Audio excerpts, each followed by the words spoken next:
Alrighty then, ladies and gentlemen. Or as they say on Virgin Islands, ladies and gentlemen. Waiting for something to come hit me from behind.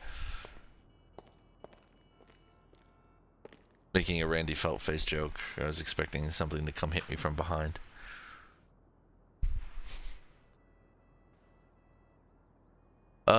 So here we are. We're live. We are going to be going down and meeting up with some investors for the bail bonds business today.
Ducksworth, Carl, Jericho, Michael.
We'll be leaving in a few moments, guys.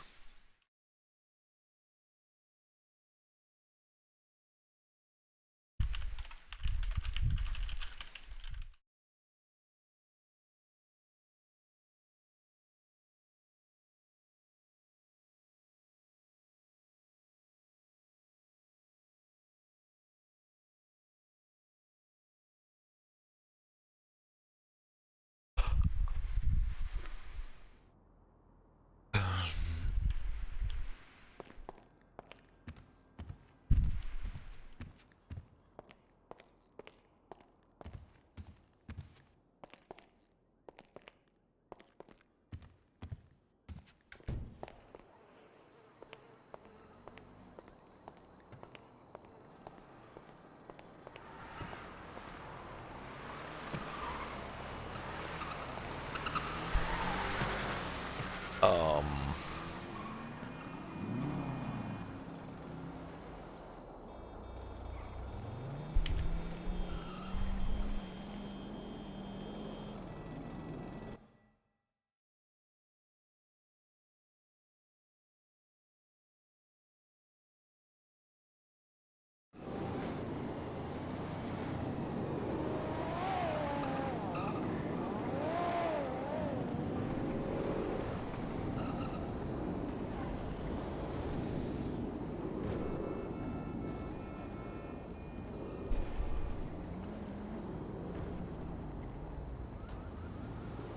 just stretching. Yeah, just doing some yoga stretching. That's all it is.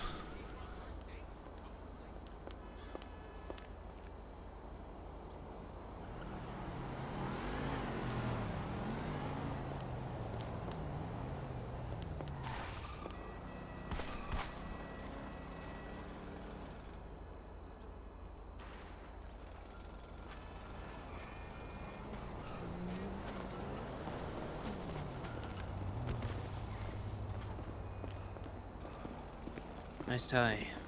Thank you.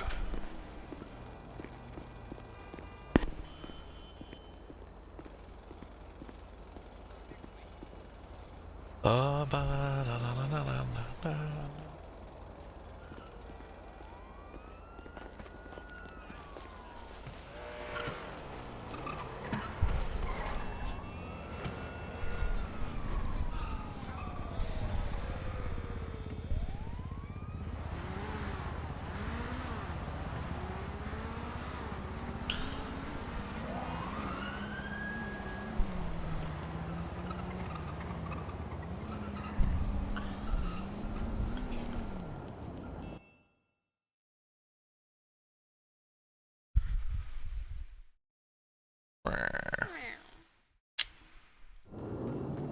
Love you. Said I love you. I messaged Melissa about what Ray's wearing next week too. She hasn't. Yeah, I didn't hear you say and. I didn't think you'd actually answered, but she has not answered. Oh, okay. My bad. Did not hear you. I did not hear you. Yes, I am deaf. Yeah, no. I probably had the intro music going, which was a bomb-ass beat by Aim to the Head today. It was very dark. Yeah, sure. I'll have it on hand. I gotta finish this water.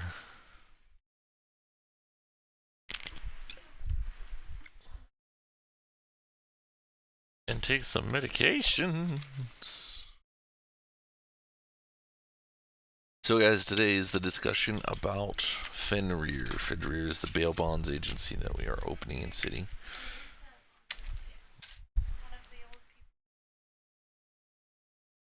So we're just waiting to see where good Adam Marantu is.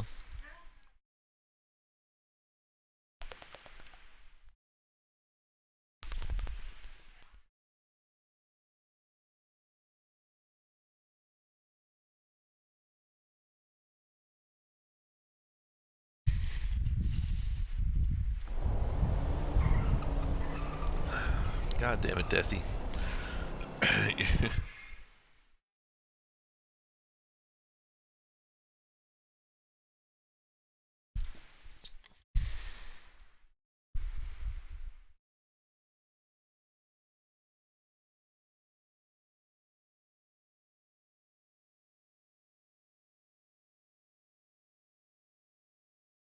I would love to watch that. Unfortunately, I'll be picked up on stream, and I'm not.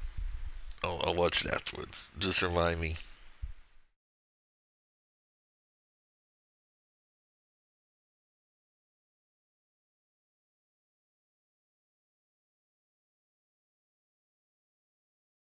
Yeah, no, I will. I will enjoy that piece of cinema after the stream. So, guys, while we just wait for a few more moments, we're going to give our good friend Adam Marantu here, aka Terulionis, aka Purple Mod, a moment to get in case he's in queue. I don't know if he is or not, before I have to head out to go meet up with Bex.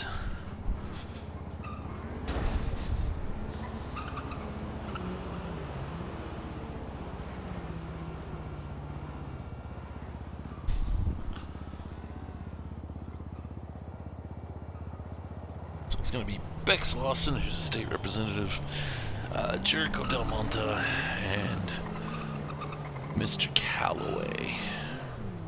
Not Calloway, Weller. Jacob Wheeler, I should say, sorry.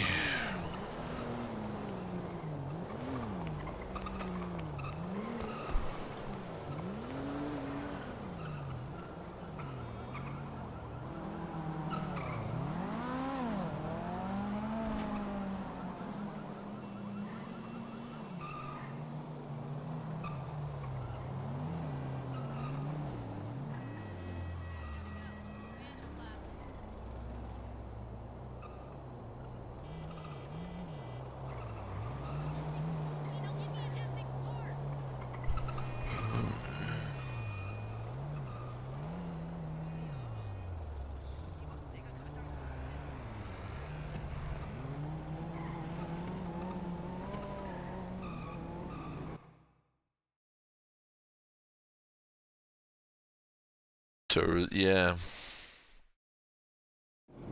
He said he was,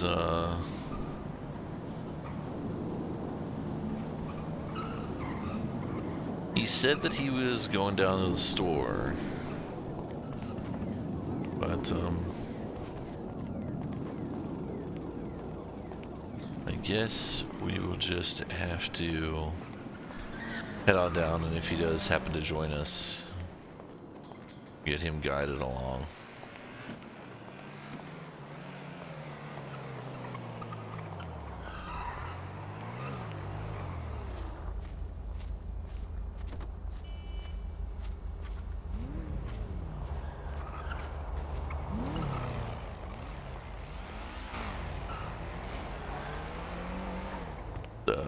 Really strange place to park.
Boom, boom, boom, boom.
Hello, just having up to find out. You still know the number, right? I actually just sent you a message saying I've completely forgotten it. There, I just texted it to you so you have it on hand, and I'll see you in a sec. Perfect. Alrighty. Thought it might be 1401, but I couldn't. I also had the, NCC 1701 in my head.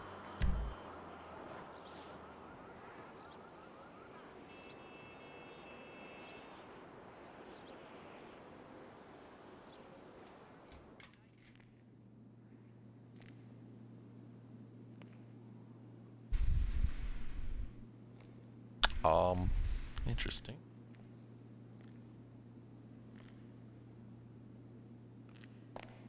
Aha, there we go.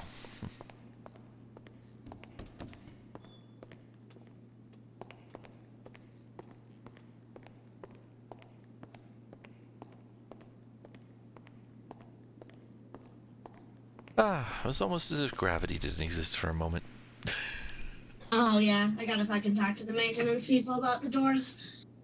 Yeah. You know how it is. Or Sometimes you rent Jordy an LaForge. office. Yeah.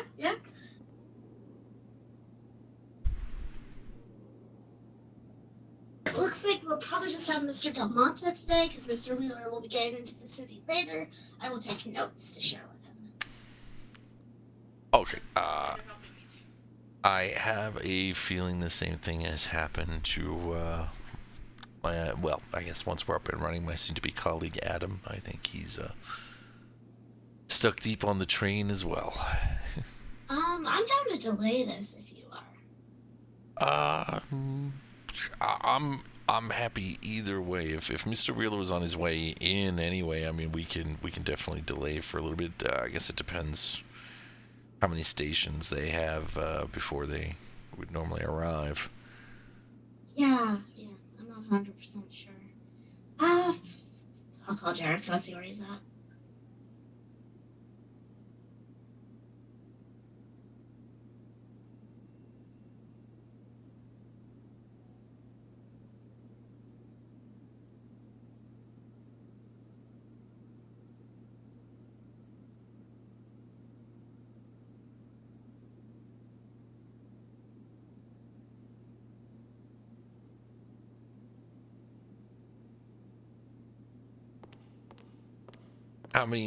How far in queue are you, Zoro? Hey, doing good. I'm at my apartment with Stryker. I'm at my office with Stryker now. His second in command is still on the train, and Mr. Wheeler isn't in town yet. So we can either meet now with just the three of us, or we can do it later, whatever you prefer.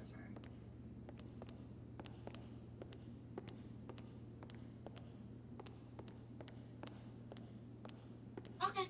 All right.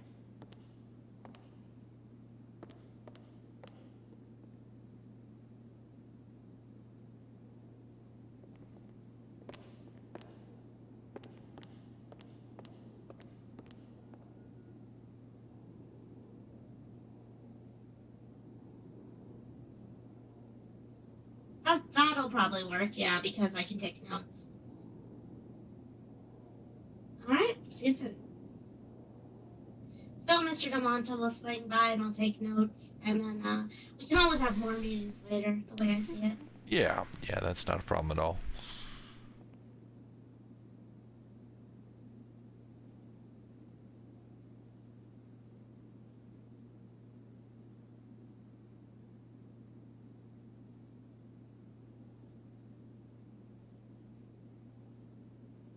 How are you doing? How's your just wake up for the day, or? Yeah, just woke up. Had a day off yesterday from doing the whole BCSO thing. Since I've temporarily gone back there until everything comes under running. Mhm. I am. So we're having a special election. I'm sure you saw. Yeah, I I'm trying heard. to figure out if we need to replace Mon Nash as well, because he is not showing up to work. Oh, well, that's interesting. Wow, I wonder why he would not be wanting to turn up to work. Has he been having some out of city issues lately, or anything like that that's affected him, or? I think he just went to take a vacation, and then I kind of just got snared up in out of state issues. And like, wait, I'm not mad at him or nothing. Like, he's gonna burn an entire term, and he only gets 3. So Yeah. no one wins if he's just like, not around. No, that's kind of sounds very familiar to what happened last time. It was near the end of term when he was like, "Oh yeah, I'll totally get this bill underway," and then just vanished. Yeah, Mon Nash is a magician like that. Uh, yeah. But I mean, it seems like everything. Obviously you're still powering ahead with the party going now and everything. I saw that in the news. Oh, I feel like I have to. I mean, like, if I don't, right? Okay, here's the thing. Right now, the government is essentially Carmen and I. Wow. So I feel like we gotta, shore it up a little, get some people who are, interested in legislating. Well, I think the issue is a lot of people really don't know their asshole from their elbow when it comes to how to make things better in the city. Well, that's how I feel. Is I feel like what I need to do, right, is I need to teach a new generation of legislators, how to write a bill. Basic shit. Like, here's what a bill can be. Here's how you write it. Here's Yeah. how you put it forward.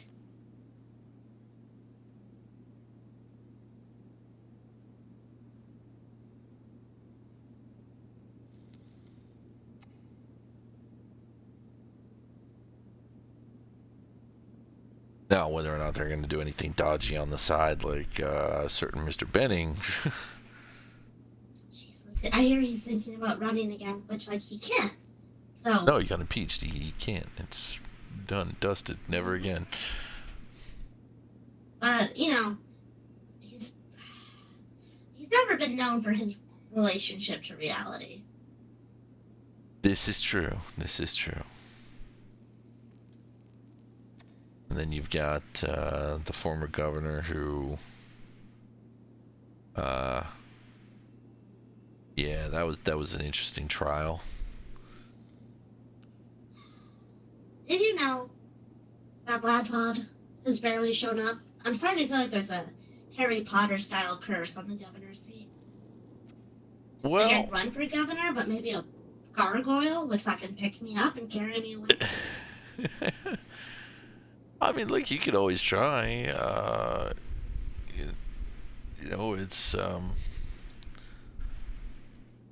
weird because he's signing all these bills and stuff. It's like anything he can do in absentia, he's doing. But the actual showing his face up is a whole different thing. But then you start to go into the what ifs of had Cole Gordon won, would he still be alive right now? You know, and Jesus, yeah. I mean, like, that kind of fucks with me because I endorsed Vlad, right? Because I thought he'd show up, which more fool I suppose, but, you know, fucking weird shit, butterfly effect. yeah, no, it's definitely a weird one. Although I'm still waiting for the state funerals of obviously Addison and Cole. Not that anything comes out of Zona quickly. Yeah, that reminds me, I need to reach out to Martindale. Someone submitted a bill, which is lovely, for a state park memorial for some folks. And I want to make sure if I leave someone out, it's kind of an asshole move, so check in with Maggie and the Rangers, see if there's anyone they want me to have. Is is she okay? Is Maggie okay? She seems to be having a lot of issues of her own lately. Like, is she? I mean, she's real sick, Yeah. so it's not great. And I mean, people have had problems with Martindale for like her approval rate's like what, 34% right now, something like that. Yeah, of probably like the 8 people that actually would care to comment on her. Oof. I mean, from a personal standpoint, I've never had any problems with her. She's a friend, but there's just so many things that Part of the problem is, and I don't know her very well. I know she's not a friend, like just because we're both incredibly fucking busy. Um, but she's not good at communication. Like there are times where I'm like, what the fuck? Because I hear that she told someone to fuck off, go fuck themselves. And then sitting down with her, it's like, oh, there was a perfectly valid explanation. But I have to hunt her down and do the homework to get it. Um, so like I really want a press liaison officer in LEO and honestly Zona because like the current strategy of just telling the press to go fuck themselves not working incredibly well. Representative Lawson, our striker. hello. How is everyone? Oh, we were just complaining about the government. You know how it is. Can you imagine if there were 5 of me? Shit I might would get be done. living we'd be living in that future utopia with like, there'd be flying cars out there. No, that's true. That is true. Hey, it's okay. I already have a 5 years back DeLorean. I in the hear day. you can get a retro kit to make them fly, so Yeah, there you go. I'm down for that. Raise that speed limit to 88. All right. Well, yeah. I'll be blunt. I'm Sorry. not the subject matter Yeah. expert here. I'm gonna suggest, you guys take it from here, and I can be here, to be like the legislature can help with that, and I'll generally be taking notes as well. And we can sit down. We don't have to stand awkwardly. Absolutely. Standing awkwardly is security and law enforcement's Yep. tool and trade, really. Oh, so I'm the asshole. I get it.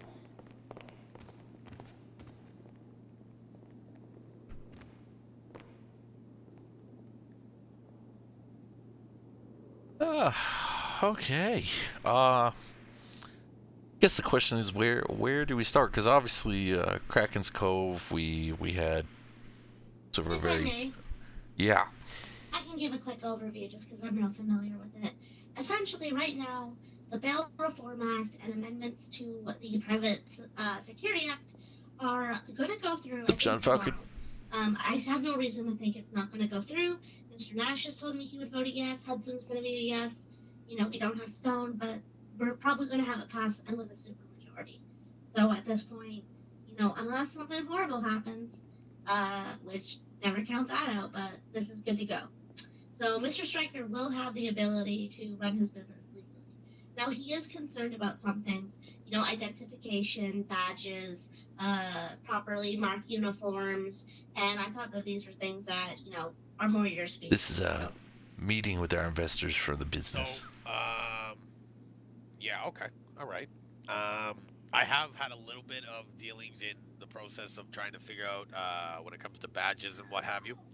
Now, to my understanding, um,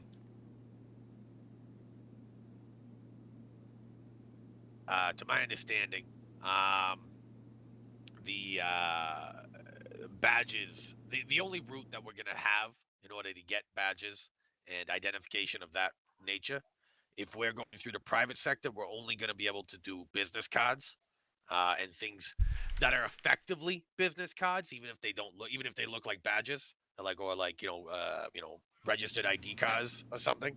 Oh, Um, okay. but the only problem with that is, how do I describe this? The way the printing is for those, they'll always have the banking information and telephone number also attached. So Okay. yeah, so you run into a little bit of a information problem, especially with the banking information and telephone number And, of the agent. and as I Uh, understand, they're also like $15,000 a pop. if you now, I do know of a couple of cheaper routes that are more in the realm of 8,000 to 9,000 a pop, but you still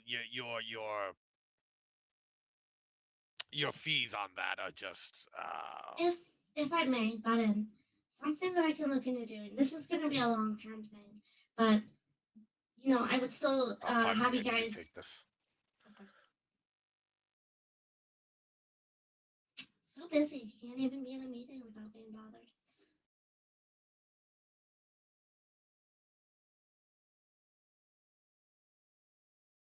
In terms of identifying your agents, Striker, one alternative to having formal identification that can be, shown to people like press badges or whatever.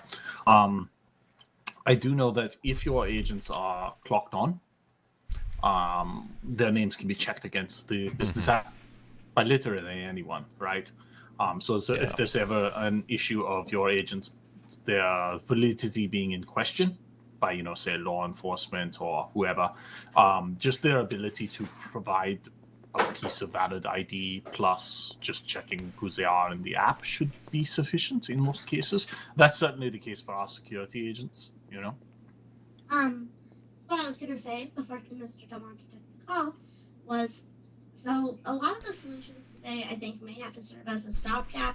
Something I intend to do is form a security lobbying committee, because I think HR 93 is a great start, but we're going to need more tools, more practical applications, and I'm looking into all this, but I can't promise anything. I mean, at all. But like, even if I do get something done, timelines, I can't promise anything. So, just a heads up, I am working on more permanent solutions, but yeah. All right.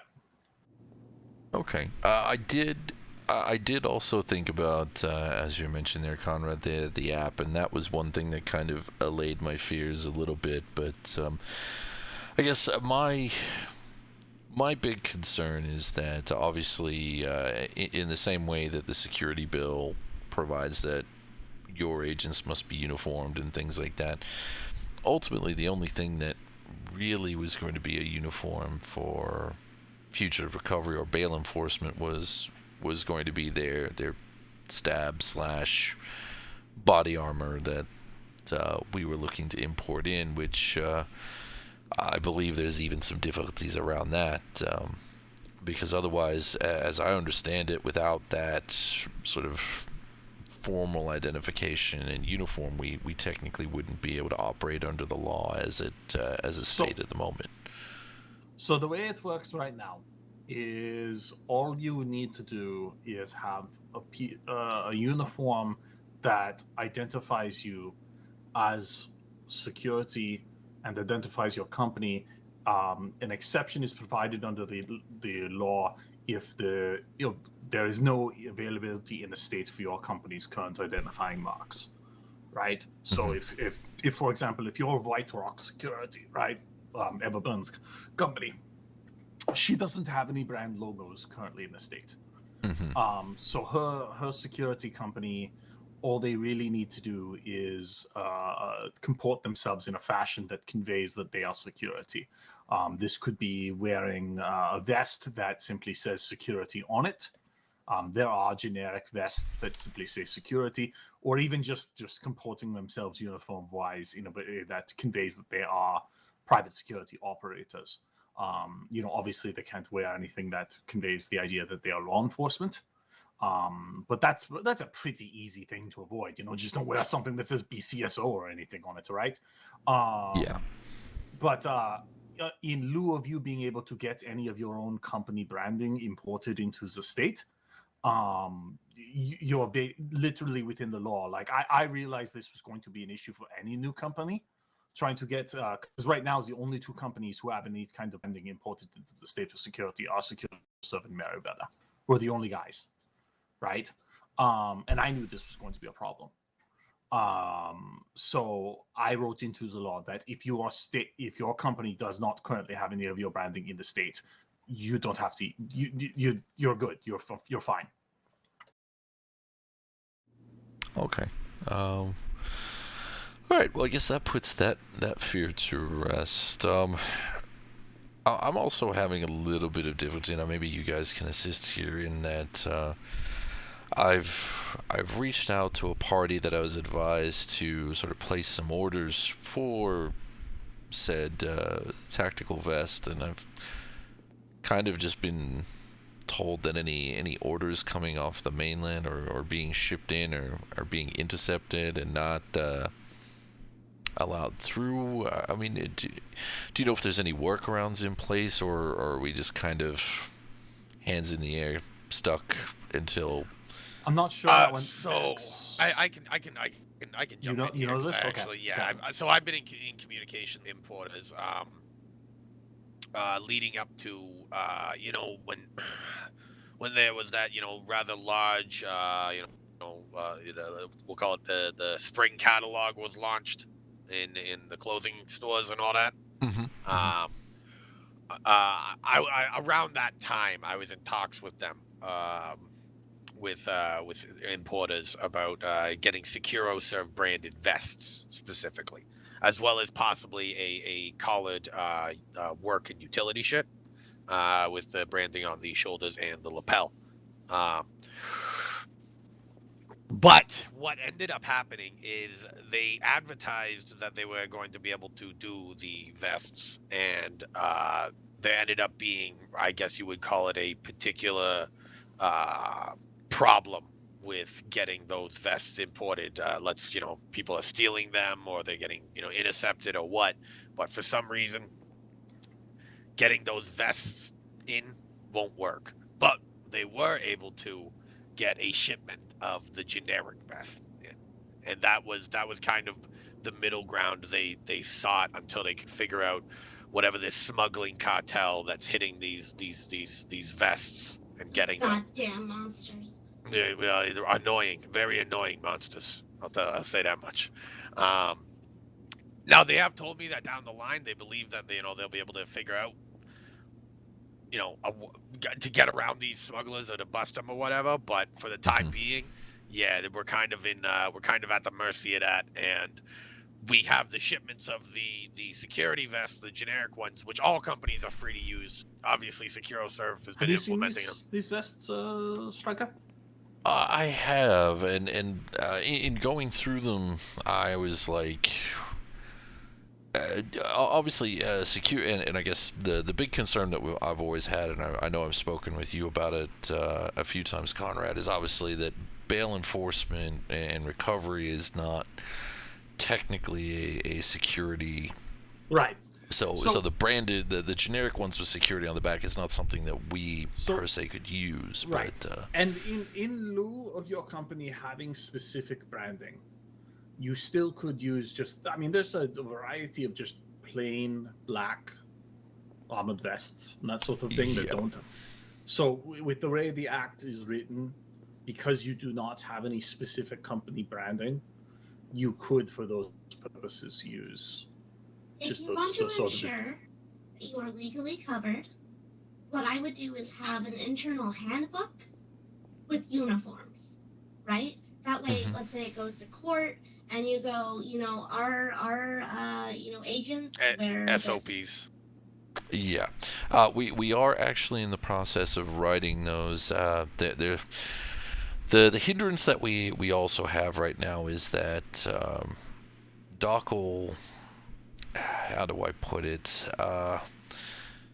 Whilst they are extremely supportive, and God bless Mikey Reggiano for his time and patience with me hounding him. He's gone all over the island with me for potential sites for our office and answered a lot of questions. But whilst the support's there and they're happy for this to go ahead, everything is in a very unusual position of waiting for the law before we can even sort of continue going down the pathway that a normal business would. So Just they've. for timeline, Mhm. I'm gonna have Endeavor call the vote on Sunday.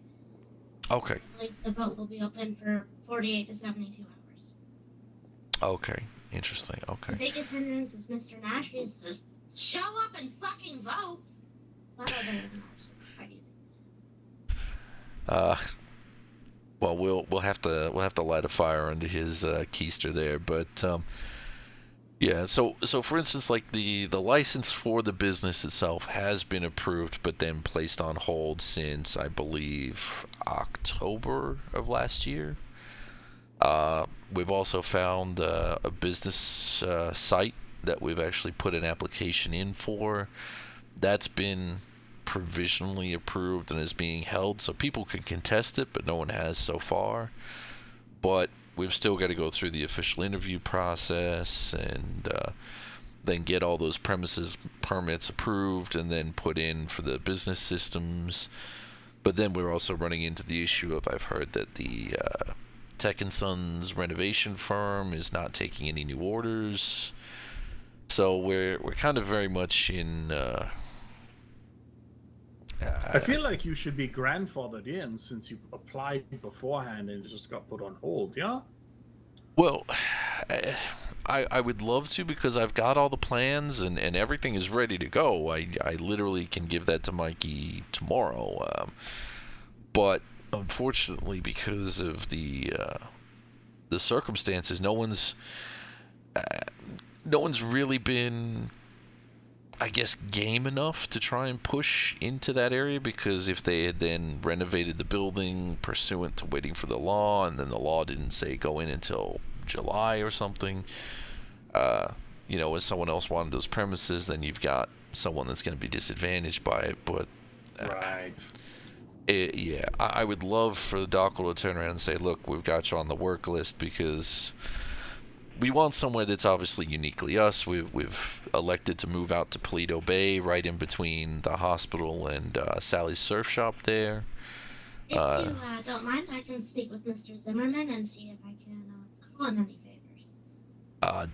That would be super, because that's sort of one of the bigger hurdles is in terms of clocking on and clocking off officially under the app for the identification purposes. How do we do that without Yeah, an you'll official need office a suite? premises to do that. Yeah. Yeah.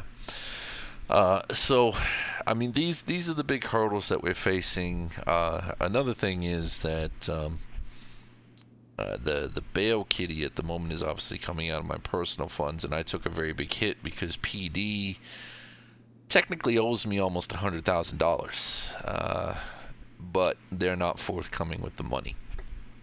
So our bail kitty at the moment's gone from roughly $150,000 at startup to $52,000. If I may ask, who's what legal representation do you have? Well, I mean, technically at the moment, the legal representation is myself. We Okay, do all right. have the former Chief Justice Elizabeth Williams wanting to come on board as kind of an in-house lawyer as well, to go over contracts and make sure that any civil filings are taken care of. I believe that there's some changes that may be coming into the Bar Association shortly, which means that as long as you're bar certified, you could practice on behalf of a business, but not necessarily be a part of an existing law firm, to try and allow smaller independents to take care of their own things Okay. there. But All right. Well, oh, sorry, one moment here. Getting some radio cross chatter from SecuroSurf. Well, I will say this, and you know me. You know, I was at Kraken's Cove. I'm a businessman at the end of the day. And we spoke briefly on that in that regard. Mhm. But I am still interested in investing into Fenris. Um, with that, any investments, and we'll go over a little bit of the you know, as we talk about proposals and what we end up, and we'll have multiple meetings about this. Trust me, Yeah. if this is the route we end up going down.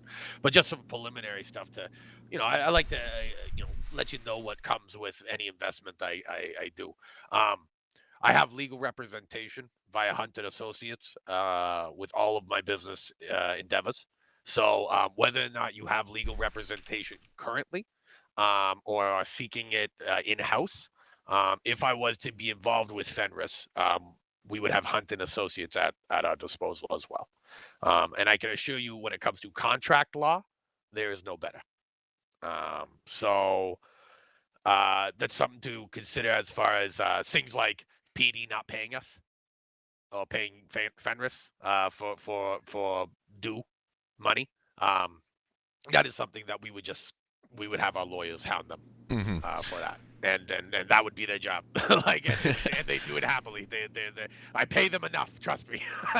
Yeah. So, yeah. Basically, the long story short of it was before leaving MCD, and I have subsequently in the interim while we're waiting for everything returned back to try and you know, make just the money back, because unfortunately whilst I was practicing at law, it was not the most lucrative. So I have taken my hand to return back to law enforcement. I will be leaving as soon as the business is up and running, but with MCD we had intelligence on importing of ghost guns, and we conducted a sting.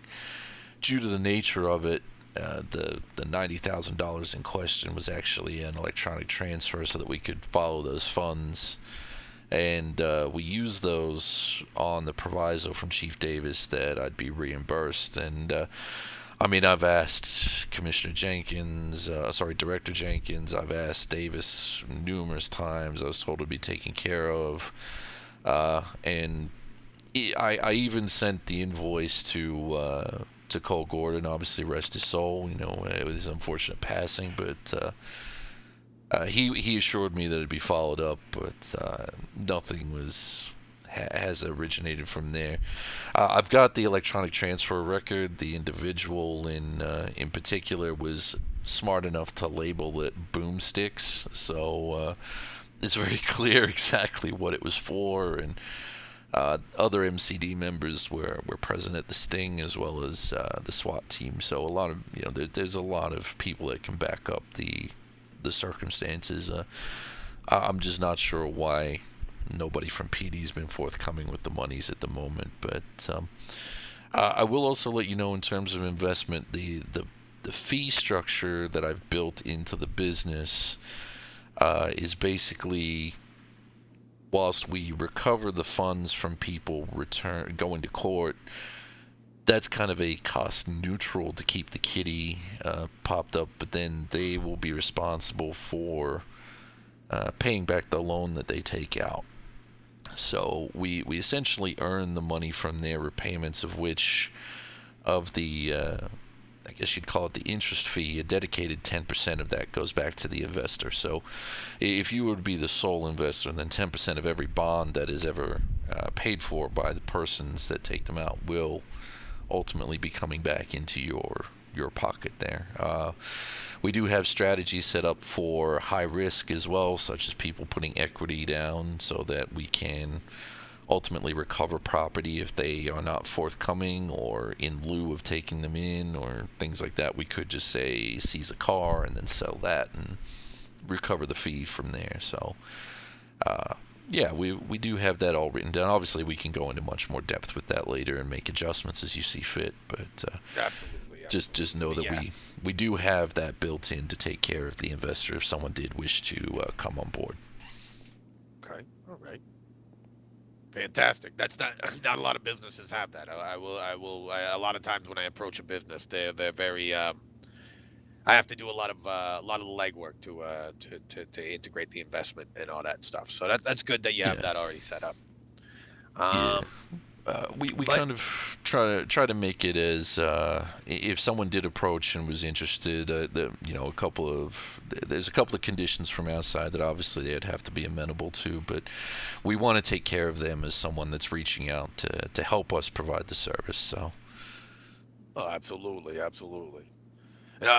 This whole Bail Bondsman Act and Fenris and all that stuff. Like I've very much so from the beginning. I've wanted this to succeed. I think things like it. I think like the private security sector. All of these things, they're related. And as long as we're lifting all each other up in each specific specialization and subsector, it's good for us all. So yeah, I have a vested interest in as far as the security sector for Fenris to be a successful company A beyond just rising personal. tide lifts all ships. That's what I always say. Precisely, Bex. Precisely. I will also just point out that I know the email did say for Fenris. It's actually Fenrir after the Norse Oh, bringer of Fenrir. Oh, Ragnarok. Yeah. Have you considered that I am the only state rep showing up for work? So it is a miracle I write anything coherent. No, look, I understand, and that's why I was like, you know what, I understand. But when the logo comes out, it'll be very clear. We actually have a very unique logo that's been designed with myself, uh, my one of my employees that I've got, Adam Morant, who unfortunately was meant to join us today, but he is at last I heard currently about 48 stops away from arriving at the Oof. train station. yeah. But also the former medical examiner Olivia Moore. She's more my Ah, I see what you did there. yeah. She's kind of my manager and liaison. She's one that I bounce ideas off. We've all sat down and worked out a very nice logo that we hope to put up on some signs and things like that. So we definitely will be a presence, and hopefully we can help provide a service that even makes bonds in the community. There, we got approached by Growers Farm because we're looking to set up a rehabilitation program for those that want to make a more permanent change, and then obviously maybe with some of that rehabilitation and the links to security, whether we could look at maybe for those that want to go down that path, guiding them towards securing proper employment with maybe the security industry, or if anyone's got contacts in the community, we can bounce off from there. But yeah, no, I definitely think that we have some good ways forward. I do Fantastic. also have, just at startup, to let you know, we do have myself, Mr. Morantu, and I do have two law enforcement who said they will immediately turn their badges in to come and work with us. So we do have a good foundation for people that understand the law and are more than capable through experience of serving recovery. So we feel pretty positive that we'll be able to have a pretty strong start. Very good. Fantastic. Fantastic. So it sounds like on my end, my job is one, making sure that, it gets shepherded through the finish line now that we're almost there. And two, talking to Josh and seeing if we can grandfather you in for business systems and all that because, you have been more I'm the one who should be punished for the wait, not you. So Well, I I can do mean, that. they say good things come unto those that wait. So and with it came some new bail reform. It allows the judges to be a little bit more flexible, and hopefully people will see this as a reason to start, with some people in their corner to make sure that they go to court and check in with them and things like that. Hey, Can pardon me. go from there. So Like that's our I goal don't anyway. like I don't know if you saw the specificities of bill reform there. But one of the things is that the judiciary has the right under the Act to offer to private bail recovery agents not just bonds that were offered by the bond agency. Yes, I did see that, and that is something that we are excited about there because Yeah, because that's pure profit. Like, exactly, yeah. To the point where in our employment contract, which I've drawn up, and it's actually a very extensive employment contract, we have 3 categories of employee. We've got basically the office side, who's responsible and only want to man the office, be the people that create the records of the bondee, keep track, do the check-ins, and then we've got those that want to do the whole package, including not only the office stuff but the recovery. But we do also allow for, especially if it's say a dangerous person or someone that we are concerned about, that we do allow for a case-by-case contractor to come in and assist us with the recovery. And with that pure profit, we are setting aside a percentage of that as a remuneration for people that are assisting us there. So we do have things put in there as well. very good. And as long as they obviously meet the requirements. So essentially, with that, if there was say someone that we know is quite dangerous, I might reach out to SecuroServe and say, hey, is there anybody that may be interested? And obviously, we could work out how that would work with them signing on for that particular job as a contractor, and Sure. we go from there. But obviously, that's where the mutual support and aid kind of comes in For there. sure. In that anything outside of our manpower, I'd obviously be looking to turn to you guys, and ultimately, if Mr. Wheeler, depending upon what support he may wish to leverage behind it, form a little bit of a contractor coalition, if you will. For sure, Absolutely. that's kind of how we operate with the security industry. We're not, obviously we're all in a private industry, but we're all in that private industry together. Like SecuroServe, we subcontract for Merryweather sometimes. You know what I mean? Like we're all in this together. You know what I mean? And that's going to become a little more literal once we get this lobbying movement going. Yeah. Because we will essentially have the ability to have all of the security companies come to the table and say, we need X, we need Y, Z isn't working. And hopefully we can get some more consistent move forward for the private industries. Yeah. Absolutely. Well, fantastic. All Well, right. if so, on my end, I'll be reaching out in the coming days here to kind of address what proposals and what we can work out for as far as investments. Because you say now what would be a comfortable, just so I have something to wrap my head around here. When we leave here, what would you say is a comfortable pool you would want for your the bonds? Yeah, absolutely. Look, my ultimate goal that I was looking towards myself was obviously with costs of importing uniforms and startup. I was looking to try and have somewhere around the 200,000, 250,000. I don't expect a lot of big bonds straight up, to be very honest with you. And the way that the system is designed is once we've taken care of the investors, taking care of the employees, potentially with some bonuses, or whether there's anything that we may need to funnel into normal operating costs, a majority of those loans will start to feed into the kitty and continue to grow that over time, so that we can take on more and more. But my aim was to have around the 200 to 250,000. Anything on top of that was sort of, if you will, cream on the top. I actually have just been made aware that the pool. I was unaware someone in the company was looking to do this, but the pool is actually a little bit bigger than I thought we're now closer once again to that 150 mark. So.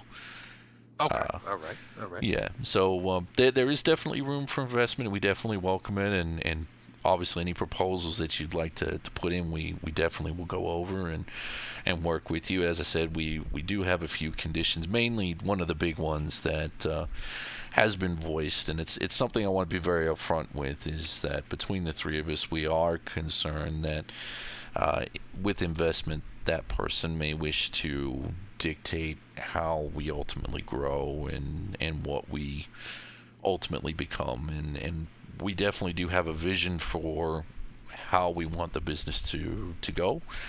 And so I guess what we would be putting forward is that we do wish to maintain our autonomy in a way, in that major decisions we will gladly bring up with said investor and make sure that they still wish to be involved with the business, and if they do decide to pull out, we will work out a way to reimburse them of that investment. But we definitely want Fenrir to be something that can be trusted in the community and allow us to grow that. And hopefully, if, for instance, with yourself, knowing my background, you can feel confident that I'm not going to be a fly-by-wire on this, that we are going to build in a way that instills that confidence, so that, should anything, say, happen to myself in the future, that vision is safe, continuing from there.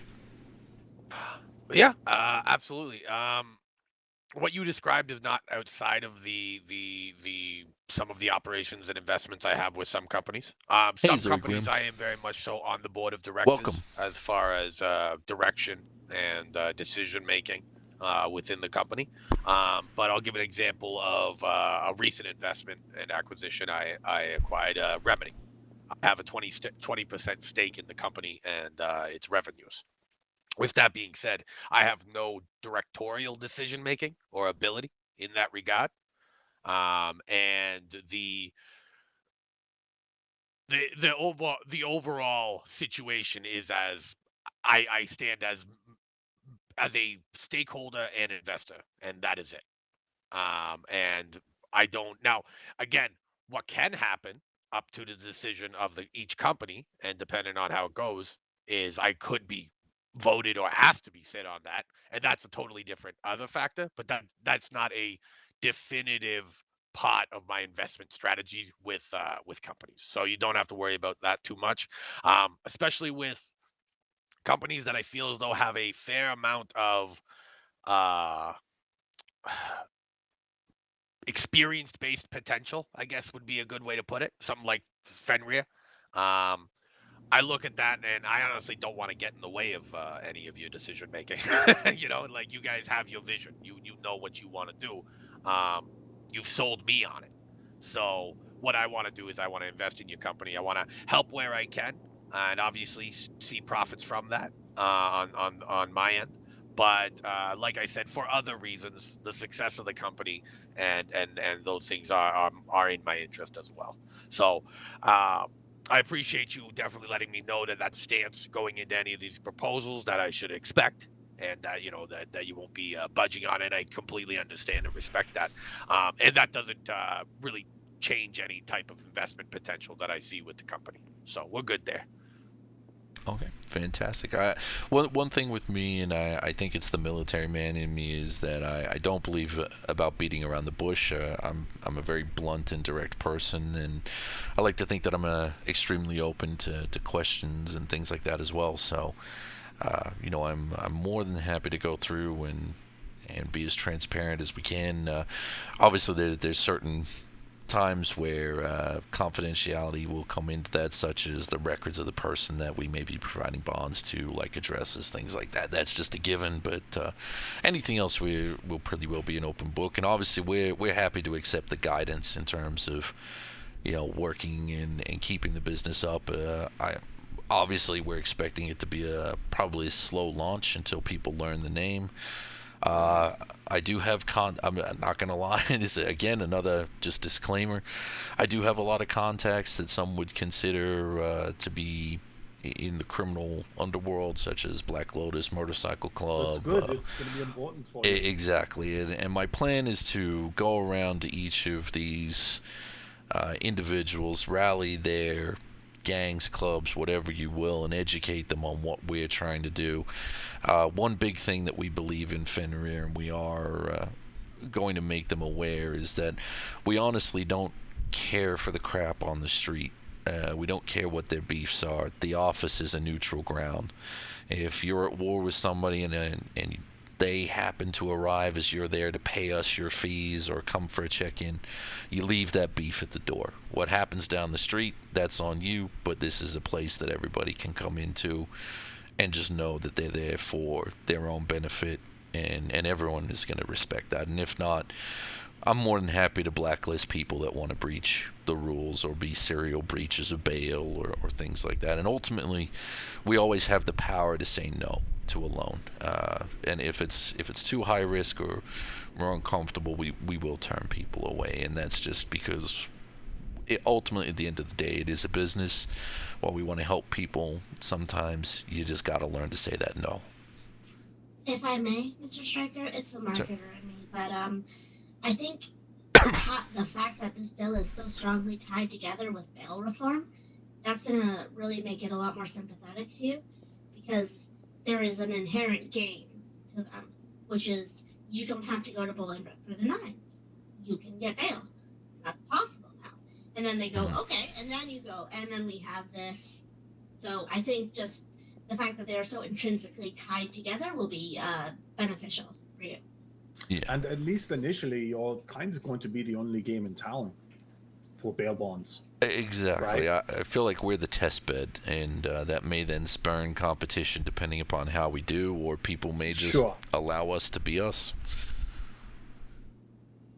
The thing is, being the first people out the gate for a new industry is you get that name recognition, you get that popularity. Even if somebody wants to compete with you, it's like, well, why would I go with new guys if I know that I can go with Fenrir, right? Exactly, and we want to make it an experience that is beneficial for all, to the point where we are building our own website. To give you an idea of some long-range goals, we want to build a coalition of trusted lawyers as well, that we can then, if someone is looking for defense counsel and they don't qualify for PDO, that we can recommend. Now, obviously, if Hunt and Associates is someone that you have on retainer and they wish for us to send people that way, we can certainly recommend. But we're looking to also, as I said, work with Growers Farm, so we're putting some redirections there for if they wish to go to rehabilitation. And ultimately, we're trying to build a little bit of a community feel, so they can come to that website, they can lodge requests with us, we can then answer them.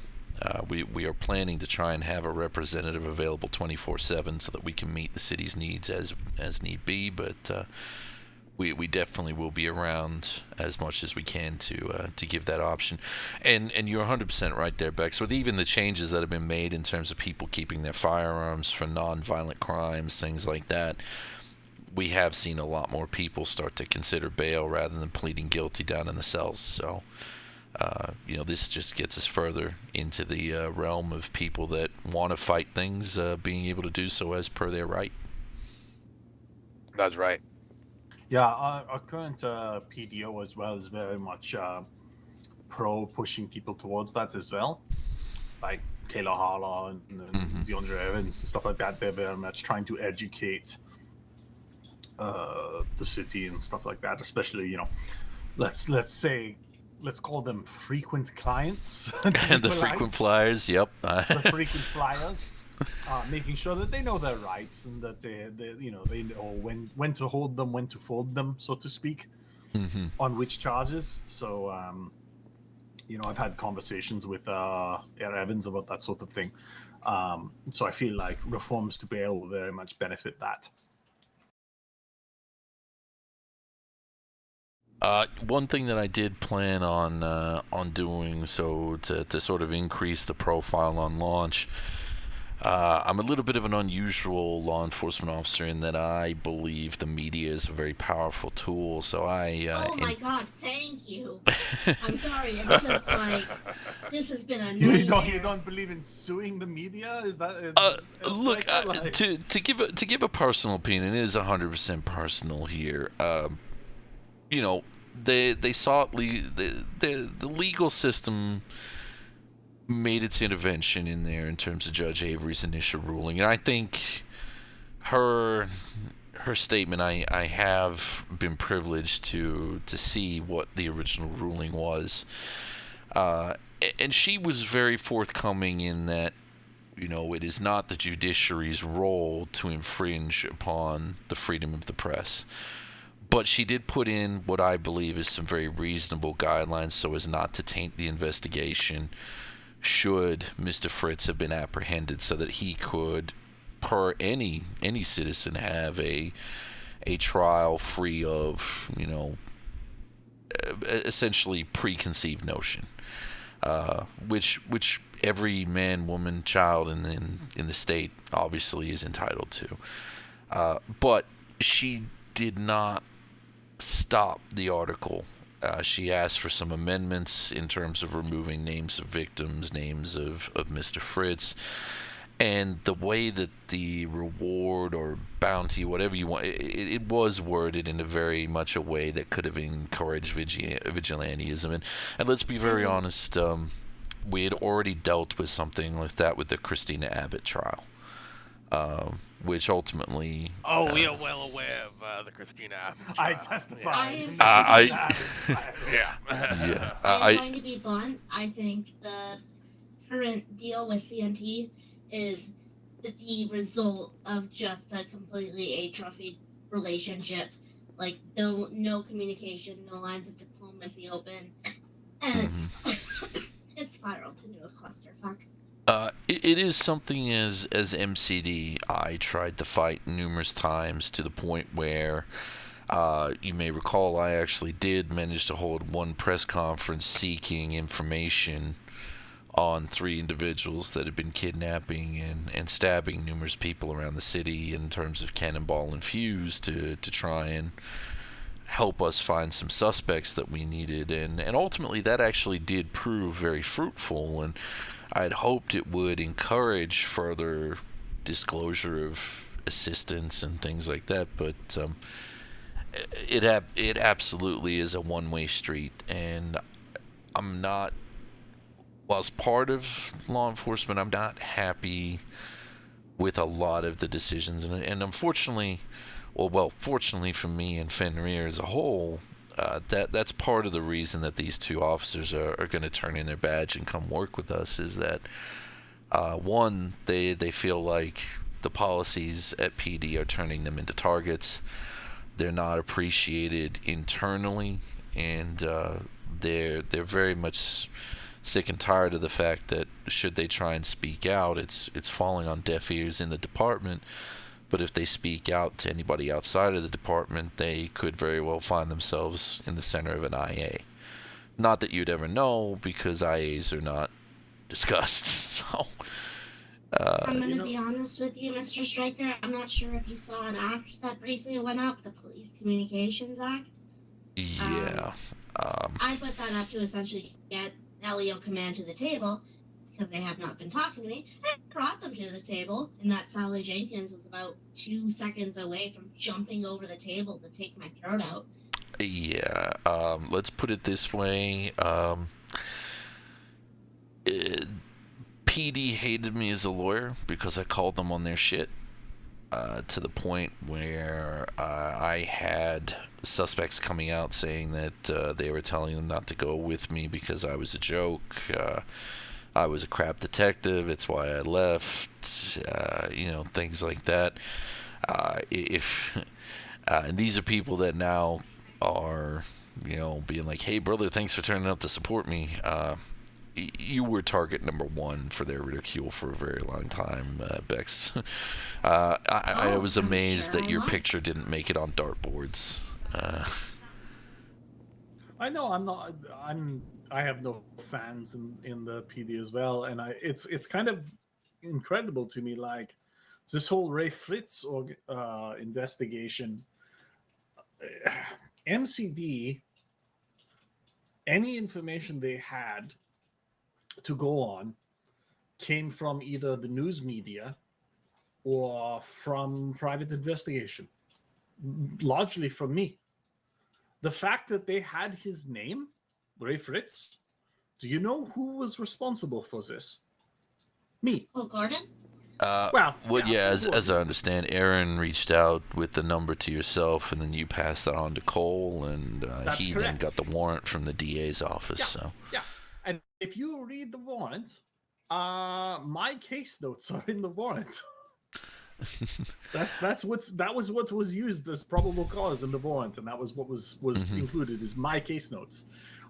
This was Sally Jenkins flipped out at me over this. She's like, "Well, there's a whole bunch of evidence in there that's inadmissible in court." I said, "Yeah, of course it is, because I'm not a cop." yeah, and Like, to be very honest, when I was working on Christina's defense, whether or not that may change your view on me or not, the biggest contributing factor that you may have seen Miles bring up was the fact that law enforcement hired you to do a job that police should have done. And that set into motion essentially everything that led to Christina being where she was when the allegations took place. Now, obviously, I from a know she technical was. perspective, they never actually hired us. They just agreed to work with us. Okay. Well, our understanding at the time, and obviously we couldn't speak to you because you'd been subpoenaed by the Yeah, prosecution, but that also made it very tricky for you. Honestly, that was a clever move, I'd say, on their part, was to subpoena me before oh, you had the chance to. 100%. As soon as they did, I was like, well, we potentially may be fucked here. Um, Unfortunately, I was not aware. Like, I thought they had also subpoenaed Wyatt, so we did not. And then it Yeah, turned out that they didn't end up calling Wyatt, and it was like, well, shit. Um, I'm gonna be honest with you. You know what lost that case for them, and I had a conversation with Evans afterwards. Um, was a weird obsession with body touching. which is a sacred and guarded route, is a sacred and guarded principle under the law of the Good Samaritan Act, which Yeah, is yeah. universally Like, recognized that. This formed the basis of their argument for obstruction was, oh, Mhm. she touched the body, and it's like, Oh, well, real quick, Mr. Wheeler's in the city. I sent him a text message. all right. I'm here until 10:30. Well, I'm honestly this press conference with Judge Avery. Okay, See how that goes. Sorry, I'm being bombarded with text messages. Excuse me. sure. Oh, I know. I get how it goes. Yeah.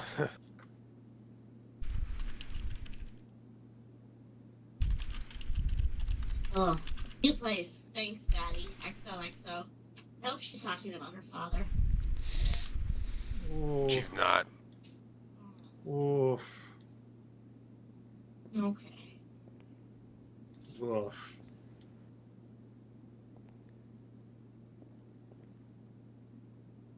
Wish the phone company would just let your messages go right to the bottom. Oh my God, right? You can the end thing on the little phone keyboard. Can, get you Yeah, down there or something? I do that numerous conversations. I Oh, didn't know that. That's useful information. Thank you. Sheriff Thanks. Coleman, you want a dagger? A what? They're selling daggers down at Ammunition, so I bought a bunch. A dagger. A dagger. Like a knife. Alright. I don't know. Are you gonna You bring a don't want knife it, to a it's fine. gunfight? Haven't I? New place, thanks, Dad. Oh no. Like I said, I hope she has a great relationship with her father. See? I don't think that's the kind of daddy she's talking I don't about, see it. Bex. There you go. You see it? I don't see a knife. Sorry. Oh, now I Oh. do. Yeah. Easy now. Right. Easy, Representative Lawson. He said he didn't see it. You know, if you got pulled over and they had probable cause to search, that would be really wild for them. They'd be like, "Why does Representative Lawson have like a whole bunch of daggers on her?" Do you, You're allowed. has Bex ever shared how her and I first met? She works in politics. No, I have not. Well, I mean, it's a matter of public record now and stuff like that. But with all the allegations of the of corruption and kidnapping, we had to. She ended up on MCD's radar, and of course I got assigned the case with Detective Ducksworth. So we very Oh, much you would have. we rolled up and had to start interrogating and following up on things. So Oh, my because Lord. we had to, and the ultimate goal was, I mean, I believed it was just an election tactic anyway, but you know, we had to be able to sit there and say we had done due diligence and cleared her of the allegations, which we managed to do. So. Yeah. Mm-hmm. That's how you guys met. Oh my God. Uh-huh. Yeah, I hope you weren't too nervous about calling and asking for help because, like, I think some police think, you know, I eat cops for breakfast. I'm a stone cold bitch, mean to everyone, but I like to think I'm a sunflower. I'm sure Sally Jenkins still thinks you have people taken out back and shot. Oh my Probably, god! probably by me. If I did, I don't think I'd sit there and let her scream at me like that. You know, she was very upset. My God! So at one point, I just turned to Bex quietly during a meeting. I was just like, "Hey, Bex, you know, your voice is a little out of whack. You know, maybe take a lozenge or something." And Jenkins was just like ready to jump across the table at me. She was like, "What did you say, Conrad?" I'm like, "My God, woman! I understand you don't like me, but Jesus." It seems The the song train was went not about you. express. Adam is now 7 stops away, so if Mr. Wheeler's on his way, maybe Adam will eventually get to join us. I'll call him. But yeah, Actually, it Jericho, was. can you call him just because, like, you are more his colleague in this matter, if that makes sense?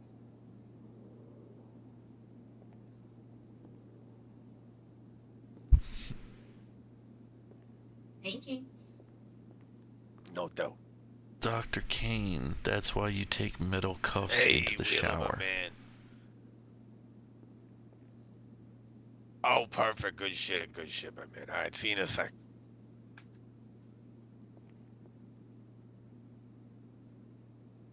Well, we're in the Arcadius That's fine. building, We have a 1401. meeting for as long as it takes. We're fucking dedicated.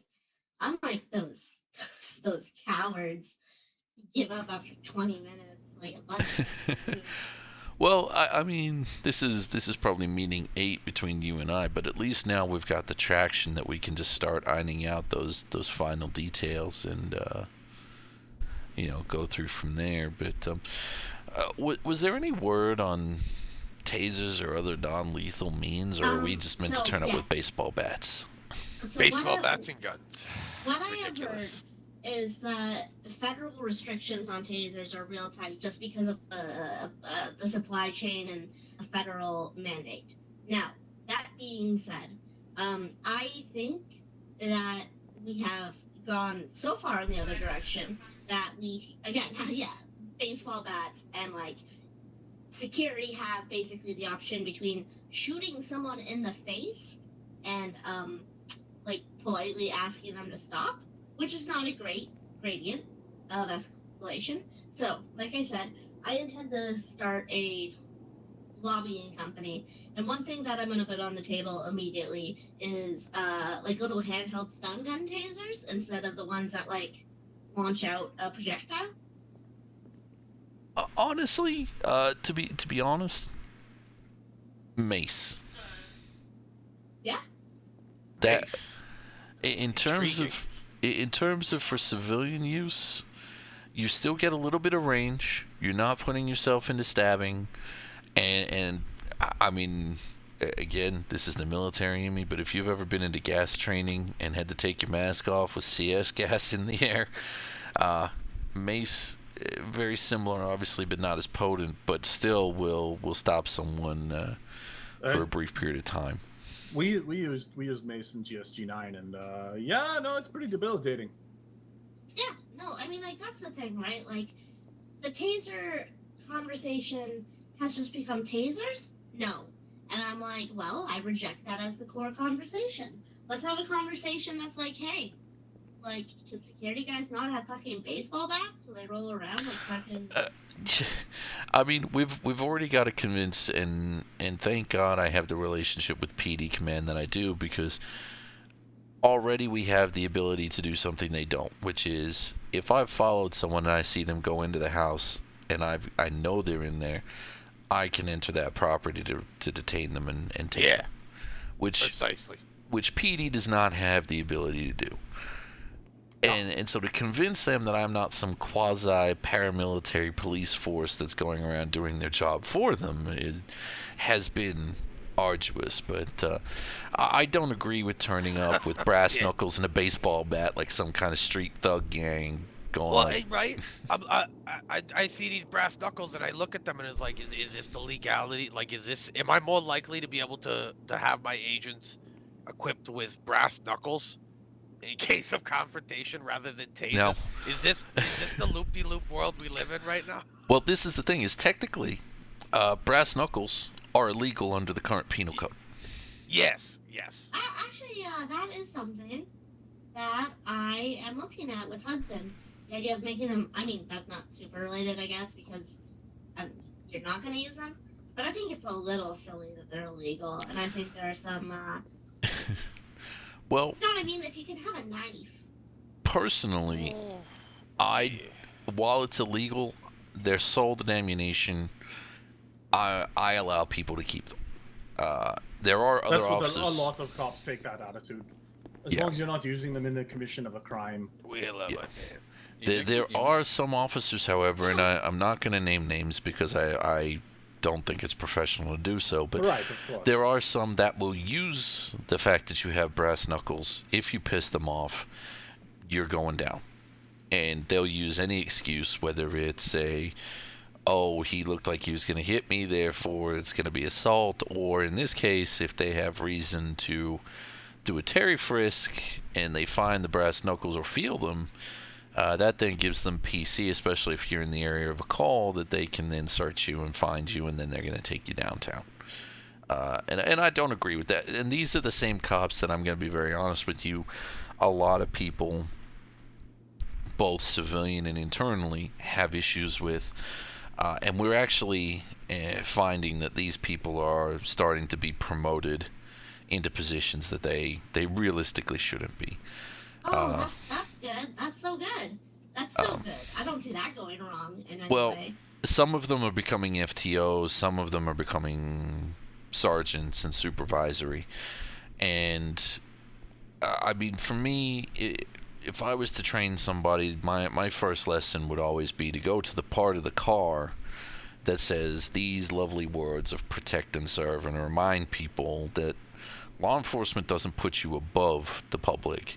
It makes you a servant of the public. And you have a trust, and you can't break that trust, because the moment you do, you don't deserve to work there. And unfortunately, that is not something that's shared. The attitude of fuck around and find out is the prevailing attitude still. Oh, it's horrible. It's and I say this obviously with the intent of it not leaving this to the room here. Brandon Davis is a very dear friend of mine, but he's not an administrator. We all know that Chris Solis, not an administrator.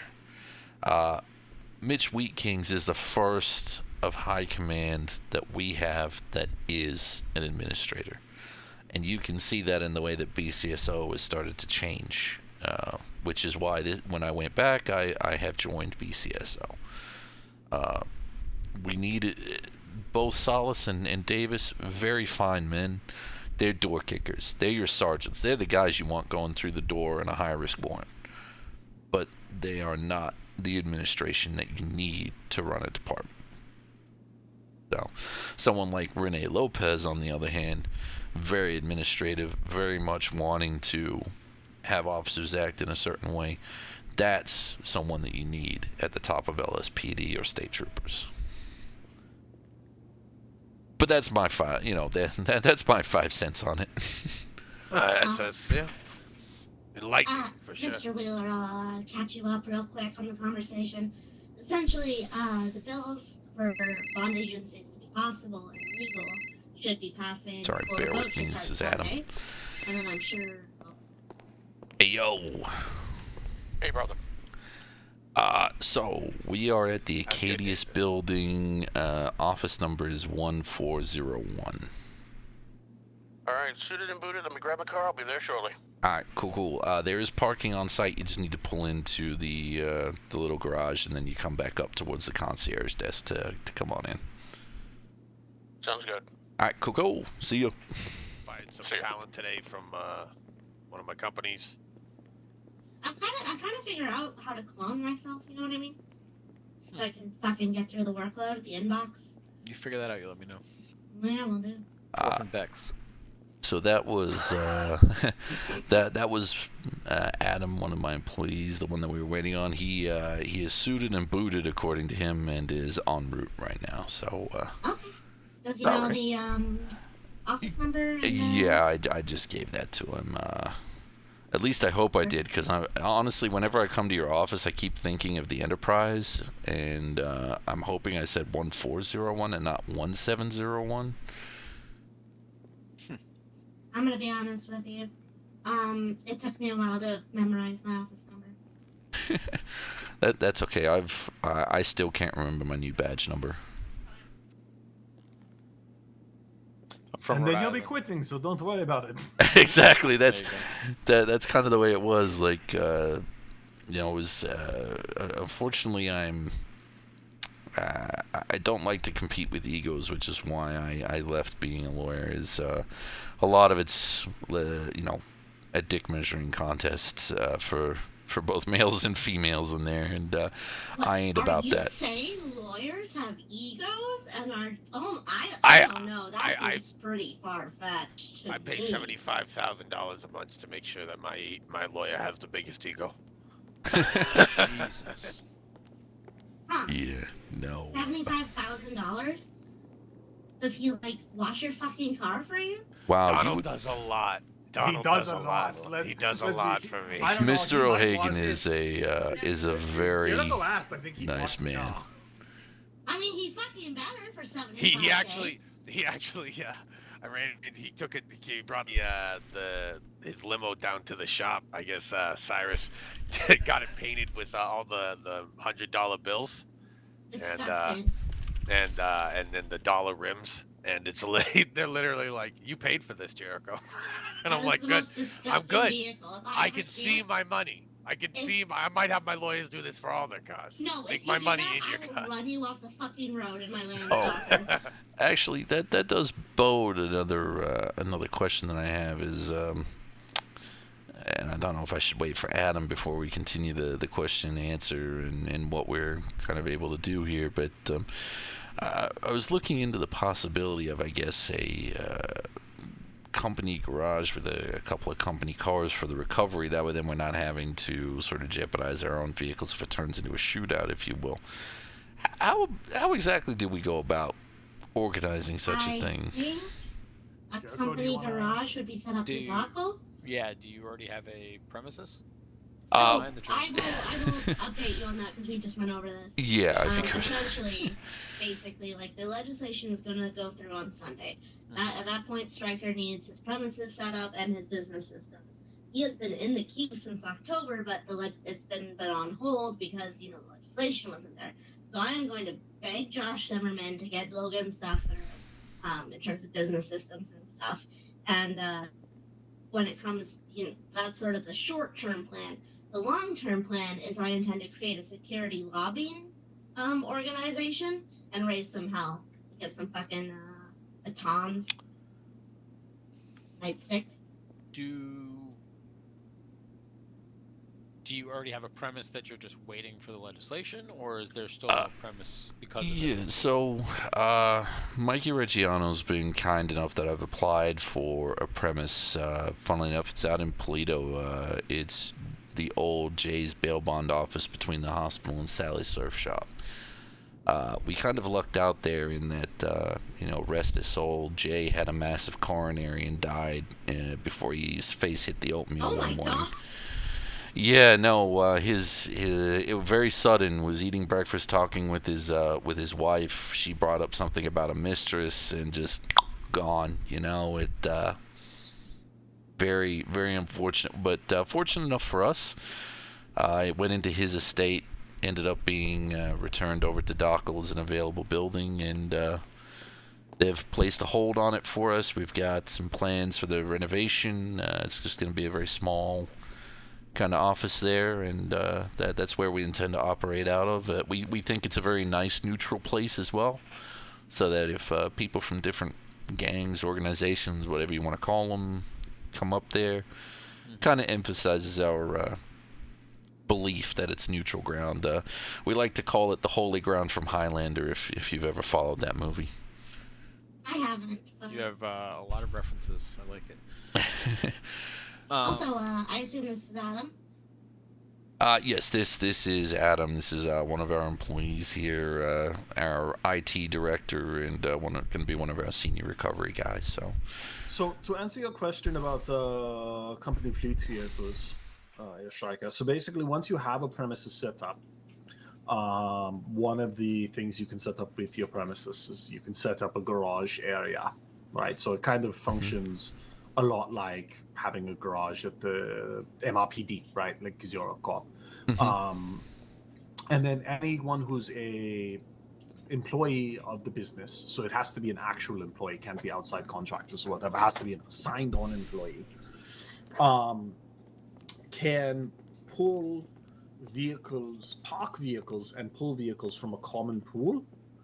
Now, the owner of the vehicle remains the owner of the vehicle. So anyone who parks their vehicle in there is still the owner of the vehicle, right? If I park my motorcycle in the Secure Serve warehouse, right? It's still my motorcycle. It doesn't transfer ownership to Jericho or whatever. But Jericho can pull it out and drive it. And while he has it pulled out, he does have a copy of like a key fob that is good until he puts it back in the company garage or until there's a storm. Okay, so kind of throw the keys in the bowl, so to speak. And, yeah. Now, he can't park it in any public garage because he's not the owner of the car, right? Like, if he tries to park it somewhere, it says you are not the owner of this vehicle, right? Because he doesn't have full ownership of the vehicle. Now, in terms of having a common company fleet of vehicles, the way most companies do it, and it's the way SecureServe does it, etc., is the owner of the company will put the money down and purchase, company vehicles with liveries or whatever. Like SecureServe, I don't know if you've seen our vans, right? That have our livery on them. I Jericho have, owns yeah. them. Yeah, those are Jericho's. He owns them. Right? Okay. And then we've got a couple of other fleet vehicles and motorcycles and everything, and those are Jericho's that he owns. So they can be used and pulled out by any employee, right? Like, I use them a whole lot to go on patrols and stuff like that. But in the end, he owns them. Now, the thing you always have to keep in mind with that is because he owns them, if, for example, they're left out, when a storm hits, he has to be the one to go down the haze to get it. So employees have to be aware of that. If they leave a company vehicle out, whoever is the owner of that vehicle has to be the guy who goes to haze to get it. So they have to be conscientious of that. If you pull somebody else's vehicle out from the pool, like, don't be an asshole about it. Go put it back, right? If there's an unexpected storm and it hits everybody in the city, like, what are you going to do? You can't do anything about that. But don't intentionally and lazily leave the vehicle out in storm and just say, "Oh, it'll go to his." Those are really the only two issues: is parking in public garages and pulling them back out if they get towed. Yeah. Okay. But otherwise, yeah, it's just you as the owner. If you wanted to provide a company pool of vehicles, it's sort of that's your kind of business expense, your business investment. Okay, yeah, because obviously part of doing this with people that do skip is surveillance work, things like that. So we just want to try and get something a little nondescript but usable, so that we don't have to jeopardize, especially if someone modifies a car or has a distinctive bike and may get targeted for recovering somebody, etc. Yeah, so if you wanted to have some like really generic, really nondescript vehicles, you can get those pretty cheap, right? Especially if you're going, you can get what are like the Classy or something. You could toss those in a kind of common pool. Okay, yeah, cool. Definitely something to think about. Okay. Yeah. Now I guess that we're all here. I guess we can open the floor for any Q&As or backwards and forwards that we may have. I'm again not sure where we want to start to bring Mr. Wheeler up to date. Yeah, I've been keeping notes. So essentially, we've spoken a lot about the logistics, and I feel like we have some stopgap solutions, as well as moving forward with some more long-term solutions through this lobbying with the federal government to get some changes made. But Mr. Stryker is looking for early investment. He also made it very clear that investment would be he would retain, what's the word I'm looking for? Creative control. Autonomy over the company, its direction. This would not be purchasing his ownership. It would be more of a collaborative, if that's how you would put it, Mr. Stryker.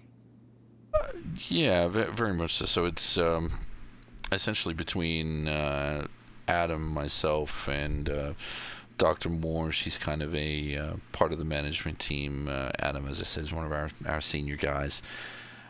We're looking to keep Fenrir something that we can direct its growth and remain a neutral thing. So it's very much kind of a silent investment, if you will. As I did inform Jericho, we have built into the business model a percentage for investors. Now, obviously, if there's multiple investors, that gets divided between the number of investors. So if it was just the two of you, essentially, you would receive 5% of every bond that is paid back in terms of the way that it's set up. So if it's, and I always suck at these examples, but for instance, if it was like a $20,000 bond, then you would be looking at whatever that works out to be, because I really am bad at maths without a calculator in front of me. But it's a guaranteed amount. Now, we are more than happy to make investors aware of changes that are coming into the company, such as SOP updates, show where expenditures are on a quarterly basis, and things like that as well, so that if you ever are concerned with how things are being spent or where it's going, you can be informed. To sort of point it out, break it down, the main things that we're looking at is investment towards what we're calling essentially the bond kitty, the pool that we're going to be offering these loans from. We are obviously still trying to figure out how to import in branded vests or clothing so that we can have an official uniform. I do have the actual prospectus that I submitted to Dockle that I can send to both of you. It gives a little bit of an outline. There are a couple of edits I need to make to just reflect some changes in the way that we're looking at operating since we initially submitted in October. I actually have that. That's the business plan. From the original date on it is November 2021, or? I believe I did send you that one. I able to just throw it in an email chain so they can take a look without Yeah. you having to send it along? Yeah, as I said, there are some edits that do need to take place, and we're updating things to reflect the new model since we're closer to coming through. To begin, we are going to have 4 full-time agents, recovery agents, which is myself, Adam, and then we've got 2 members of law enforcement. I'm not going to name them at the moment, that are coming on board. From speaking with Dockel, we're going to have base wages that obviously come from their systems, which I understand they're happy for, and then we'll just be working it from there. So in the meantime, we're going to come up with a interim uniform and proceed from there. Unless anyone happens to know a way that we can bribe someone to order in anything specific. But I did include in the business plan some examples of the clothing that we're looking, or uniforms that we're looking at as well. That's if it's the one I'm thinking there, Bex. It should be right down the bottom, I believe, the examples of that. Yeah, I've seen this before as well. This is the one I've looked at from the previous instances. You shouldn't have an issue getting these vests, but it's just a matter of you're probably going to have to wait a few months, if you catch my drift. Yeah, about 2 months. Okay, that's sort of what I've heard, is that there's been some kind of interception. Be possible, but it's highly unlikely with the most recent changes that were done to the clothing racks here in the stores. It may be a bit of a delay, but what you're showing there should be more than possible. It's just a matter of time frame. Yeah, and I do believe that they are unisex, so we are covering for both female and male employees should we have anyone that wishes to. We haven't had anyone of any females wish to kind of express any interest. We've offered to a few people that we know may have been interested, but they've all turned it down. So, which something I did want to bring up to Vila is we were talking earlier. They sort of have a 3-tier system to their employees. I think if you wanted to sort of outline that, Stryker, the specificities yeah.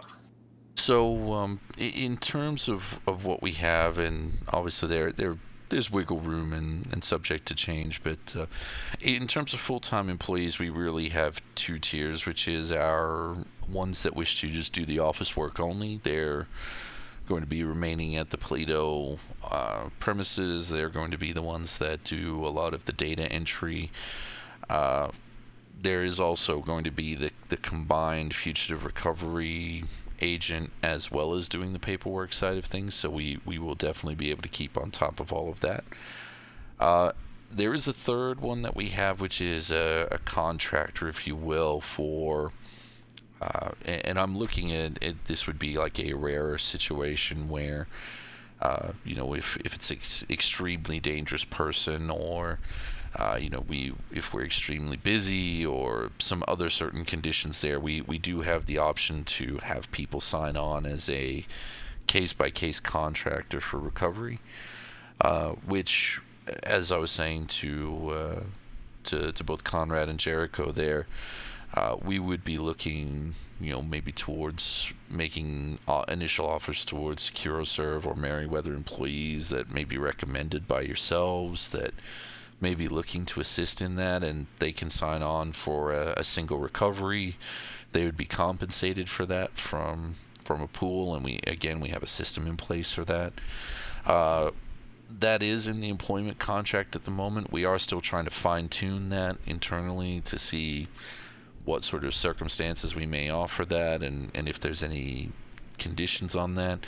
Obviously, they do have to be compliant with all of the directions for becoming a bail agent, which, as the bondsman, they need to show me that they've got all the certification, etc. And then we can go through from there. So we very much want to form a relationship with the security sector so that we can then mutually assist.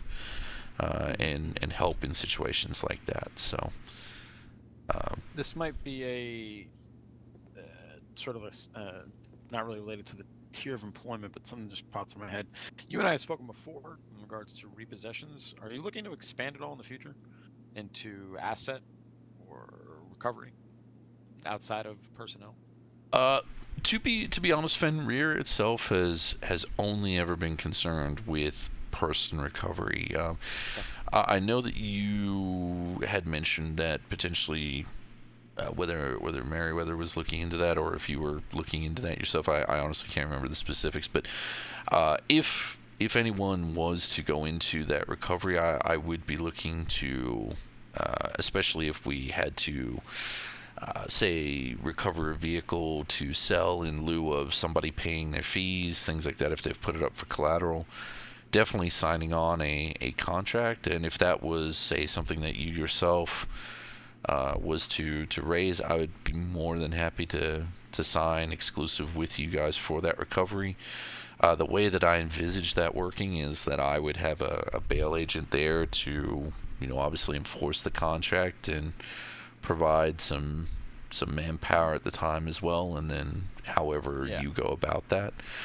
I don't have any desires or interest at the moment, but I just know that if you're sort of going to be the trendsetter, quote unquote, for lack of better terms, as far as recovery goes, especially because you're dealing with people recovery right out the gate. So that's going to be you are setting the benchmark. It's just a curiosity as far as what you're planning for the future.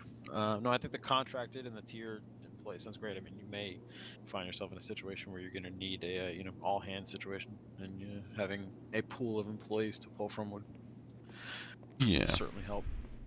Especially since the judiciary has placed in there that at their discretion they may contract or make us aware of warrants that they're looking to have served. If it is someone exceptionally dangerous that we need all hands on deck, and say we're also running our own recoveries at the time, then that's definitely a situation I could foresee where we may need assistance. So, and ultimately my goal would be to have one of my employees with the contractors just to ensure that we have that oversight, especially for insurance purposes and making sure with law enforcement we've got that relationship there. So, of course. Yeah, that's kind of the way that we're looking at moving. As I said, I foresee it essentially being a rare condition, but something that I would like to have a pathway and a process for. So. Yeah, and I've spoken to some members of the judiciary about this idea of them offering the bails and stuff like this to a private agency. This is actually something that when I spoke to them, they were actually really in favor of it. Because ultimately, something that they had an issue with about the idea of offering bail more frequently was just people not showing up to trial, right, and skipping bail and that sort of thing, right? That's sort of their reluctance. Just a coffee. But they were like, well, just a coffee. If there can be a private sector that can track these guys down and recover them, and we're not having to leave it to the police because the police, are already understaffed and overworked. So putting one more thing on their plate to, track down bail jumpers, and having a dedicated agency to do that sounds great. Yeah, we'll happily throw the bail to them. What difference does it make, right? These people, otherwise we just keep the bail. So what difference does it make, right? Exactly, and I mean I do foresee, and this is where our relationship with Liz Williams is going to come in handy. That, or if we were to go through someone like Mr. O'Hagan, I do foresee at times us needing to go the legal route to recover these fees, and ultimately our main goal will always be to try and work with someone cooperatively to have them come in, and we are actually designing. And when I say we, I kind of mean I've lumped this all onto Adam's shoulders.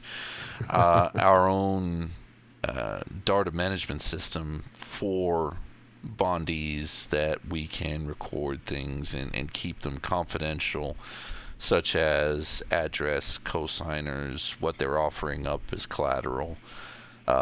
including photos, and things like that, so that we can put markers on there. We can print out suspect sheets, things like that we can then send to agents so that we know who to be on the lookout for. And Very good.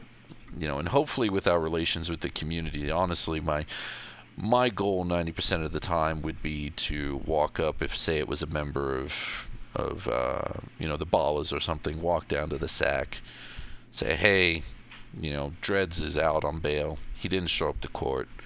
I know he's here. We've seen him here. I just want him to come in. He's going to go down to processing. He's probably going to get arrested, but if he wants to cooperate, then, hey, maybe we'll bail him out again, and as long as he works with us this time. Because ultimately, by us taking him down, we're getting the initial bail amount back anyway. So I don't see an issue if someone's cooperative in, if they're granted bail, bailing them out again. As long as they it's in go their to best court. interests. Yeah. And that's the thing. If you maintain those community relations, they're going to see you as being on their side in the same way that these guys see the PDO as being on their side. You know what I mean? Very much so. And that's why we want to put out there that we're not PD. We're not judgmental. If you have a warrant and you don't like PD handling you, that's fine. Come up to us. Let us know. We'll gear up. We'll put you in the car. We'll take you down there.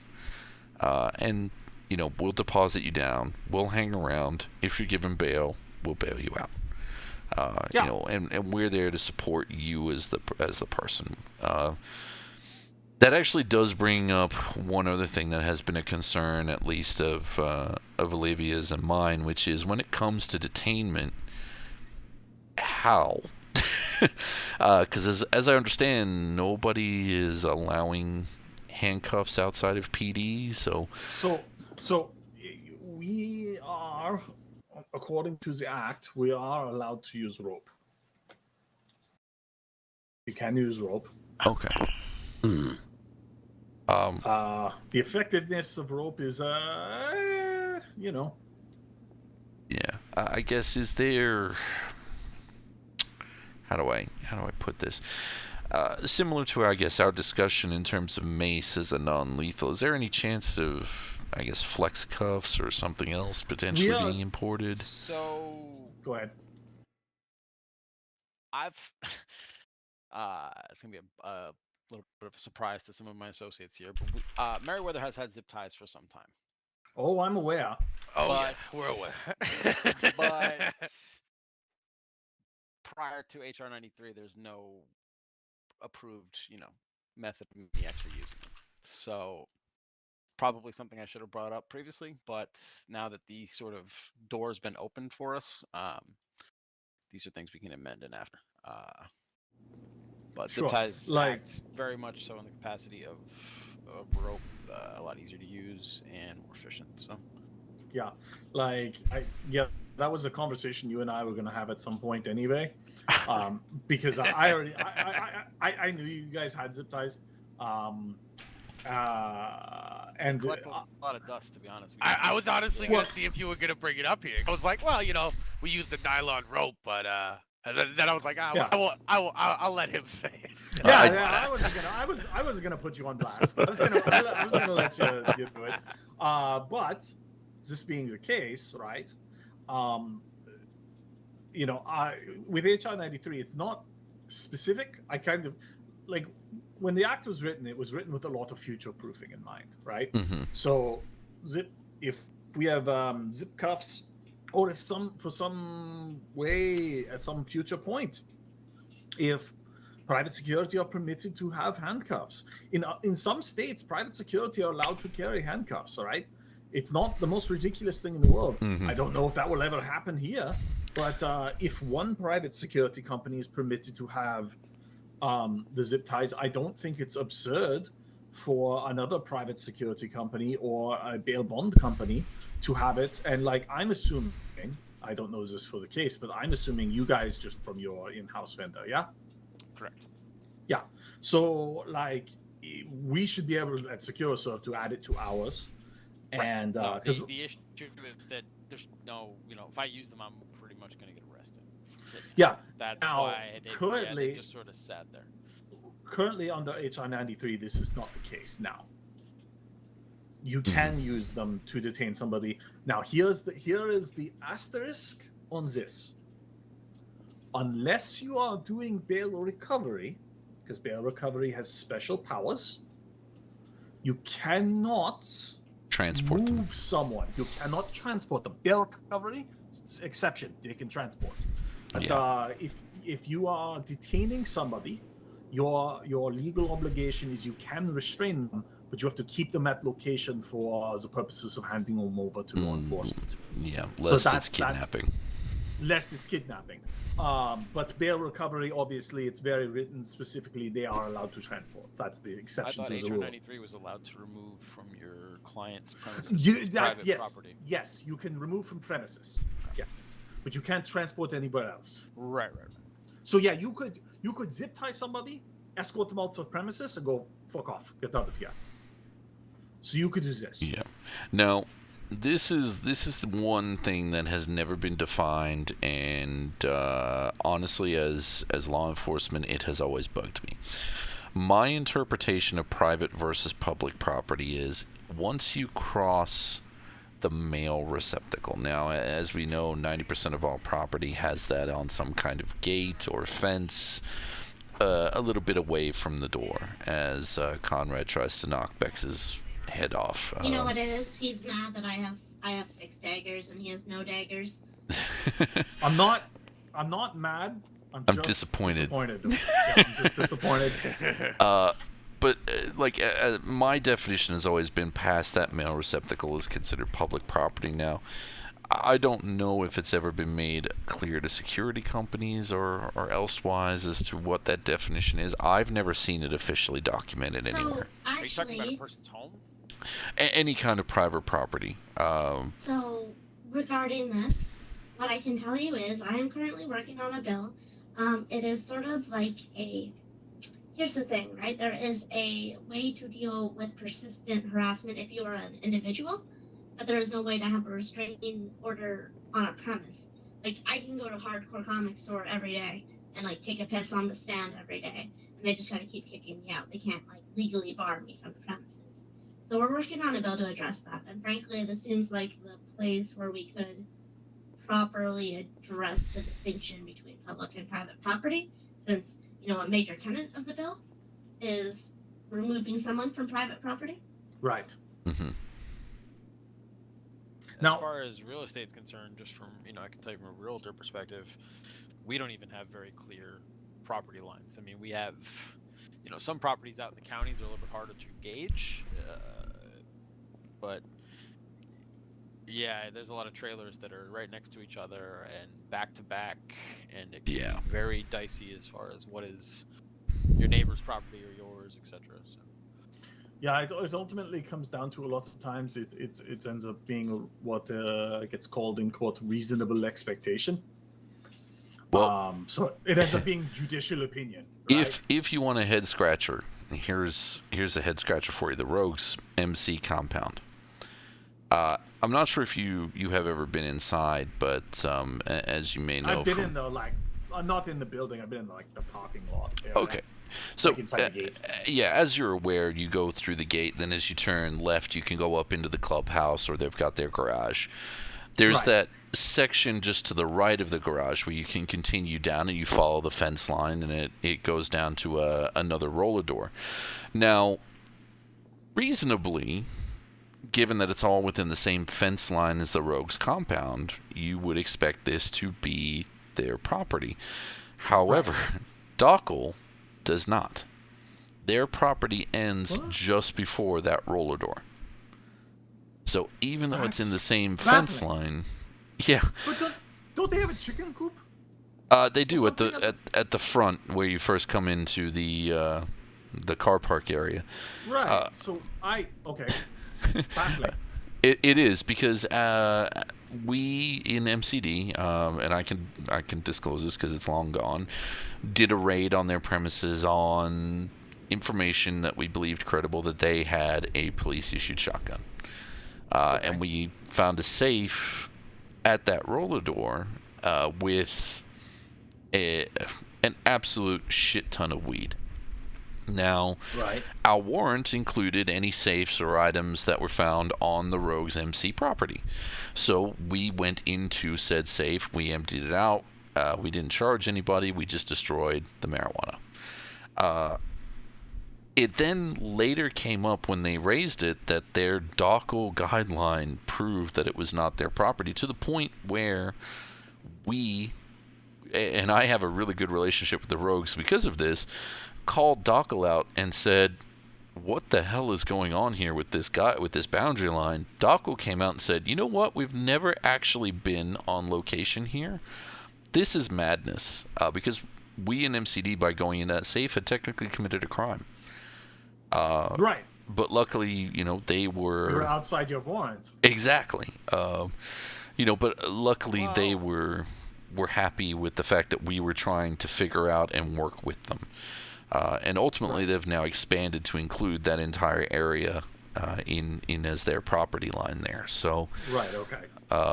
but it was Safes on very public much property were always confusion. subject to search, though. Sure, but if their warrant was very specific and Which was- it always was, yeah. Yeah, then it gets into a weird legal gray area, and yeah, I get where it comes from. So just to, not to get too sidetracked, from my own perspective and for what you were saying earlier, Mr. Stryker, what are you looking for? I looked at your business plan, and then in theory, know all the context of bail bonds. I have no desire to come in and take over. Can't speak for Jericho, but I have no desire to be involved in how you run bail bonds. If you're looking for a silent investor, I'm interested, but I need to know for myself numbers, what you need, and if this is sort of a one-time initial investment, and you're looking for or you're looking for someone consistently monthly to invest into this pool that you're Mhm. looking for. Because I can help you with vehicles, with uniform costs, with equipment up front, no problem. I could help you buy your fleets now, etc., things like that. But if Mhm. you're looking for long-term, month-to-month investor, I would need to know. I need to see some specs as far as that goes, and numbers. And Yeah. what you need. Look, I mean, honestly, if you as an investor would like to help with the setup costs, getting the fleet on board, I would be more than happy to accept that and obviously work with you and show you what the investor side of things would be in terms of remuneration. The kitty itself, our goal was to have about $250,000 on startup. We at the moment, due to an issue with that, it's a pretty in-depth one. I don't kind of want to bore you with the details. On paper, we have close to 240, but in reality, we have 150. So I know that I expressed to Jericho that any investment other than sort of startup costs, things like that, if someone would be willing to offer that up, would be just to try and get that initial kitty up to 250. If anything extra of that came in, that would be cream on top.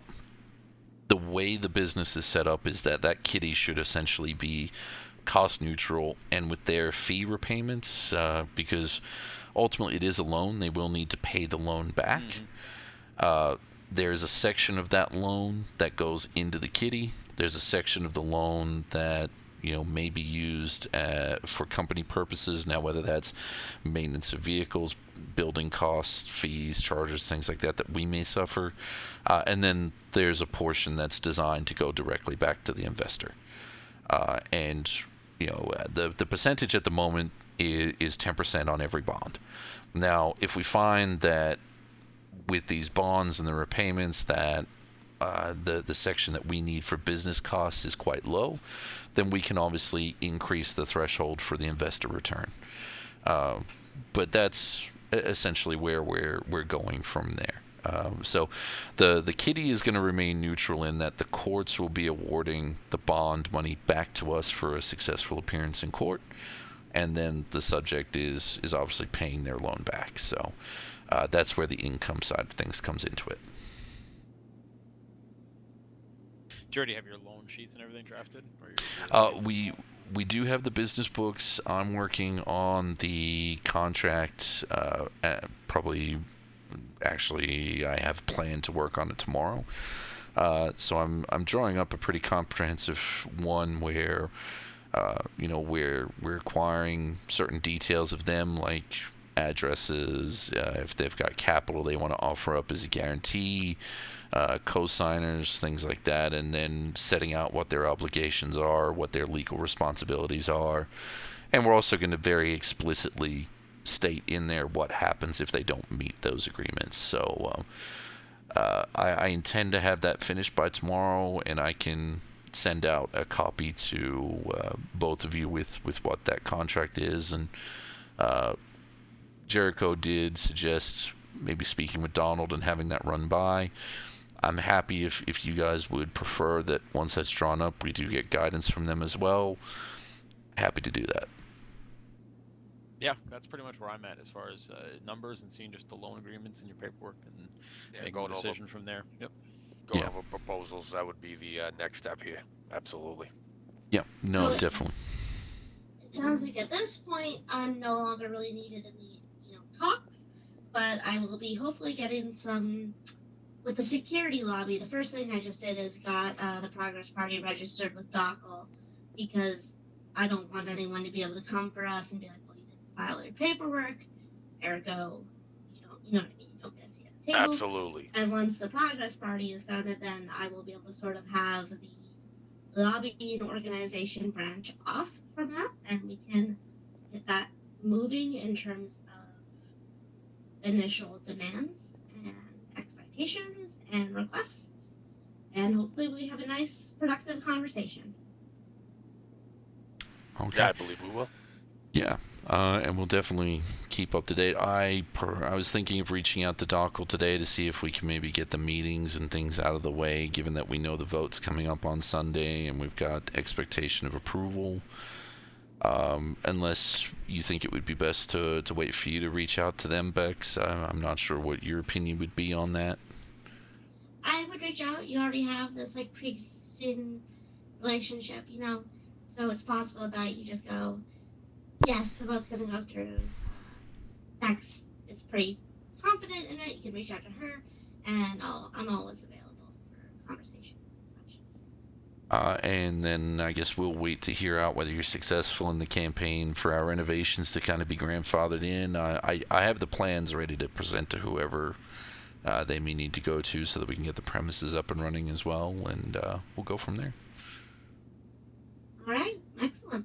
All right, beautiful. Fantastic. Yeah, start Fantastic. looking at vehicles as well and figure out numbers on that end and what you're thinking for fleet, and we'll take all that collected from there. Yeah, I've got a couple of vehicles in mind, which once you're sort of happy with the contracts and the remunerations and things like that, we can then definitely pop down to the Merriweather dock down there and hash it out, and maybe even go down to the dealers, and I can sort of show you what we had in mind. And obviously, if you guys have recommendations on vehicles as well, we're more than happy to take that on board.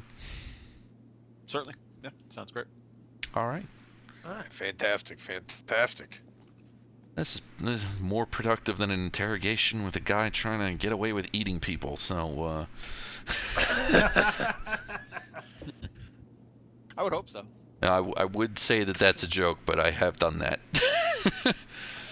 Not the eat people part. I'm just gonna clarify that in the air. Logan Stryker, not a cannibal. No. I do want to apologize for running late, but of course, as we all know, the train tends to be a little bit unbearable at times. But she picked up speed towards the end, and I was able to at least join here. And I really do appreciate each and every one of you coming out to at least speak with Logan while I wasn't here, and hope that the business moving forward would be beneficial to everybody. Oh, For sure. absolutely. And I would like to get, if possible, your contact information, and so that if you ever have any random questions for me, you can more than welcome either hit me with a call or send me a text message. That would not be a problem. Jump out. Absolutely. So here, I'm Conrad Gerhardt. I'm with Secure Surf. Yes, Conrad. I remember when I first got into the city, Logan actually wanted me to talk to you about a security position, but I was pretty headstrong in hoping that the bail bonds would push through. Well, it did eventually. I just had to fucking, hit the books, I guess you could Yes. say. Hey, Conrad, Yeah. Hey, what's up? you want a dagger? Sure, why not? Alright, Uh, hands up, I'll give you a dagger. That's technically it's arms dealing. But they're for sale at ammunition! They're not. It's not a restricted item. And no money is being changed hands. Yeah, that's fair. just a I gift. think you're just jealous. Yeah, no, totally. No, Strike, isn't that a nice TV? Isn't that a that really is a nice wonderful There's TV. There's Yeah. a reed diffuser Yeah. right there. It Yeah, smells like that's- vanilla. It's nice. Yeah, it's great. Okay, dagger's coming out. That's when I leave. I have to run to That's a home cute. a home Conrad, let me transfer. give you my contact information just in case if I didn't. Conrad and Jericho, I will email you the security stuff this evening. Absolutely. There you man. go. Appreciate it, guys. Thank you so Take much, care. Jacob. Talk soon, Striker. Absolutely. Jericho, do you want a dagger? No. No, thank you. Do we know where's Judge Avery's press conference? I need to. City Hall. Okay, I need to bust my ass to get there. I have a meeting I have to attend as well, so this actually ended at the perfect time. It was Wanna come down to City Hall? it was a pleasure meeting with both of you. No, Likewise. as always, very nice to see you once again after Kraken's Cove. Absolutely. I'm expecting a absolutely. call from a Mr. Gunner in a bit. We're just going to discuss something he's asking for.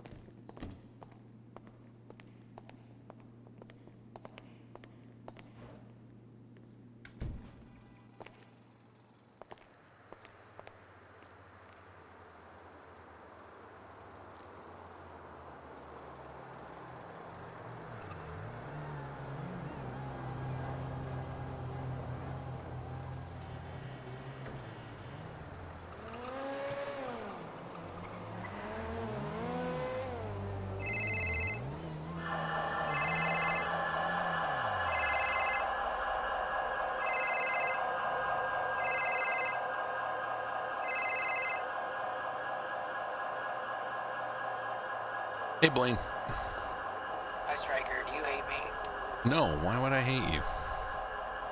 I don't know. I wanted to apologize for kidnapping you that one time. I was impulsive and dumb. Dude, I gave it a 5 out of 5 on Kidnapper Yelp. You're good. Listen, okay, I'll let you go and turn myself in. I just need a conversation with man who never answers this. Yeah.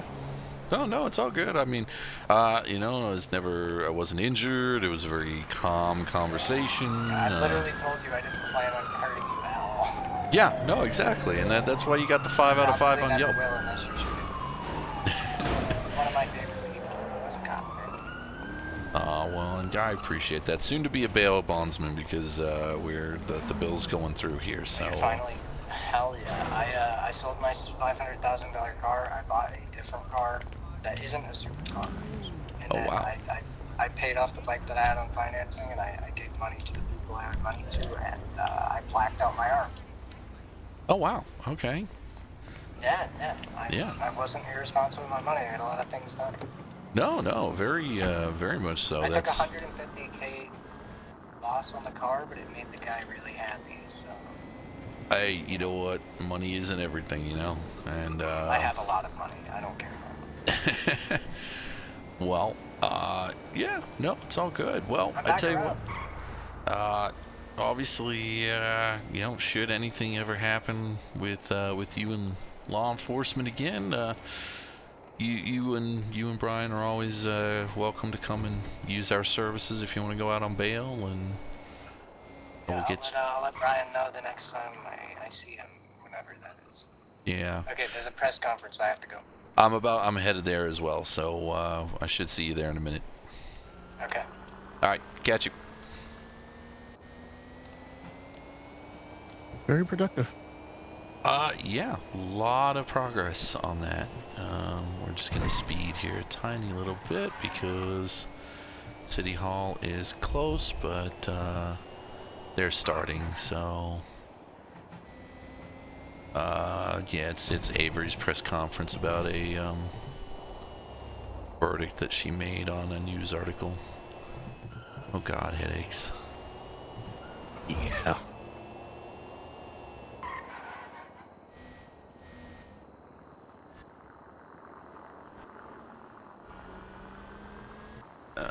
Fuck me. Okay, we're going around here.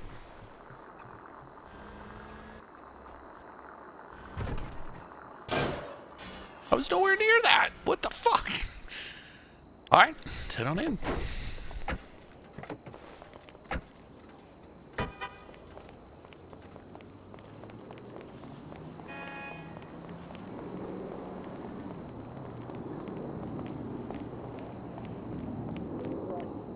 And/or solicit anyone to commit criminal actions are not protected forms.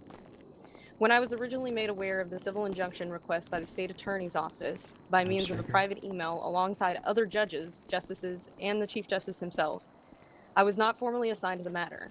I was, however, the first available in the email chain to respond, which I did and investigated into the matter. Once I was assigned to the filing, I ceased all private communications as I noticed that the defense was not included in said email. At which point I sealed the docket due to the ongoing investigation being conducted by the Major Crimes Division and the sensitive nature of the information contained within the matter itself until such a time the matter of the injunction was resolved or the case with MCD was closed.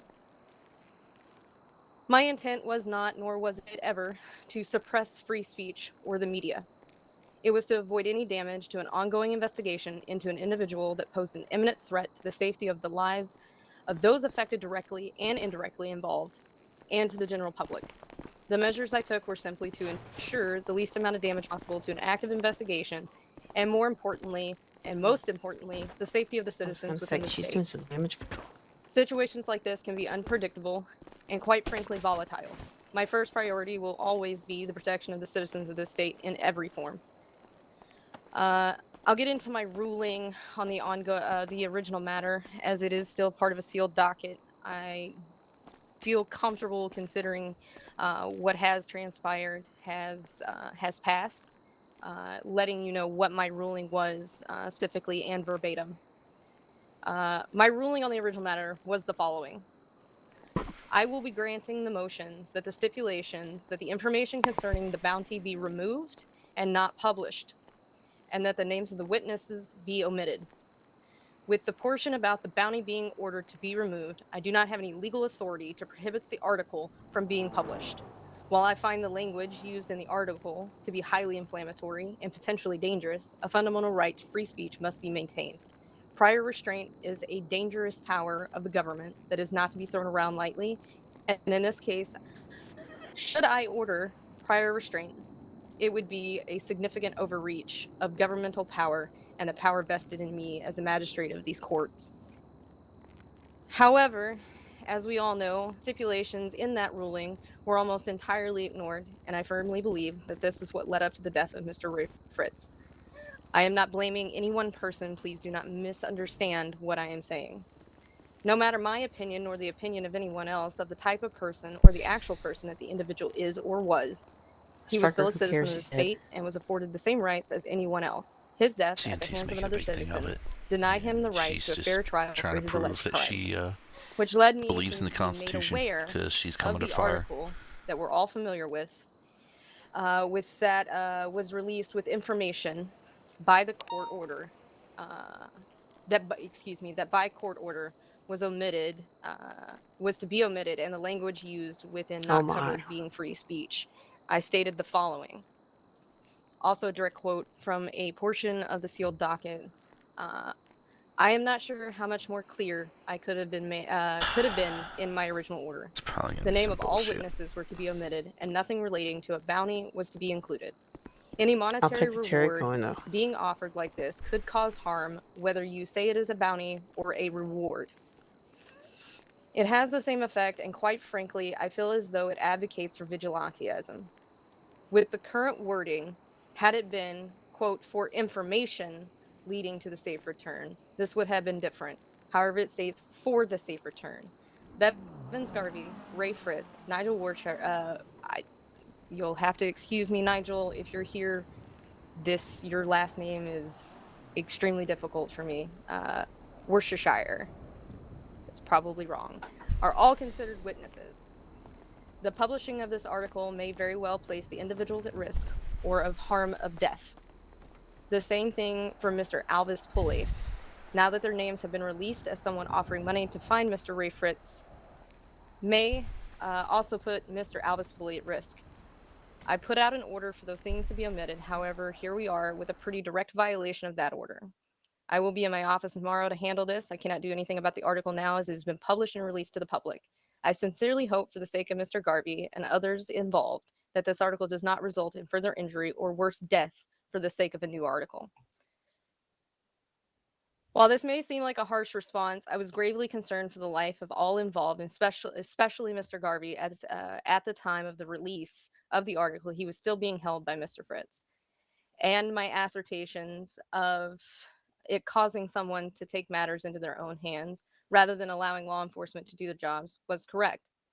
A citizen was directly involved with the death of Mr. Fritz. Now, I will open the floor to questions and/or any concerns that you would like to address specifically concerning this, starting with our friends with the media, and then we'll move along to the general public to address their own questions. Cops need all the help they can get, honestly. One question. The court case is obviously sealed. How do you expect us to ask questions about something we can't view or repeat? So the majority of what was in that article that was released to the public is actually in direct relation to what was in the sealed docket, which I do intend to make that docket public in the coming days as the matter is closed and no longer poses a threat to the general public.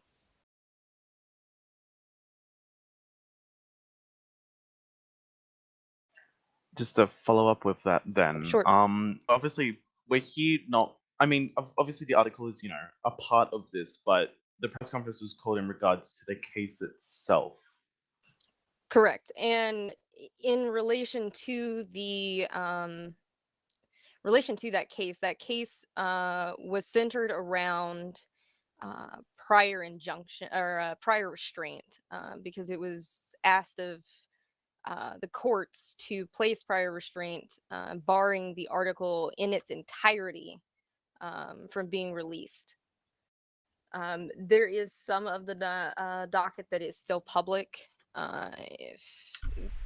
Give me a moment, I can pull it up.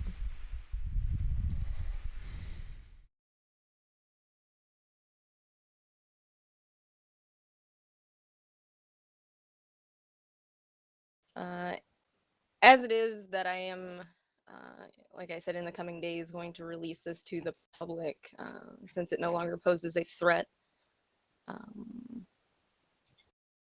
You'll have to excuse me. I will have to dig through emails quickly. If there are other questions, I'll come back to this one. Justice Avery, it's Nick Adams, CNT. Oh. A couple of questions. First one, if you state that the docket no longer looks to be a threat, then why would it have not been unsealed prior to this so that the public and everybody here in the media who wasn't privileged to that information could actually ask you proper questions about it?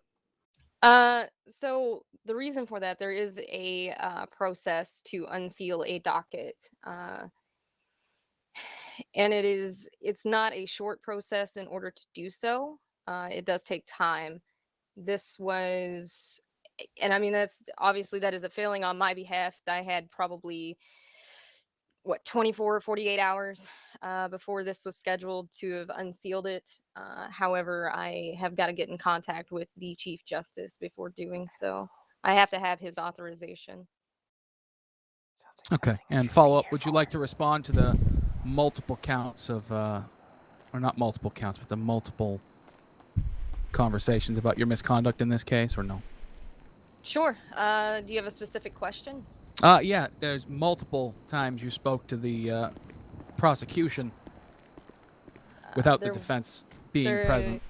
Okay, I'm going to correct you there. There was not multiple times that I spoke to the prosecution in relation to this case.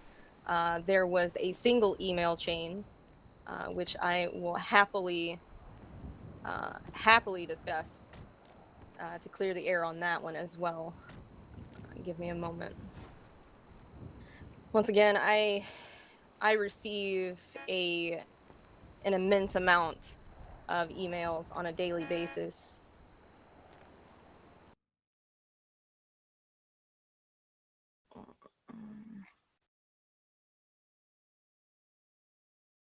There was a singular email chain that included Detective Alexander Ward, myself, Damian Underwood, another member of the judiciary panel, the Chief Justice, Mr. Barrington, Underwood,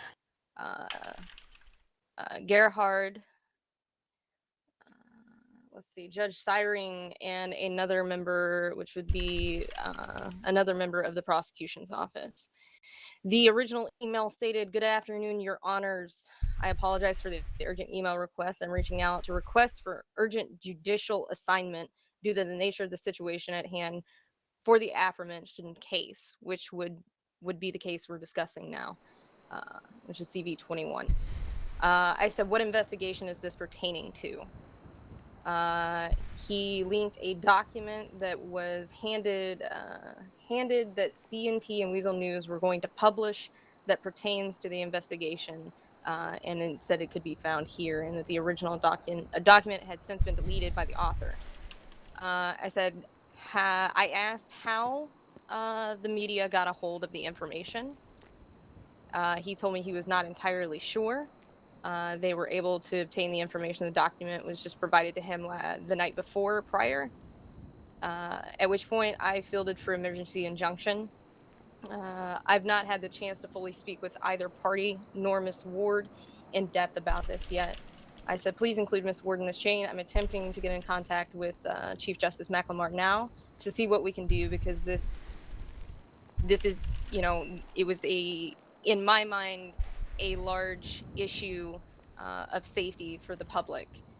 And I asked Miss Ward if she had any idea how this information had been released.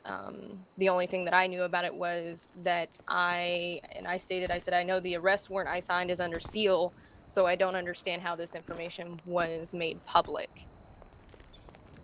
At that point, I was officially and formally assigned to the civil case, at which point on February 21st, I stated, also from this point forward, I will not be responding to this chain. I have been assigned the filing. As the other side is not here, I cannot continue private correspondence. Because while the whole city knew about it, I never details replied. So that was the only instance in which I spoke to the prosecution, and this was prior this all came about. Prior to my assignment to the filing. Any other correspondence had both sides in attendance, to include the sealed docket, which had everyone that was pertinent to the case, defense or plaintiff otherwise, included. Okay. Can we just go ahead and can we touch on what you said when you said please include the detective on this chain? You said you were attempting to get in contact with the Chief Justice, but you also had very strong feelings, and I quote, because this is going to end up getting someone killed if released. If you had such strong feelings going into the docket, why would you not recuse yourself from the case and then continue to make judgments on a case that you clearly felt so strong about? I'll say this now, that while judges are supposed to be viewed as, and I don't want anybody to take offense to this because I don't mean it as maliciously as it's going to sound, as robots who do not have feelings, I would venture to say that anybody that works within the judiciary is their own person. There's not a single case that any judge that they step into is not going to have some sort of feeling about one matter or another. When I took the case on and I was assigned to it, I did not recuse myself because I did not see any inherent bias, nor did I feel any inherent bias towards the case itself. However, yes, I did have strong feelings about whether or not someone was going to get killed. And I find it interesting that you can direct quote a private email correspondence, but that is something I will address later and in private.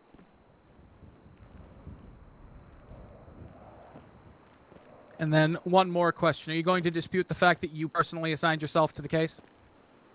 I did not personally assign myself to the case, no. Okay, no further questions. If I go back and What's look at this the court? docket, if I believe Judge McLemore was the assigning justice. I did. I'll you know I didn't assign myself to the case. However, I did tell him that since I was read in on it, that and it directly related to a criminal warrant that I had already signed, so I was familiar with the intricacies of the case. That if he chose to assign me to it, I would feel comfortable dealing with the matter. But that is not a self-assignment, no. Okay, and one final question, actually. So, actually, you know what? Never mind. No further questions. I'm good. Okay, if you're sure. Hurricane was seen here. I've just got one. It's kind of touching on a point that's already been brought up. In jury selection, obviously different to how judges get picked for different cases. In jury selection, if you have any knowledge about a case, you'll most likely be excluded from being sat on the jury for presenting the fact that they're meant to be unbiased. Your prior knowledge about this case and opinion on this case, as seen apparently in this private communique, I haven't actually seen it personally, so I'm not 100% sure what was going on there. Wouldn't you need to kind of follow the same thing of if you have prior information about this and a prior opinion, why would should you kind of exclude yourself from the case?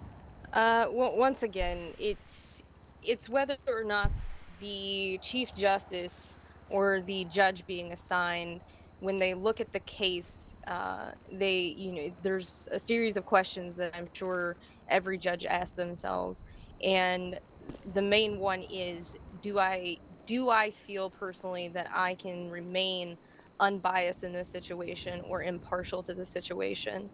As far as jury selection, that is slightly different, um, because of when you talk about a private party knowing of the case or having prior opinions about the case, it makes a difference for jury. You have private parties that will know somebody out here on the street that is directly related to a case. Judges, I see some of the same individuals in and out of my courtroom on a semi-regular basis. If that was the case, and I would have to recuse myself because I knew the person or I knew details of the case, which, to be fair, judges research the case before they sit on the trial, so they are informed themselves. They, I would have to recuse myself from 80% of cases that come across my desk, which is just not feasible. I can pinpoint at least 4 people in here that I know personally. If I had to recuse myself from four people's cases, that puts the load Oh, hey, just Blaine, strictly she's talking based on the about you. fact that I know somebody or I know about the Huh? case. She's I talking will about you. remind you I that was as falling asleep. judiciary What'd she say? members, we do have access to look up people's backgrounds. That there are people in the room she'd This have to does not recuse herself play from. a factor in my impartiality on a case that I am presiding over. Sentencing is a whole nother thing, and I won't touch on that today. His sentence was death. But I believe your question is why is the standard different? There is a different of standard when it comes to selection of a jury versus the impartiality of a judge sitting over a case. The processes are pretty vastly different.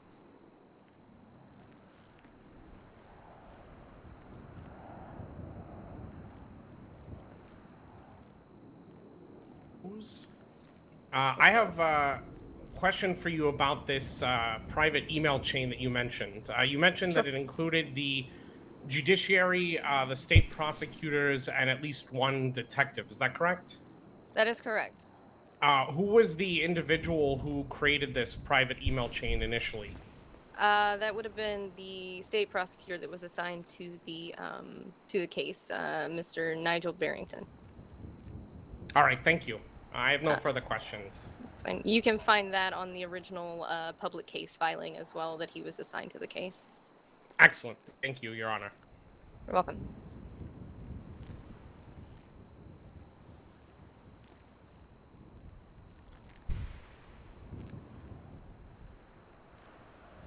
No further questions. Time to hear Bevan's side of the story.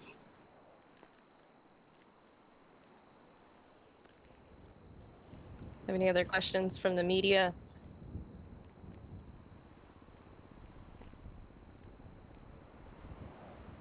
I'll take that as a no. Anybody else sitting here today that has questions?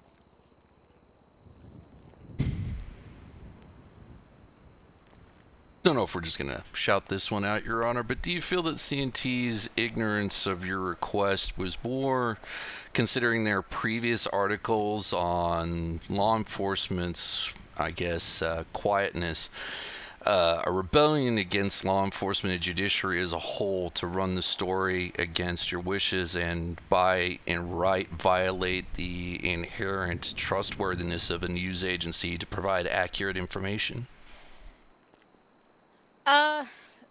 When you say ignorance of the court order against releasing that information?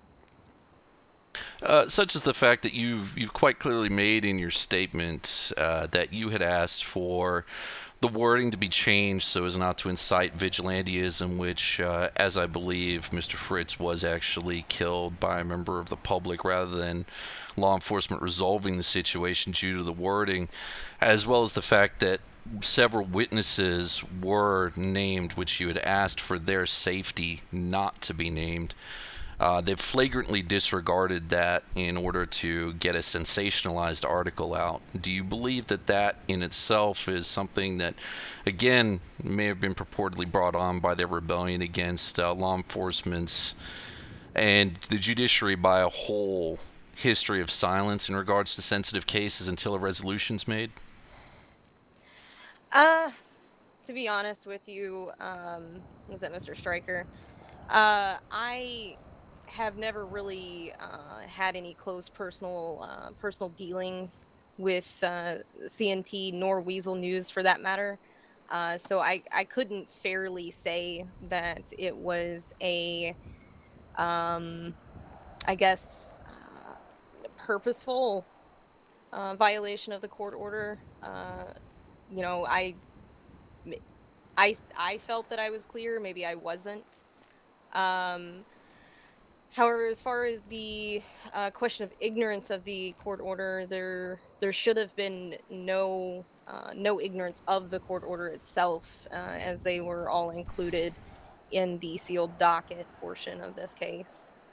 As I won't speak for their motives in releasing that article because I just don't know. I'm not in the heads of the individuals that work for either media outlet, so that's not for me to say.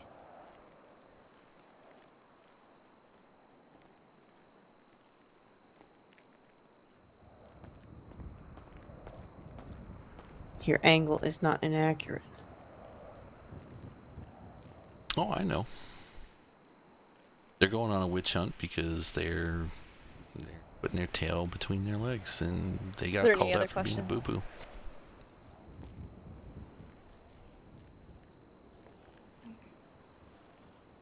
I'm gonna take that as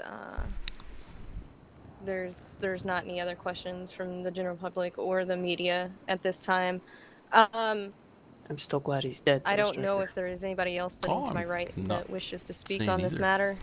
I don't know who died, but I support it. This is where I am going to. But at the same time, make my exit. By the way that the law works, he did deserve and a I will fair leave you trial. with, if there are any other questions that you if have, the article caused someone to take that that into come their up own hands, later, that's not the way that it should be. I will be happy to answer them. My It's like if an article was phone published number saying is that of you had public done record, X, and Y, my Z, office is and then almost someone always decided to open pop you when because I of am it, in the you know? office.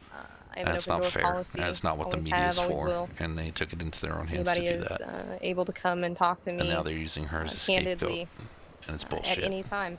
So, with that, I will give I it stand back by the to media as a way of whoever getting is taking information it out, over. but they have a responsibility to do it the right way, you know? I do understand where you're coming from. Alrighty, You were thank coming you. from the right angle for Stryker. Before we wrap up this evening, is there any final You know, there was questions somebody other who than once this made Brian's head for myself? shiny in an article. I have a question, Wyatt. Yeah. That's good media. First off, how are you? Been a long They time. wound up in the Great, how are ocean in you? the trunk. Good, good. I just wanted to. We It's left not them so out, much a don't worry, question but it was as really funny. we wanted to respect the doctor's time here.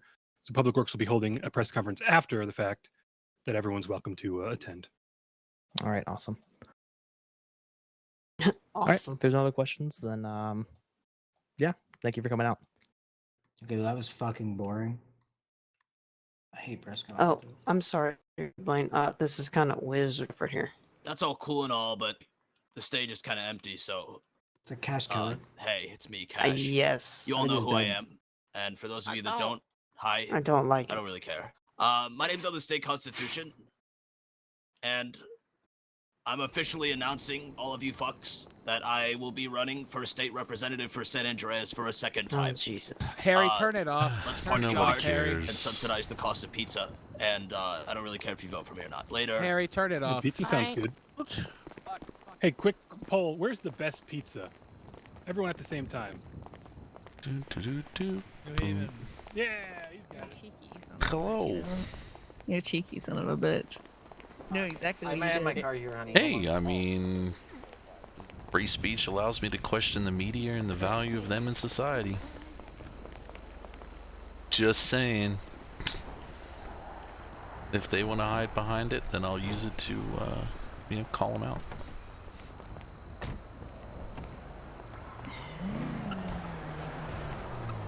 I'm all about using the media to get information out there and things that it works, but yeah. How's she doing? I don't know. She hasn't spoken to me in weeks. So, I have no idea. I don't even know where she's going now. Probably going back to her apartment. Probably. Probably so. Yeah. I don't know. I just wish someone got run over.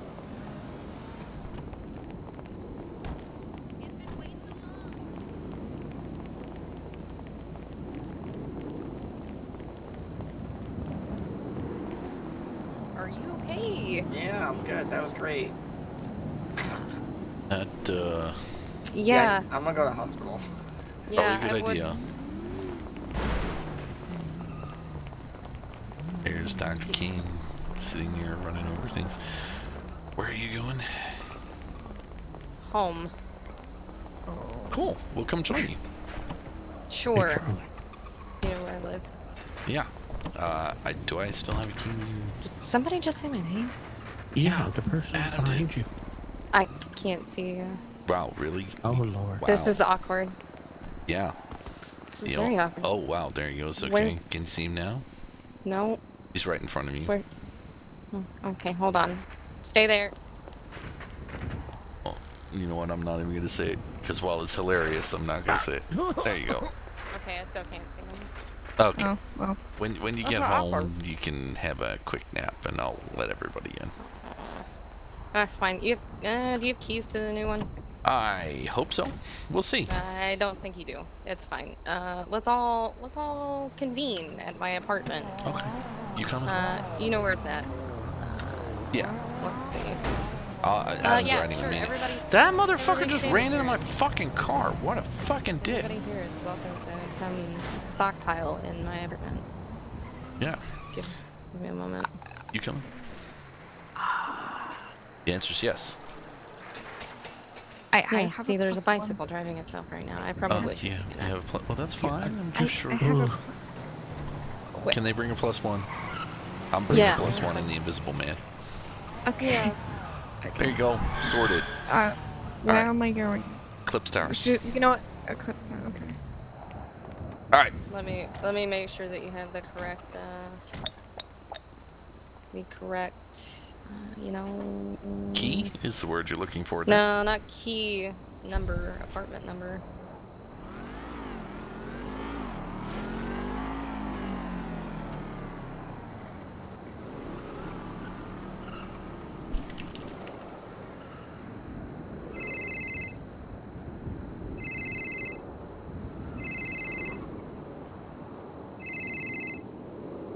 Hola. Are you sure? Like, your sister sounded like she did not want visitors. It's Yeah, 3319. It's fine.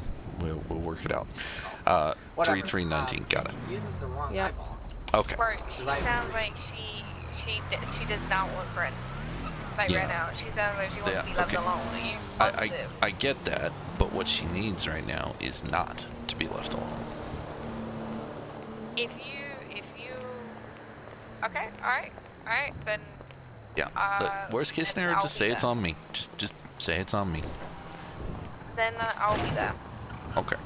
Because she's been alone for far too long. She needs to realize that there's people in the world that care. And yeah.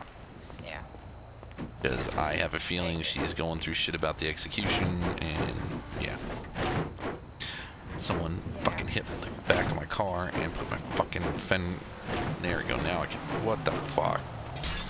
Now I'm just gonna smash my own window. Fuck, I hate this car so goddamn much. What the fuck?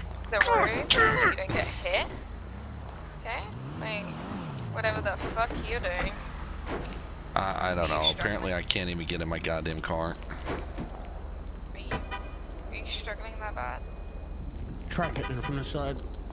No, I'm gonna get this. What the I just unlocked the fucking thing. Oh my god, I hate this car so much. Hate it. You are struggling hard. I fucking hate it. This Hard. fucking Right. piece of shit. There, Straight. okay. Are you just gonna get in the passenger seat and go across? Yep, and I'm gonna fucking shimmy across. There we go. Nice. Alright. I'll follow you then. Okay. Follow me, and I'll meet you there. Alright. Okay. We're gonna run a couple of reds. Oh my god. You make Just- me break the law. Just go with it. Just go with it. I fucking hate you. Yeah. Okay. Everyone does. It's fine. I need to tell my +1 what we're doing because I kind of just threw them in my car and didn't tell them. So That's fine. Okay. That's fine. It's all good. We're gonna surprise them. No, we're not gonna surprise them because that's not fair on them. Shit, I'm doing 100 miles an hour. Yeah, I know. I'm like going 60 and I'm like having. Look, this thing does not have it. Okay, it's an electric. I can't hear the engine revving. Okay. Alright. Well, Alright. We're about to go.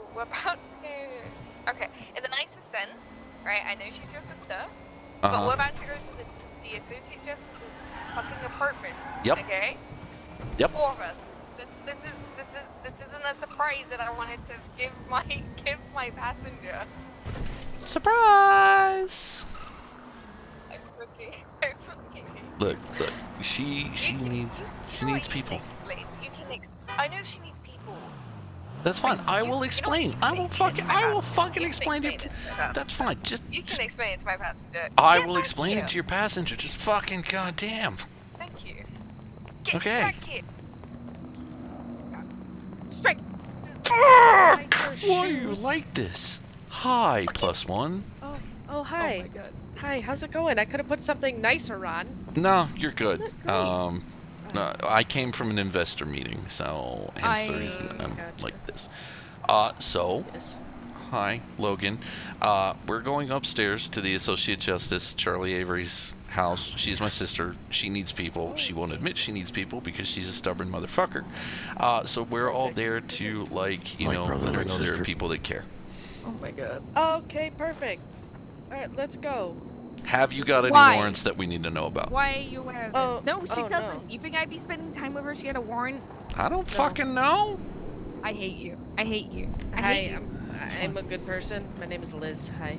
Hi, good person, Liz. Adam. Okay. Nice Oh, to by meet the you. way, this is Nice to Adam. meet you, Tyler. He's working for me when the bail bonds comes open. But anyway, let's go. Hi, Adam.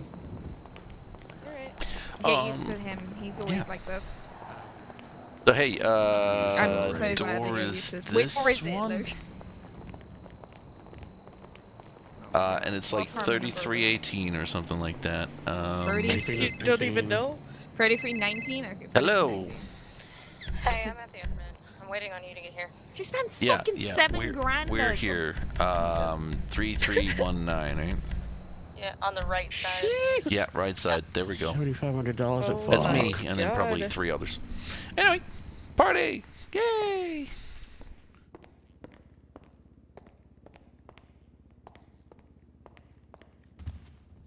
Hi. Yep.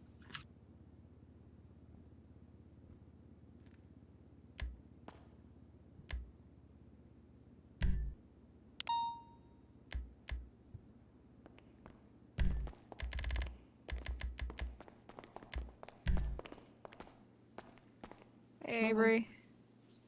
Hello. Hello. Blame him. Or take it. And then there's Adam. Yeah. Yep, and then there's Adam. So, So you have two people that you know and two people that you don't know. She knows Adam. Yeah. Oh, Kinda. okay. Well, then there's one person that you don't know. It's me then. Hi.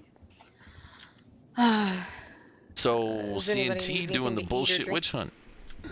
Oh yeah, well that's been going on. It is what it is. I knew that was gonna come up. That's why I What called him I'm out. more I mean, what? What I'm more interested in is how a private email correspondence between Judiciary, DOJ, and one member of the police was DOJ somehow gave or it to him. another. Yeah, yeah. Oh, it was there's definitely gonna be a DOJ. talk. There's gonna have to be a talk about that. Yeah. Because that was a private email correspondence. Yeah. That was not part of the yeah. docket, and it had no pertinence to anything that CNT would have needed or, not needed. Oh, yeah. But they don't care. They sensationalize everything because they've got a vendetta against the silence of MCD and law enforcement, and then by extension DOJ and judiciary. Hence the reason I called them out. Hey, if they want to invoke free speech, I can use free speech too. Yeah, well, I was kind of on the spot, so while I I know. semi-agree with you, I still couldn't speak. Just shouldn't have said my name. I could have changed my voice too. I could have been like, hey now, what about these here motherfuckers called CNT? I mean, they seem like a right pack of cunts. I would have hit you. I would have walked over and smacked you in the back of the head. She would have come off the stand and smacked me in the head and then gone back and answered the question. Probably. I ain't gonna lie. When I noticed that there was no police there, I kind of may or may not went and got my gun because I did not trust half of the public works people that were there. You mean this? Oh. Yeah, bro. I did not trust any of the public works people that was there. Yeah, or the fact she's packing heavy. Of course she's packing. It's fucking Avery. What the fuck do you mean? Sorry. Yeah, Well. I'm probably the one person that gets in trouble the most for still continuing to carry my gun inside of MRPD. Mainly because I just forget that it's there.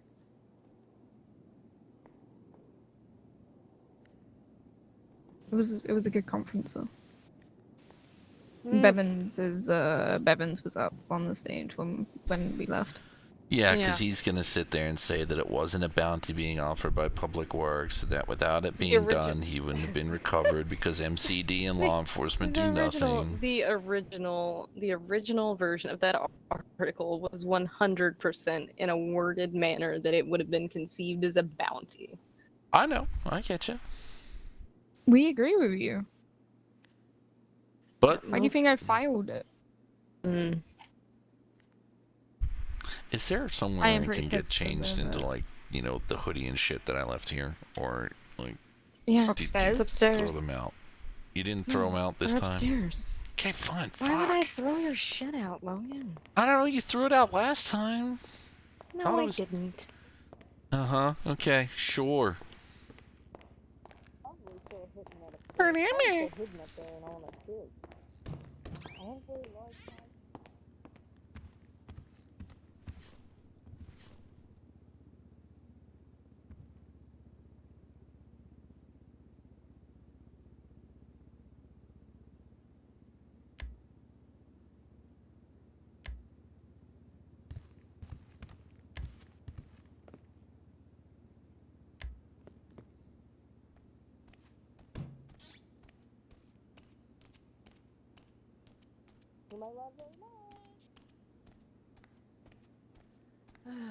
Fuck are you wearing? Who? My lay around Oh, Avery's him? house Yeah, clothing. his lay around his sister's house. I mean, it looks comfy, so I don't blame him. It's fucking comfy as shit. Plus, if I You wanted, know, we could just throw on. stylish. I really like. Again, I don't know what about me screams that I have some sort of weird agenda or some impartiality No, that's just you want to know what? deep-seated. Here's the problem: is you question CNT, and like they did with Liz, they're gonna sit there and they're gonna paint you out as a wicked Go witch of the for it. West. Evil. But you and Absolutely, John are positively some of the evil. fucking hardest working people that we have that actually do shit. So I don't want you letting this fucking get to you and causing you to have fucking issues, because fuck them. And I'll fucking have a conversation with Ramses and fucking be like, bro, what the fuck? Over my body. I mean, it's just stupid. Like, I don't. Again, how many times have I chewed you out on a docket publicly? I mean, you Logan. tried to give me contempt of court because I I forgot did. to put in an affidavit. Yup. Because nobody told me My how to own do an brother. affidavit. My own brother got threatened with contempt by me. I don't know. That was a good day. I don't know what about me says there's inherent bias. Now, granted, he's probably right. I don't like the media, but this is why I don't like the media. Look, the I'm media is also, there. I was in no mood for a I fucking know. press conference. The media has a No. role to play, though, in checks and balances. I get that. But they don't have... Yeah, but get your fucking information correct. Exactly. I don't care if the media keeps people in balance. That's not my issue. It's misquote, misinformation that irritates me. Because, my God, if I, as a justice, get up on the bench and am misinformed about a whole case, and I rule based on misinformation, I'm the fucking worst person in the world. But the media does it, it's fine, because free speech. The media is honestly just a bunch of monsters. It's ridiculous. They just say and do anything just to get a story. Whatever, fuck me, I guess. Anyway. So which DOJ do you think it is that leaked? The fucking... Probably Vinny. Probably. I don't see Vinny doing it. I do. Vinny's out of his depth at the moment, and... This was before Cole died that this conversation was had. Yeah, but this is the thing, is DOJ would have been... February. DOJ would have been, as a whole... No, this happened after Cole died, because I Yeah, freaked it did. out because I was like, fuck, who the fuck am I meant to even go to for this now? Because it's Yeah. meant to be the fucking DA, and then obviously the DA just... Yeah. So, my issue is, though, I wasn't formally signed to that case. I didn't assign myself to the case either. I'm not doing anything As wrong. long as John put in there that you were assigned... Right, and John knew what I said prior to the case being assigned to me. Exactly, because he was in on the whole If John conversation. had thought that there was any perceived bias there, he wouldn't have assigned it. Exactly. Because I'm pretty sure he's the one that assigned me. You didn't do anything wrong, Avery. You didn't. They're just Oh, no, I know I didn't. hungry fucking jackhounds that want to nip at everyone. Oh, it's because... Oh, I'm sorry. John didn't do it. He didn't put his little, to all parties, such and such is assigned to this case. It's because we spoke in private about it. Jesus Christ.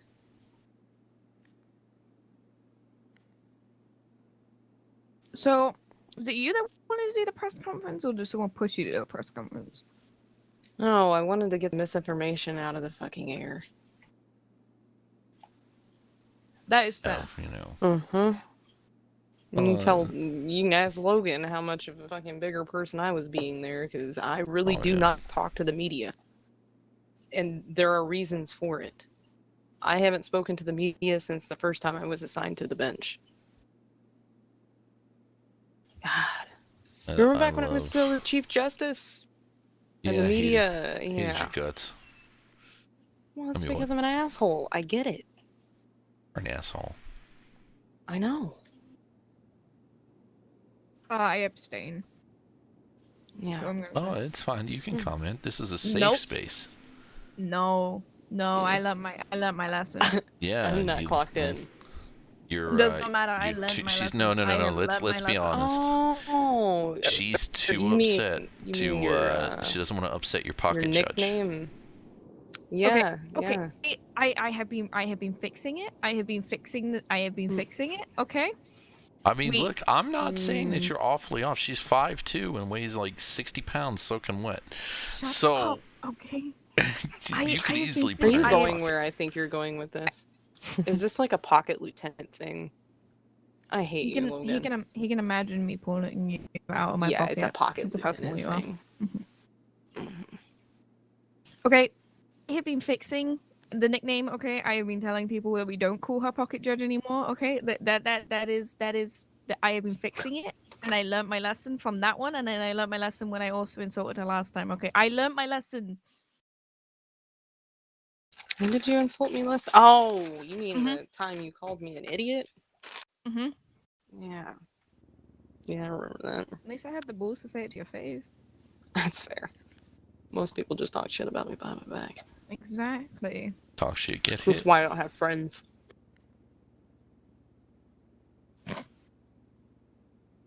Sorry, I wasn't expecting that.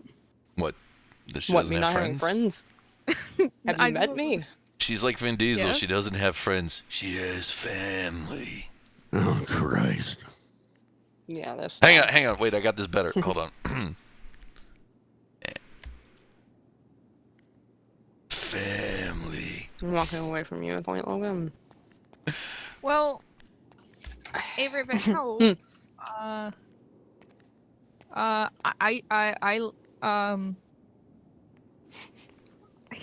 what, I'm just gonna You're cry. not No, gonna I'm gonna offend me.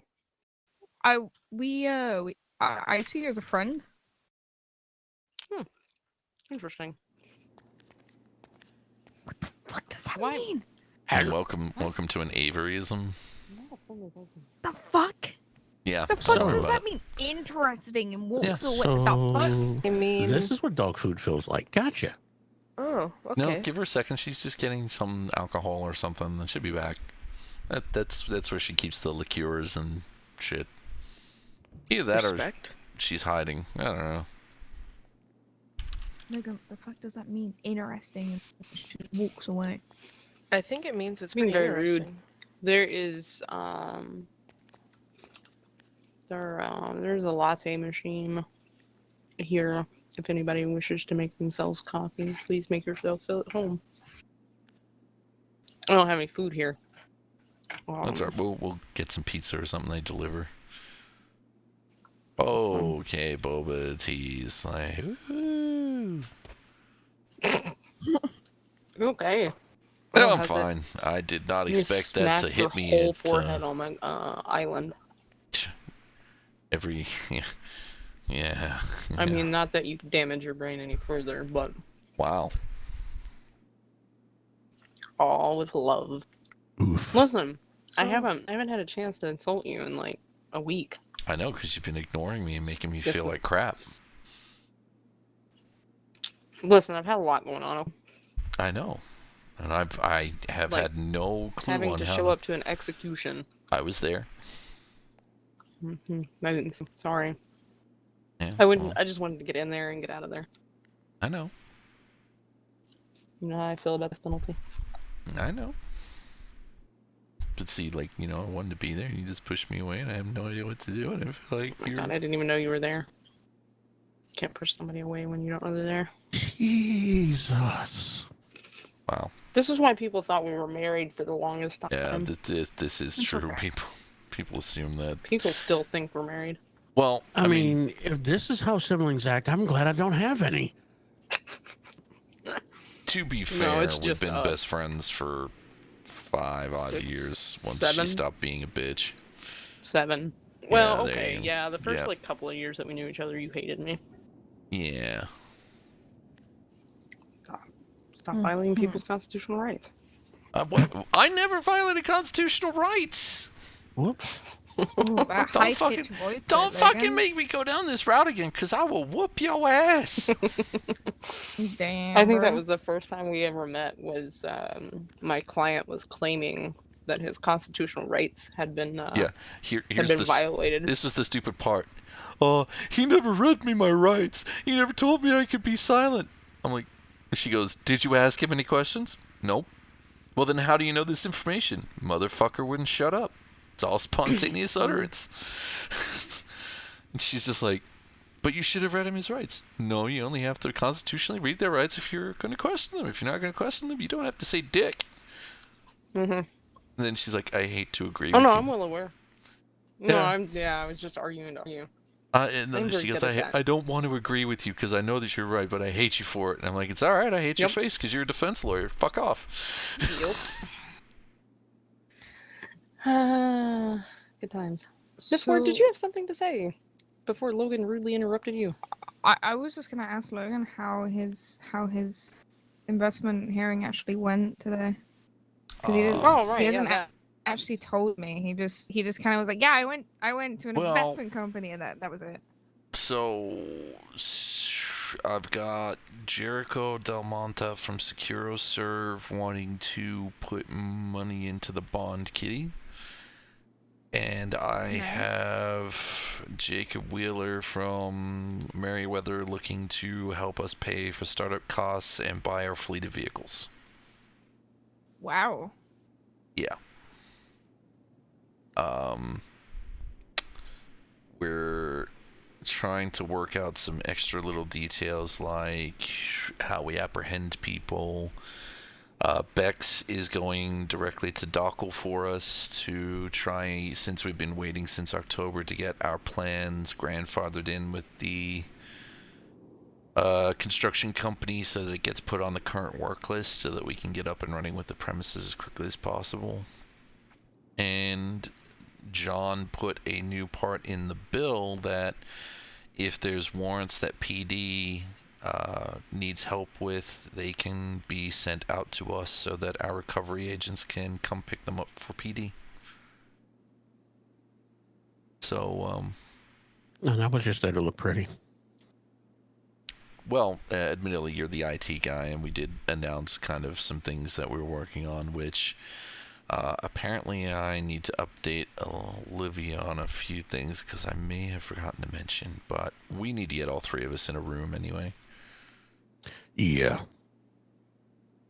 And then, I offered Alex a job if she ever leaves MCD. You did. So You did indeed. It's on my list for if I ever decide to say fuck you to MCD. I've got That's two okay. I'm probably about to resign or retire and leave John having an aneurysm. No, don't do that because of this asshole case and fucking CNT. It's not just that. It's a whole compilation of things. Wait, no. If you retire, then she doesn't have a pocket judge goes away. I have to build rapport with a different judge. No. God fucking damn it! Do you understand how long it took me to build rapport with you? It's bad enough as it is. Charlotte, don't fucking put it in because of all the last couple of cases and shit. You are one of the few people in the city that actually fucking gives a shit and actually sits there and puts proper consideration into your fucking sentences. So, if you fuck off, John is going to have a goddamn aneurysm, then we're going to need a chief John's justice. already made it clear to me that if I ever put my retirement or resignation in, that he quits too. Exactly. So we're going to need... And I don't want the... And no offense to Vinny, because he is a nice guy. We're going to end up with a DOJ situation where a guy that was only hired for 2 weeks is now running the fucking thing.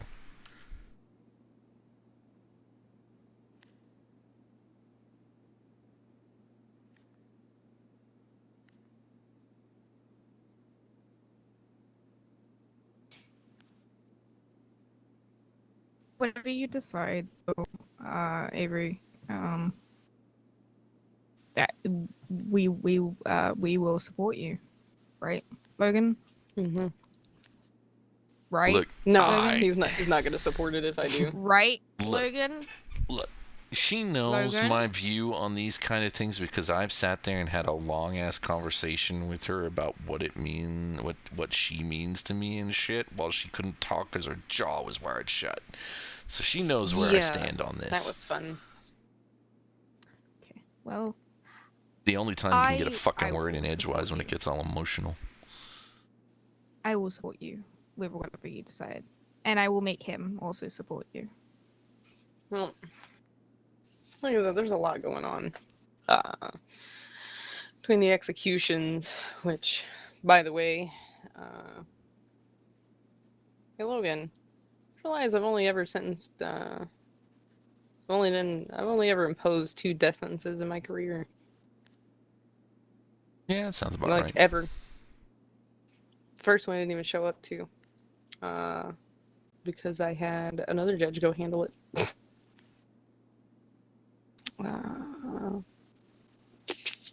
Yeah. Yeah, but you know. God, I wish I'd had another judge handle this one.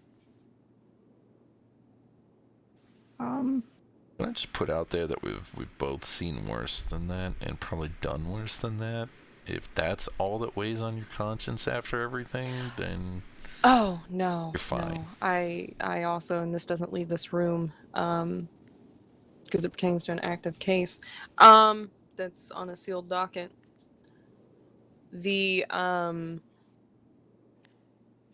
I also have to decide if I am gonna put a court order out to take somebody off of life support. So there's that. Do I know this person? No. Thank fuck. Because otherwise, I'm probably gonna go murder an entire motorcycle club. I mean, what? For legal purposes, I'm kidding. Have you this might be a personal question. But have you thought about talking to someone? I already have an appointment with Dr. Kane. Okay. Oh, Beautiful. you are actually Anonymous talking voluntary. to someone. What? Yes. I'm proud of you. Well, I'm still dealing with the stuff with Pippin. Let's see. What else am I dealing with? Oh, the fact that I was almost murdered. There's that. And then the death penalty shit.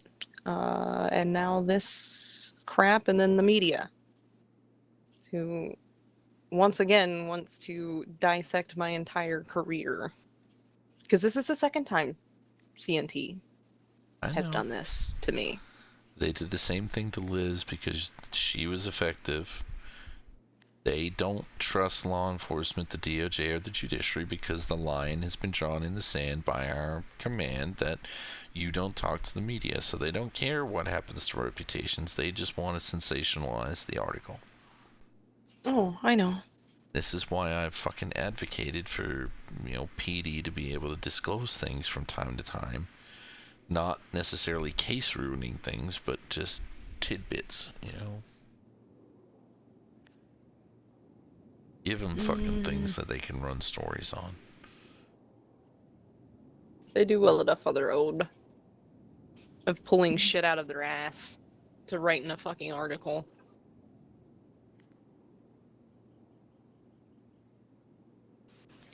Hey, Logan, can I ask you a question?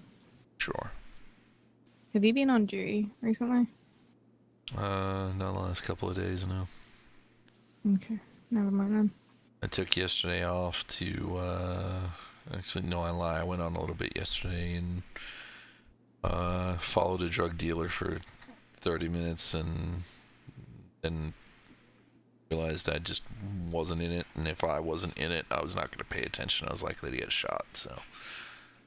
Other than that, I've been taking today to do Fenrir stuff. Why? Okay. I was just gonna ask if you if you seen someone on duty. Who?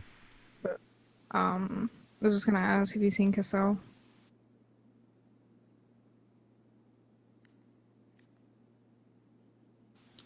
Oh yeah, I didn't tell you. You're like one of the only people I haven't out of my close friend group that I haven't told. me and Cassell broke up. Well, I kind of just figured by the questioning there that something had happened. Yeah. I mean, you know what? I'm going to invoke Black Sec here and shut up. Why? What? Nothing. I gotta say it here. What? I'll say it later. What?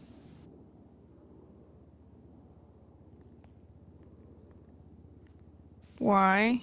You already know my thoughts on this situation. Yeah, well, we're friend zoned right now. And hard, okay?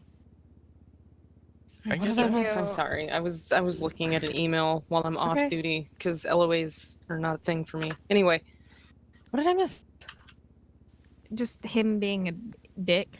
I'm not being a dick. I understand. I am. I'm fixing myself first. And that's a good place to start. Both of them deserve that. Plus, she friend zoned me until further notice. So. Well, I'm gonna shut up. Yeah. Yeah, I'm gonna shut up. Yeah. Cause.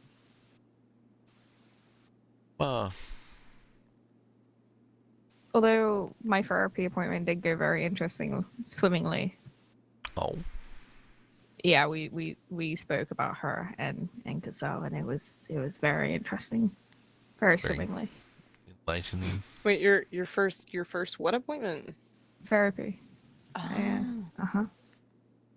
I wish you the best of luck. Yeah, it's gonna be interesting. But I went with Talia. Yeah, Talia. Talia with her instead of Talia Romanov or yeah, like Russian names. Is it Russian? Romanov? Yeah, No, I don't know if it's Roman. I don't know if it's Romanov. Okay, don't take my word for that. She's still on there. Oh, it is Romanov. Okay, I was right. Yeah, but she's Scottish. Like she's not. She's actually not Russian. She's I mean, there's Scottish. Scottish people with Russian ancestry, and Yeah. you know. But that doesn't mean that she's full Russian right now. So apparently, Public Works little press conference turned into a fist fight. Yeah, sounds about right. That's what I just heard. That's why we left. Yeah. When actually, why I left was because I just didn't want to fucking be there. As soon as fucking I Cash Teller didn't got want to up, be I knew there it for was my gonna own go press downhill. conference. Okay. Yeah, well, mine did too because I was really blindsided by the fact that those private emails were released to the public and the media, apparently. Not that there was any procedural misconduct or legal misconduct there. Because I'm going to tell you right now that if they're going to complain against me for, put in a complaint against me for ex parte, they would have to do it for literally every judge on the fucking panel. I will be honest with you. It wasn't me. They're fucking. I didn't figure. Because if I did, I would just fucking tell you outright. I'm gonna be honest. No, I didn't figure it was you. I fucking hate the media. Yeah, same. The first time I ever talked to somebody in the media, I want to say it was Wyatt Diaz. And I quite strongly told him, very respectfully, that I don't speak to the media. Because typically I don't.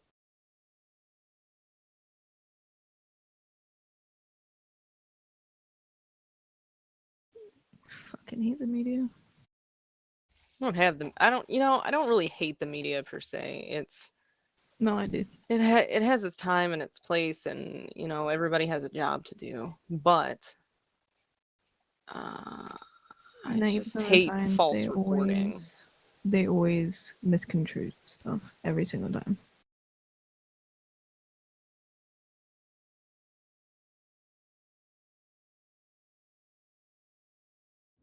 Oh, I'm sure if CNT writes an article, there'll be beyond their inability to spell. Yeah, because Count Chocula's on the loose. Right. I don't even think cereal, like like edible cereal, was spelled correctly. Yeah, no, it was. Oh, well, there you go. At least they They can spell managed to get that cereal. one. Wrong kind of cereal. Watch out for that Frankenberry. Better get your flaming pitchforks ready. No, it was Henry Kennedy. So there was a case that I dismissed. What was it? Yeah, no, but it was Harry Kennedy from CNT. Oh, it was the Gary Schumann versus Serena Michaelison and Elizabeth Williams, the civil suit that he filed against the Chief Justice. The one that they witch hunted me after the first time. Yeah. He was like, there's unanswered questions, and it's like the civil case was raised on a number of grounds, blah, blah, blah, blah, blah. And I said, well, I understand that you have a job to do, and I respect that fact. As a general rule, I do not speak to the media regarding cases I presided over previously or am presiding over currently, nor do I accept media requests for really any other reason. As such, I will respectfully be declining to give a statement in relation to this media request. If there's any further information you require in specific relation to the aforementioned case in your request, you may refer to my ruling. How do I put this? That was 1000% a professional way to say fuck off. Gary Schumann can take a Bane massive of donkey my cock fucking existence. and just deep throat it That would until be the too good for him. balls tickle his chin. No, that would be too good for him. Can't stay that bad. He wants to talk about ex parte legalities, when I distinctly remember when I first became a judge that he called me directly to ask me questions about a case that he was the attorney in and I was the presiding judge. I put a bar complaint in against Schumann because the fact that he contacted my client directly ex parte. Oh, I know. And I still don't know what the fuck's happened to that fuckwit. Nothing over that one yet. That was months ago. What the fuck? I know. Oh, wow. Gotta be honest. It would look like he's getting a bar strike.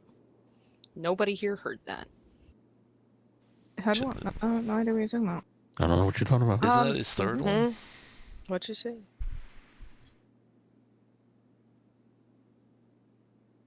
I'd have to look. And to be honest with you, I can't be fucking asked to look. Doesn't matter. He's got another complaint open against him right now anyway.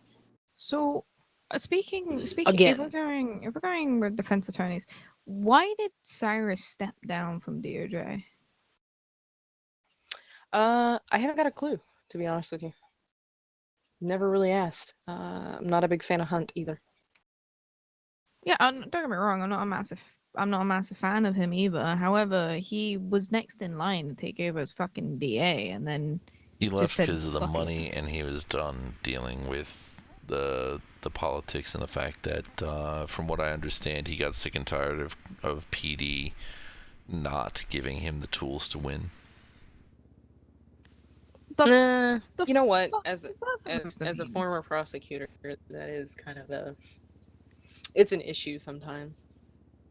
But, instead of him pissing and moaning about not being given the tools, maybe direct PD in the direction of the tools that he needs so that it ceases to exist to be a problem. I don't know. Maybe, be part of the solution, not part of the fucking problem. There are steps that they're taking in PD, like the mandatory templates, but people's paperwork... Template's not going to fix the is information shoddy. contained. Exactly. Yeah, exactly. I dismissed like... a case not too long ago because there were so many different inaccuracies between statements given on the docket and the original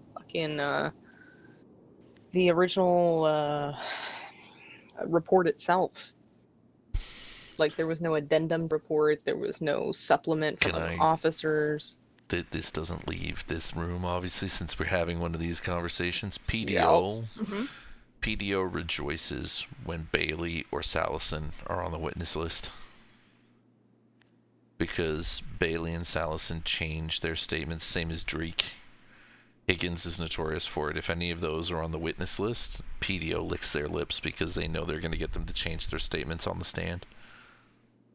Bro, I ain't even gonna lie. Every single time that I see Salison in a report, I roll my eyes. So You want to know what's funny?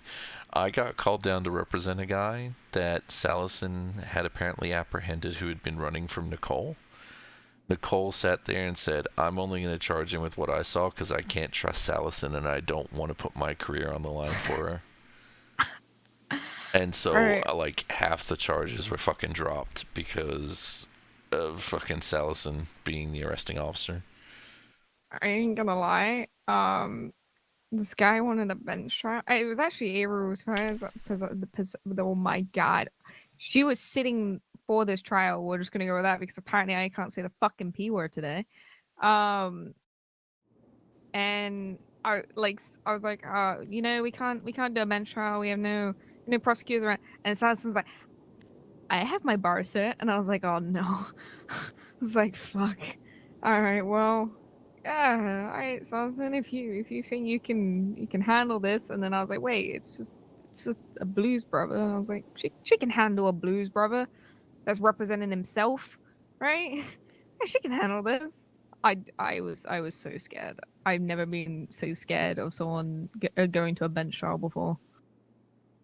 My favorite bench trial so far is when I was watching Marvels be put on bench trial for striking Thompson because Thompson wouldn't give him a goat sticker back, and he admits right in front of Charlie my god. and everybody as loud as possible, yeah, I rigged a trial once. I bribed the jury so that they would find her not guilty.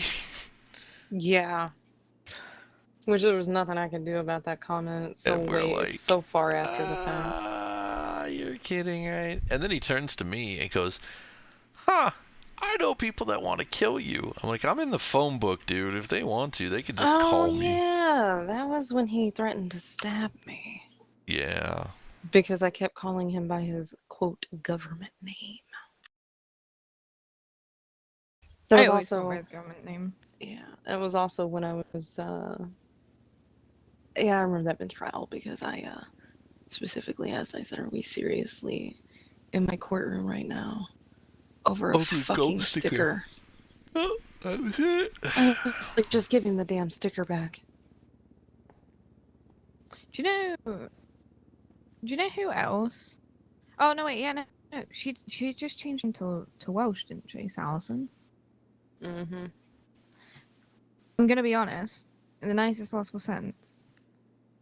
I don't know how she runs a law school. I'm terrified of what's going to come out. I'm one of the literally professors. It's fine. Oh, fine. Wait, are you actually? Yes.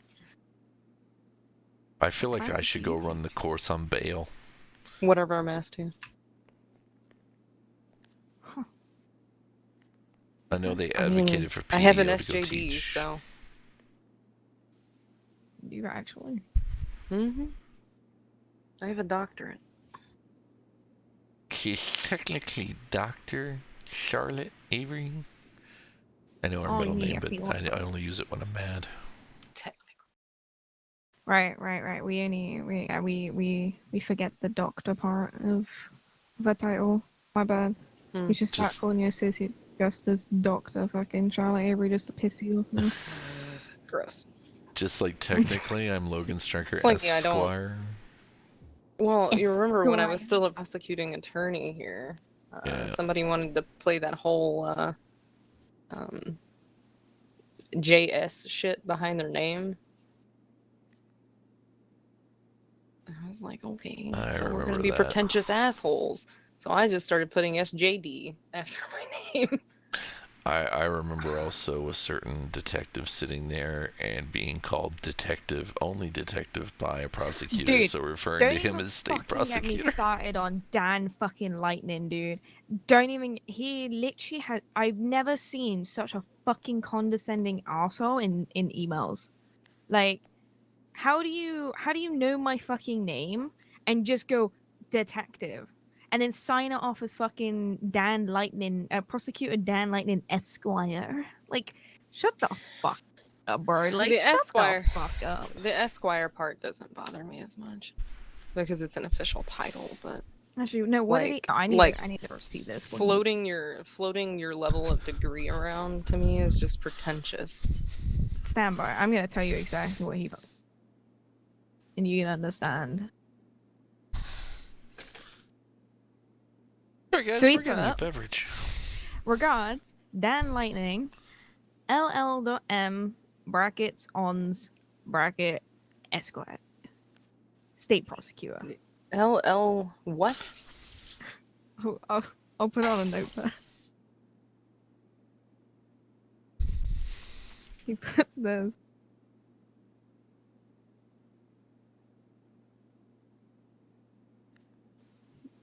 Look at it. It's on the table.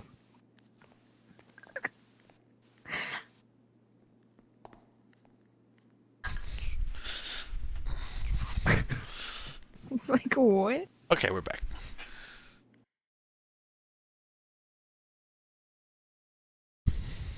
Okay, so fantastic. He has a master's in law and apparently graduated with honors. Fantastic. I have a doctorate from Harvard. So Who gives a shit? I he worked sent me as a the cop and email. got it. He sent me the email and just went detective, and then started being condescending in the email, and then signed off as that. So my next message, my email responding was just state prosecutor. I didn't even use his name. I was like, nah, bro, you don't want to use my name? You don't want to be respectful to me? I won't be respectful to you. So all the way through the email chain, he started then using Ms. Ward.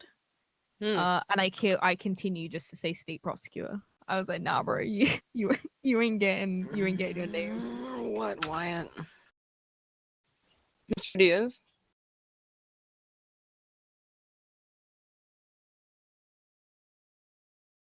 Fucking hate that guy, dude. Never been more pissed off at a prosecutor in the state than at him.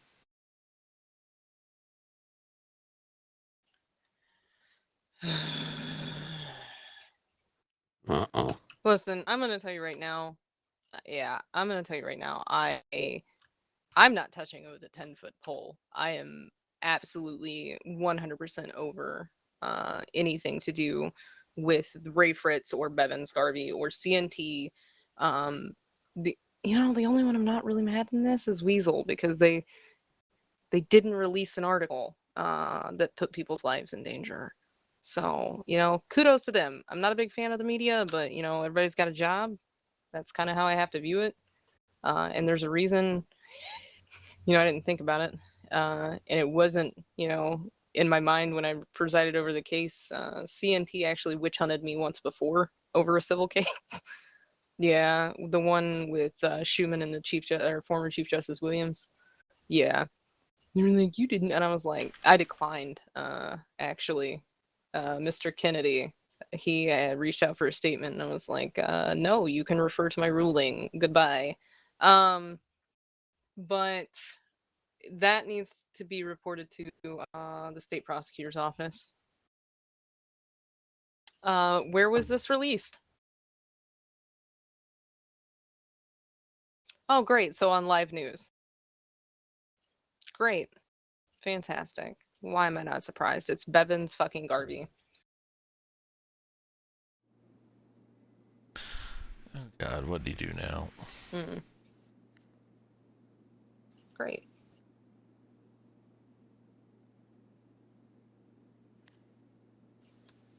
Great. Yeah, let the state prosecutor's office know. And then tell them not to call me about it. All right. Have a good night, Mr. Diaz. Yeah, I appreciate it. Great. Bevins Garvey is a pain in my ass. Everything I did to try and fucking protect that man from being killed. And this is the thanks I get. Why? What's he doing? So you guys are gonna get word of this before too long. Bevins Garvey has put out a $100,000 bounty / reward for to find the accomplice of Mr. Fritz. Like we didn't have a whole fucking press conference about how that was wrong. Did I not detail the uncovered, like the non-protected forms of speech? Apparently people either just don't listen to me or I'm just not very clear. I thought I was clear. You're clear. It just People don't listen. it's Bevan's fucking garbage. Yeah, He never that's- fucking listens.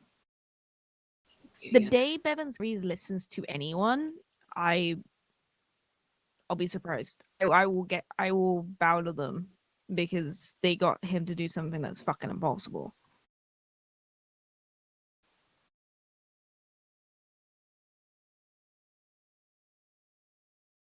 Can he not get removed from his position? So here's the thing, when I was doing that warrant against him, they fired him from the arbiter position so that he was no longer in charge of anything, and then as soon as the warrant and the inquest went away, they hired him back up. So PW is gonna, honestly, I'm gonna be very honest with you, the government needs to actually crack down and do something and fuck PW right off and fucking get rid of them altogether.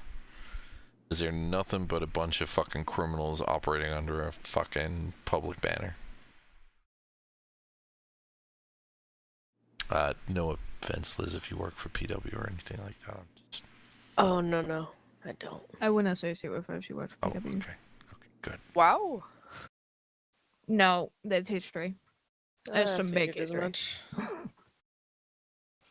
Right. Well, you know what? I was getting ready to go to bed anyway, but on that note, thanks, Mr. Garvey. I'm just gonna go stand in my shower and contemplate my resignation. No. Yep. No. Hey, guess what? I know something that we can all go and fucking start arresting him for anytime he opens his mouth. Let's go arrest him for incitement. Yeah, because that's exactly what it does when he talks. Oh my god. God, I can't stand A crime or... Yeah, that's why when Wyatt called me and I was like, I'm not touching that with a 10-foot pole. What the fuck kind of word is this? INCHOATE, inchoate offense that consists of a person offering money or inducing another to commit a crime with the specific intent that the person solicited commit the crime. Because considering that public opinion is that nobody in PD really gives a shit and that it's good that a citizen killed Ray Fritz, that's all that's gonna happen. What law? What are you reading? Penal Code. Incitement, a crime, or INCHOATE. I have no fucking clue if that's even a word or someone fucked up. Hold on. Where is this that you're looking? Can you give us a Penal section? Code. Yeah, sure. Penal Code, hold on. State government. Section 2, miscellaneous misdemeanors. Under Article 3. Article 3 is Section 2.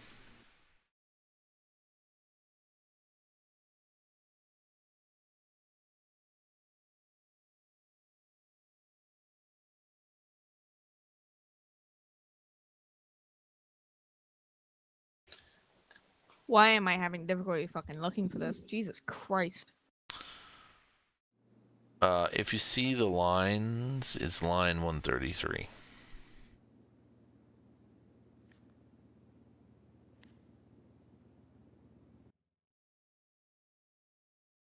Are you talking about the word inchoate? I don't fucking know. I speak A crime, an I speak inchoate two offense. languages, okay? English Yeah, it's and bad English. It's inchoate. It means anticipating or preparatory to further criminal act. Okay. Alright, that's associate justice, alright. I'm sorry, Dr. Avery. I'm fucking with you. Sorry, Doc. My bad. No comment, no comment, no comment. So, hey, Sorry. since you're a doctor, when we went riding around in the DeLorean, Why the fuck didn't you tell me we were going back to the future or where we were going? We didn't need roads. You completely missed an opportunity. She's gonna hit you. Do you have an off switch? He doesn't. I'm gonna stand over here just in case. Do you enjoy having a spare key? Wow, you're gonna cut off your own flesh and blood. Yeah. I'm gonna be honest. You spend $7.5 grand on this apartment. Yeah, I do. I mean, I don't buy anything else other than food occasionally. It's a nice apartment, but $7.5 grand. Yeah. I thought I mean- I thought 4.5 grand for an apartment was a lot. I haven't to pay for this apartment because of the bedroom. What's the bed? No, actually, I'm not gonna. I didn't. You just come up here. I'll give you Thank a you. tour. It's really nice. I'm That kind part. of curious myself. Sticks and stones may break my bones, but whips and chains excite me. And I respect you for that.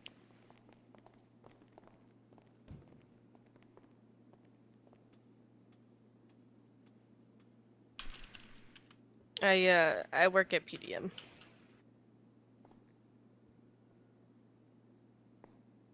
Oh, sweet.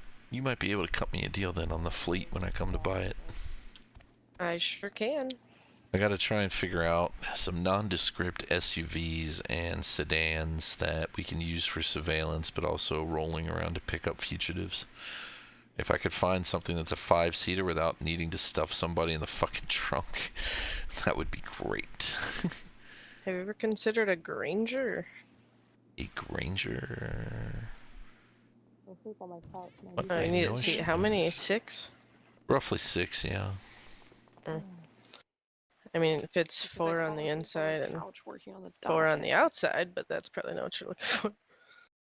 No, because then the docket wouldn't get handled. I just sleep.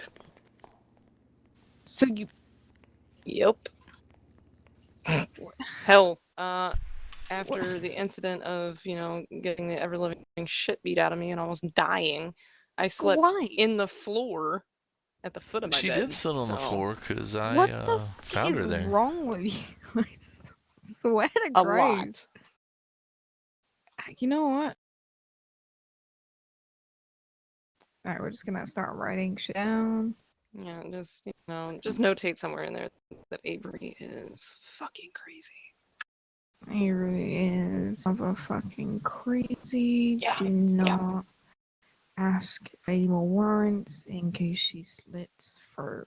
Got it. If we're being honest, 90% of the warrants that get signed, I'm pretty heavily intoxicated when they get signed, so. Is that Yeah, where we- there's. We've talked about this.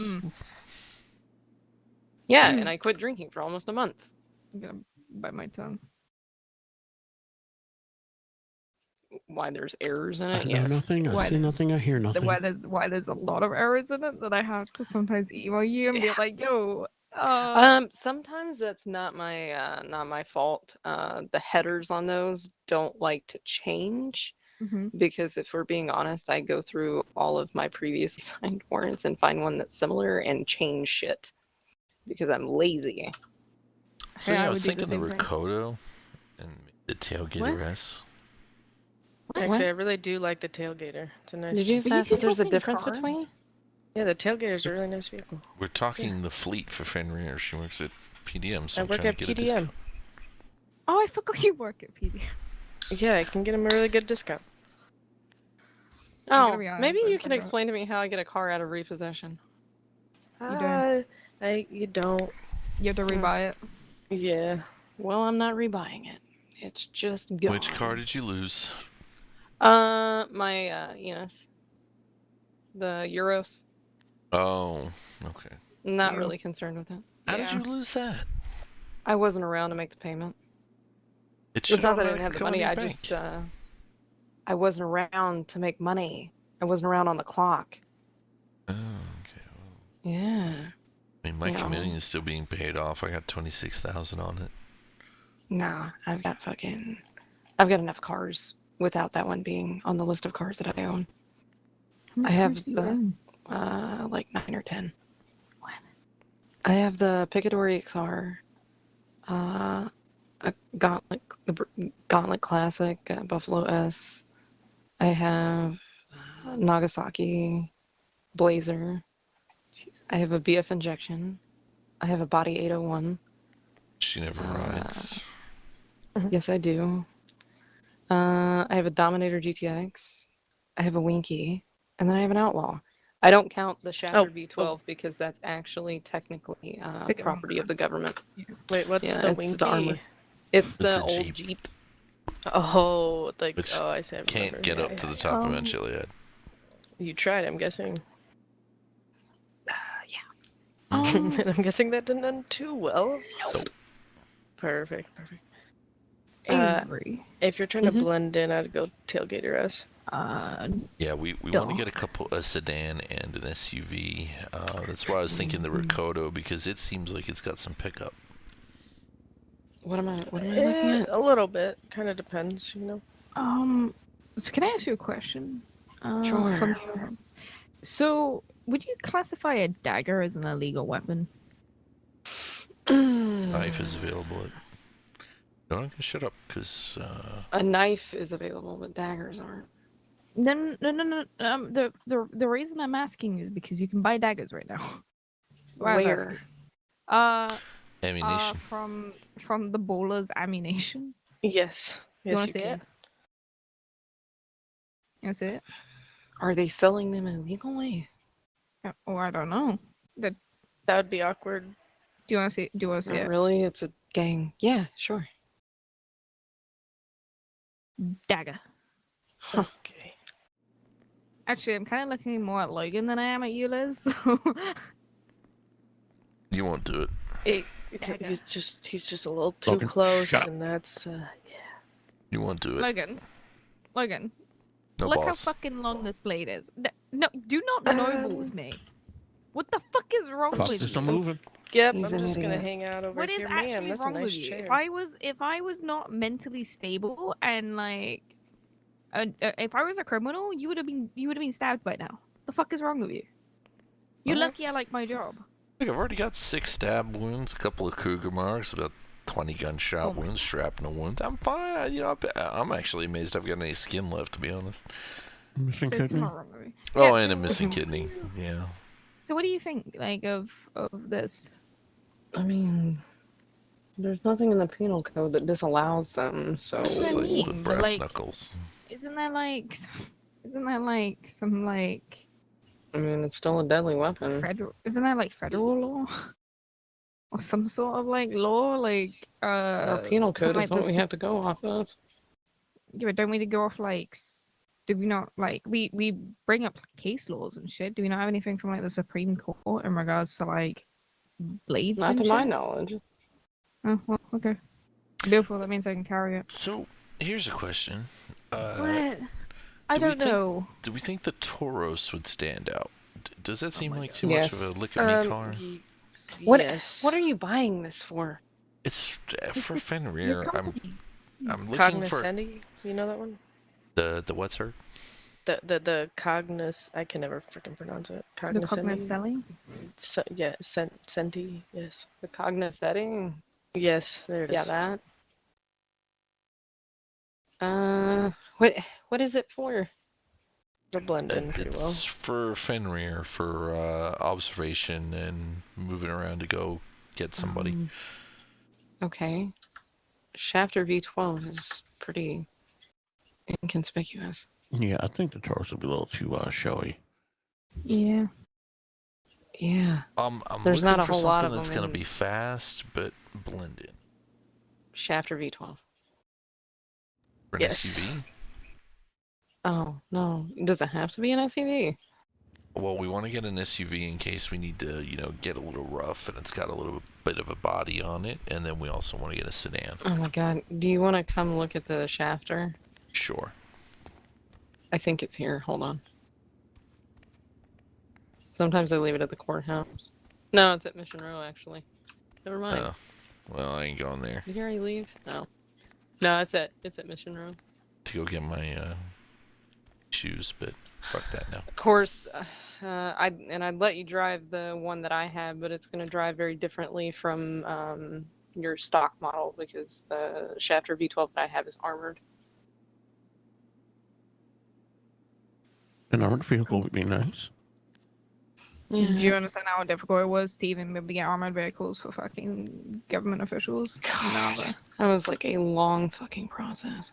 We had to have a whole bill written into law.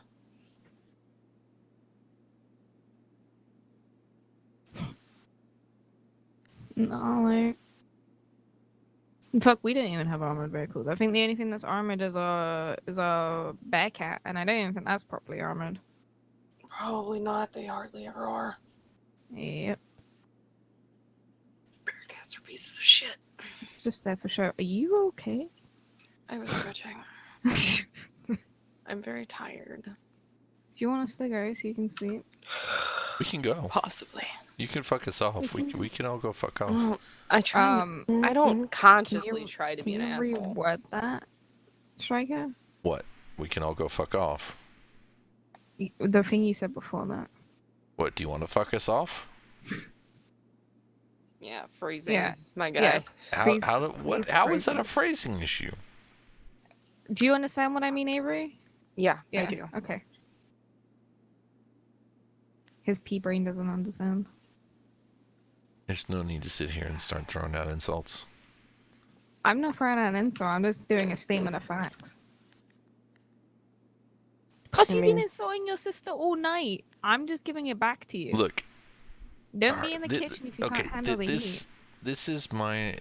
She would know that something was very wrong if I didn't insult her at least once. Yeah.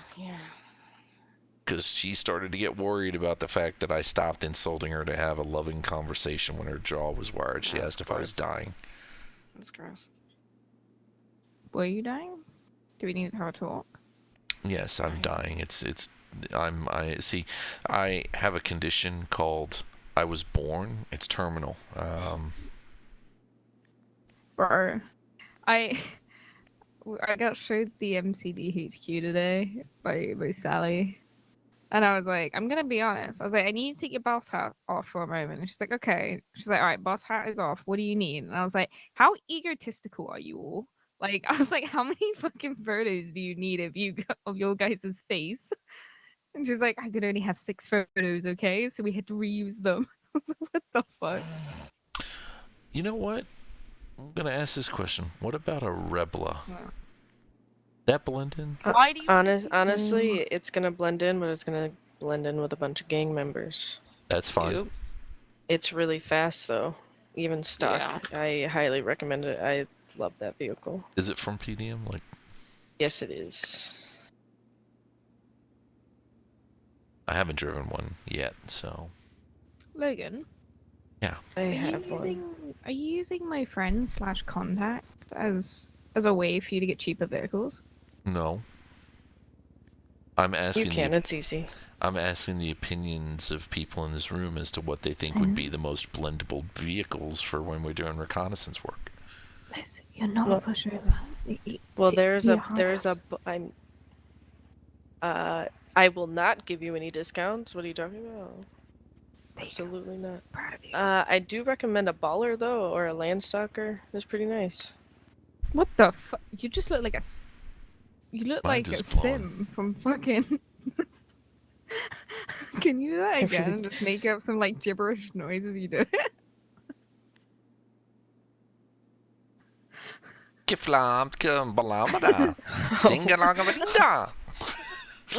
What in the world? Oh. Oh, thank you. You just made my evening. So apparently Lampadati is claiming that they make the fastest SUV. Who does? Lampadati with the Novak. I mean, it's it's I owned okay. One. It's not. It made. Yeah, no, the Rebla goes a lot faster than Okay. Well, Alright. I am and it's gonna go to bed. Alright. Alright, guys, let's vacate. Let me go get some shoes and then we'll get the fuck out of here.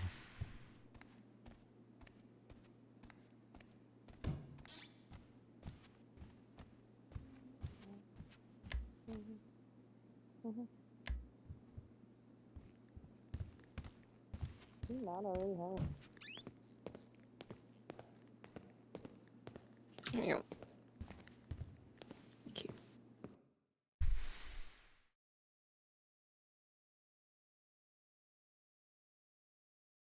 Okay. Well. I have drank more alcohol than I intended to this evening. And I am tired. I was tired before. We are out. We are. Good night. Night, guys. Have a good Night. What, Ward, you need to jump. Done.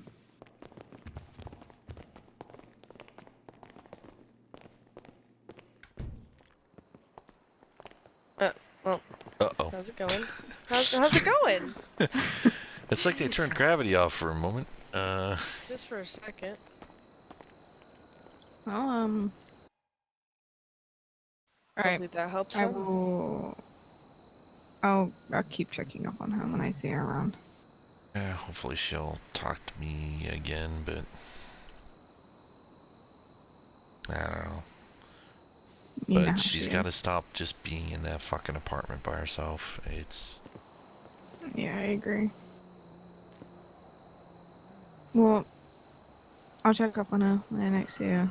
When I next see her awake, and I'll try and get her out of the apartment. I've suggested going base jumping with her, I've suggested going parachuting, I've suggested even just going out and sitting on the beach, or I'll take out a boat and we can go fishing, but... Fuck, I've even suggested let's go scuba diving, and she's ixnayed all of them. I'll find a way. Yeah, so... Hopefully. Shit. I'll be right back.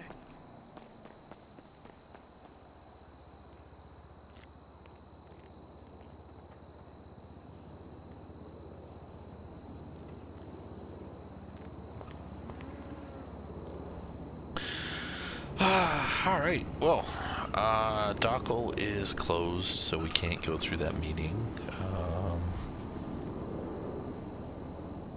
I might reach out on the business application to them and say, hey, the bill's coming through this weekend, can we start the process? Right. Ongoing bank robbery, Rockford Hills, major police presence, roads in the area made open, visually negotiations seemingly underway.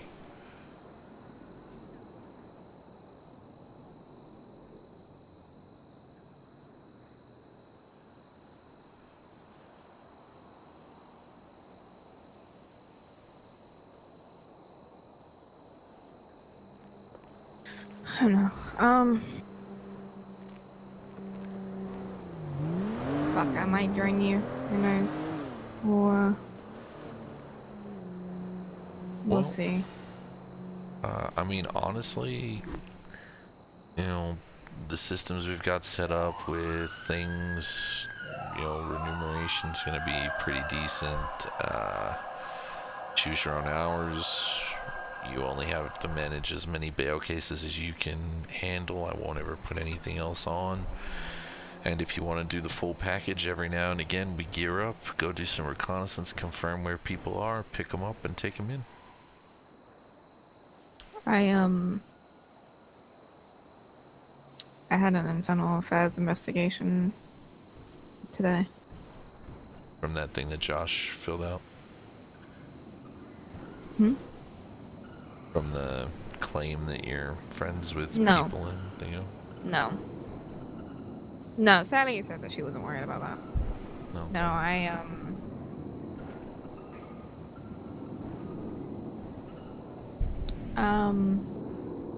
the other night I accidentally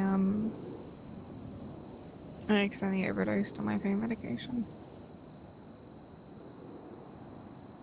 Okay. And I also had someone else's medication in my apartment that didn't belong to me. but that was because I was helping them through their own detox off of narcotics. So I had it in my possession so that I could dispose of it. And obviously, the officers that found me put in an IA against me. I really hope these idiots are not following. What did they say? For Ongoing, a pursuit is now underway in the Los Santos area. Police are pursuing 2 suspects in a bank robbery. right for CNT. Who was the IA interview with? Was it with Pip or Dean or? No, I rang Sally and I told her that I wanted to talk to her. So I took the initiative to, and she was like, I'm guessing you want to talk about the other day. And I was like, yep. And I laid it all out to her. I was like, look, I broke my arm. I had to have metal rods put into my arm because I shattered it in 5 places. They gave me some really fucking strong narcotics. The next day, I overworked my arm too much while I was on duty, and I clocked off. And I went for a walk, and I just wanted the pain to stop. So I took some pain medication, and I forgot to check the bottle to see how much I could take because I'm not used to taking narcotics. And I accidentally took a few too many, and next thing you know, I'm waking up in the hospital.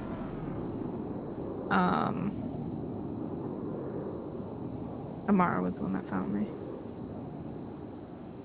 So. Yeah. That would be why she was upset the other day then, I guess. Me and Amara, she was the one that found the pills in my apartment too. And we fought about it. We fought hard about it. I said some really nasty things. She said that I didn't have to apologize for it, but I still do. I still do now. I said something nasty. Again, that I shouldn't have.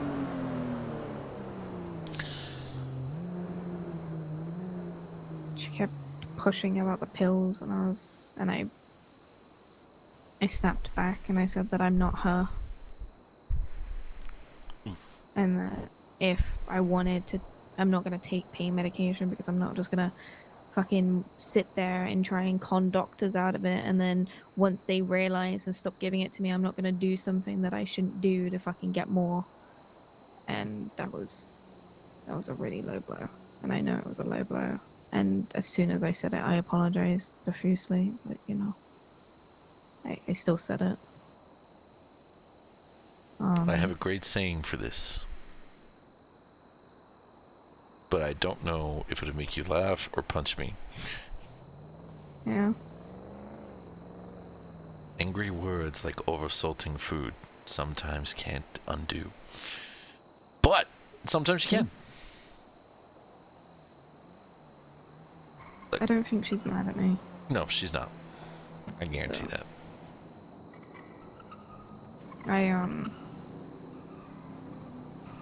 I understand where she was coming from. I'm not mad at her for turning me into IA.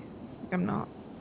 I'm pretty sure she told me that she spoke to Daniels, so Daniels was the one that had handed it over.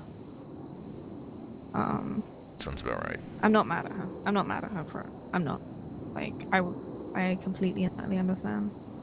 But that's what Sally wanted me to talk about, and I told her everything. I was straight up about it, straight up about all the pills, what happened, and then I was like, I have even spoken to a psychiatrist. We had a meeting today, and we have a weekly meeting now. And Sally was like, you know, there's one thing that I like about you, that you have like a really good quality in you, Alex, and that is whenever something like this hits the fan, whenever something like this happens, you are always on top of it. And you always rationalize your mistakes, and you always try and get ahead. And that's a really good quality to have. I was like, thanks. Thanks, Sally. Well, I mean, if you need any additional help, you know, I know some people that you can go to a couple of meetings and stuff, but... I already go to AA. Well, fuck, I need to go again. But I don't like narcotics. I don't know what it is. It's not my poison. My poison is alcohol, and I think it always will be.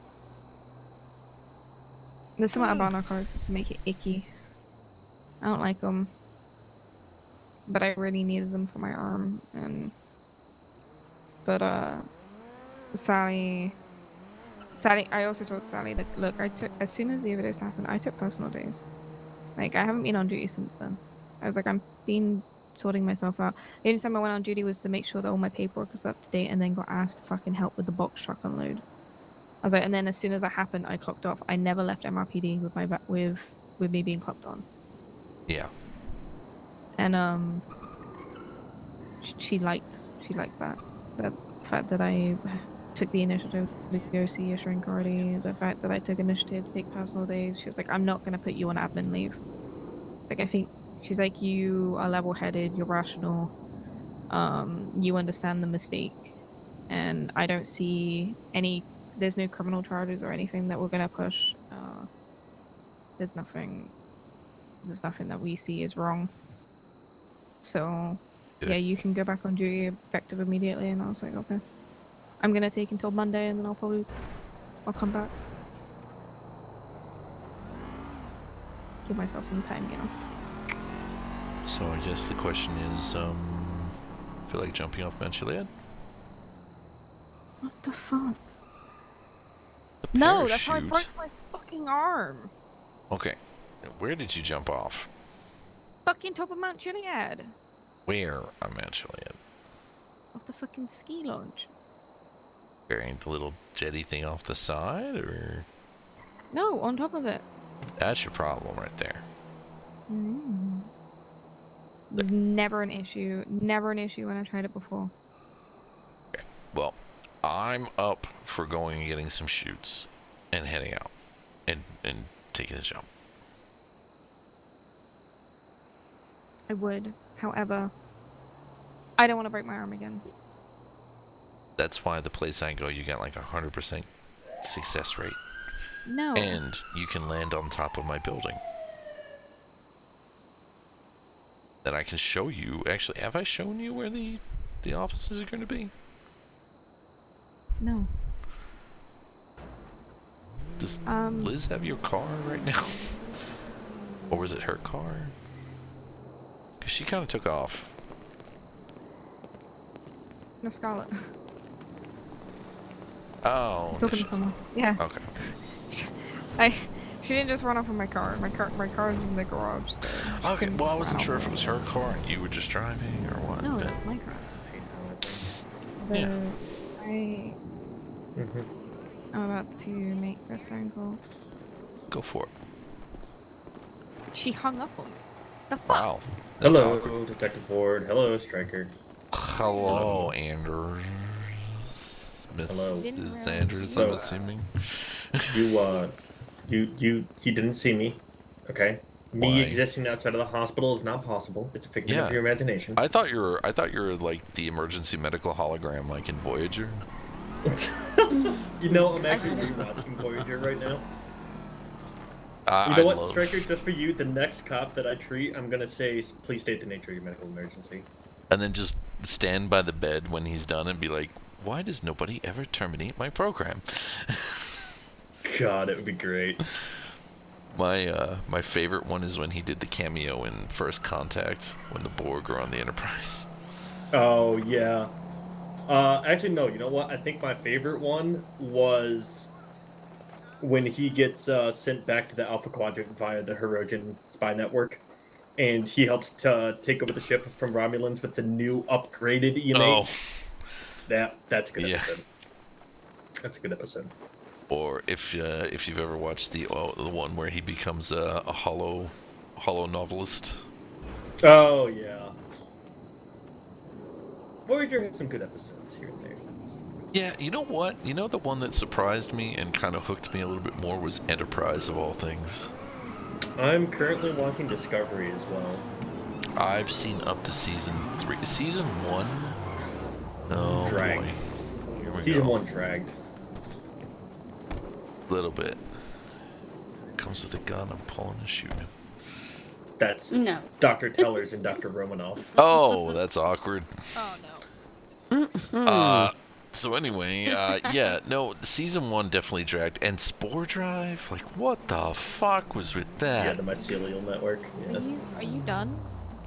I'm Are sorry. you Talking done, about nerd are you stuff? done like geeking out right now? Actually, No. my Yes. my favorite series is Battlestar Galactica. Favorite all-time sci-fi series, Battlestar Galactica. Hello. Have a good night. Have a good night, Dr. Romanoff. Good night. Night, Doc. It's the other door. I'm that tired. I have no idea where the fuck I'm going. I get that. Yeah, no, Dude, Battlestar Galactica It's like reimagined seeing a series. unicorn. It's like seeing a unicorn you guys out of fucking the hospital. All of the doctors took off tonight. Oh my Dr. God. Lewis and his husband took off, so the Knights took off duty tonight. Me and Bree took off. Dr. Romanoff took off. Dr. Cook took the night off. Like, I think honestly, all of the doctors took the night off. It's like us. We're like mermaids when you see us on duty. Right. You guys are unicorns. How's Maggie? Very true. She's got it rough. Well, I was up at Sandy the other day. I had to bring. I know. And it's there's a few rough. I things can't through really the go wall. into it much more. Yeah, it's rough. I can't really go into anything more than that. How's she from today? The shit that happened today. Martindale? Yeah. I wasn't aware anything happened this morning. Happened today. George got kidnapped. Oh, for fuck's sake! Does she even George? know? Yeah. Oh no, she knows. Okay. They posted George on his knees on Twitter. Jesus fuck. And, What the fuck? she was like on Twitter begging for them just to give him back. Oh, fantastic! Because if she doesn't already have PTSD, let's definitely give it to her. Jesus Christ. Yeah. The two people got caught. But yeah, they Christ. Yeah. No, I haven't talked to her since then. I just know that tonight, I think pretty much all of the doctors decided to take the night off because fuck it, we deserve nights off too. I may have Very true. gotten a warning from Denozo for my speed of my car. Wow. Yeah, imagine. Imagine. You speeding? Never. In my cars? Yeah. Oh, I got 2 investors for Fenrir, and the law should pass by Sunday. So. Oh, very nice. You didn't tell me you needed investors, dude. You could have just asked. I kind of mentioned it when when we're at Did you specifically ask me that you needed investing? Well, I remember the time we were at Pearl's on the upper deck, and I'm like sitting there going, "Yeah, I've just got to try and find some investors to help with the kiddie pool." Okay, and... listen. Ask this one how hard it is for me to read into things. Okay, It is. I was just mentioning in general passing, but I've actually You have to spell it out for him. the offers that we got are kind of like blowing my mind a little bit. I got to talk with the co-manager, but like we've got someone who's offering startup expenses and stuff. 300,000 for 2% of the company. I mean, we're always look. I don't think Logan would, turn down another investor that would help us get things moving. Just remember, Stryker, I know you're on duty about as much as I am, but yeah, I am generally always at the hospital, and That's the truth. yeah, I need him to take more days off, to be perfectly honest. That sounds very nice. Listen, okay, don't get greedy. Yeah, today's I'm kind of my allowed first to. day off in a while. Fair. But yeah, I'll get back to you on Just that one. shoot me a short mail. Yeah, I'll get back to you and let you know, because Yeah. I'll give you the details on what the other offers that we've gotten and how we're gonna work that out. And if it sounds reasonable, then we can go from there. So Yeah, I can probably throw in some cash. yeah, because it is effectively a loan company. So when we bail people out, we charge them the bail amount plus a certain amount of interest, and yeah, I'll kind of give you a brief rundown in an email and see how that sounds. I mean, what are you thinking you're gonna need for the initial amount that you're gonna need for bail? So are you thinking 1 million? What are you? Well, originally we were looking at starting with a kitty of 250. We've got about 160 right now. We've got one of the investors has offered to top up that kitty. Basically, we're kind of thinking of starting with that until we see what the judiciary starts to pull out for bail amounts. Fair. Because the law is changing with the passing of the bill that creates us, that the judiciary has full control over the bail amount. So depending upon your criminal history, whether you're flight risk, things like that, they could set, $30, $40, $50,000 bails. Sure. There's safeguards that we're going to be putting in the contract. I'm writing up the bail agreement tomorrow. Right. But I've got the employment contract for people coming on board to work with us. Adam here is coming on board as one of my senior recovery agents. I've got 2 BCSO deputies that are coming across. I've offered Alex a job trying to tempt her out of MCD, but I haven't seen that one. Not sure if that'll happen. But yeah, we got a good solid crew starting. But yeah, I've got to run it through one other our other sort of starting party, other than Adam. Unfortunately, she couldn't be here today. So, but yeah, we'll be hopefully up and running. We actually have a premises booked out in Paleto Bay. Oh, is it by the new DHS villas? I don't know what villas they. We are not out in Paleto, honey. Oh, We're at Gentry Manor. Okay. Where the fuck is I'd that? actually just suggested to Alex that we go out and check the premises. Don't know if you guys are too tired, but I Gentry is?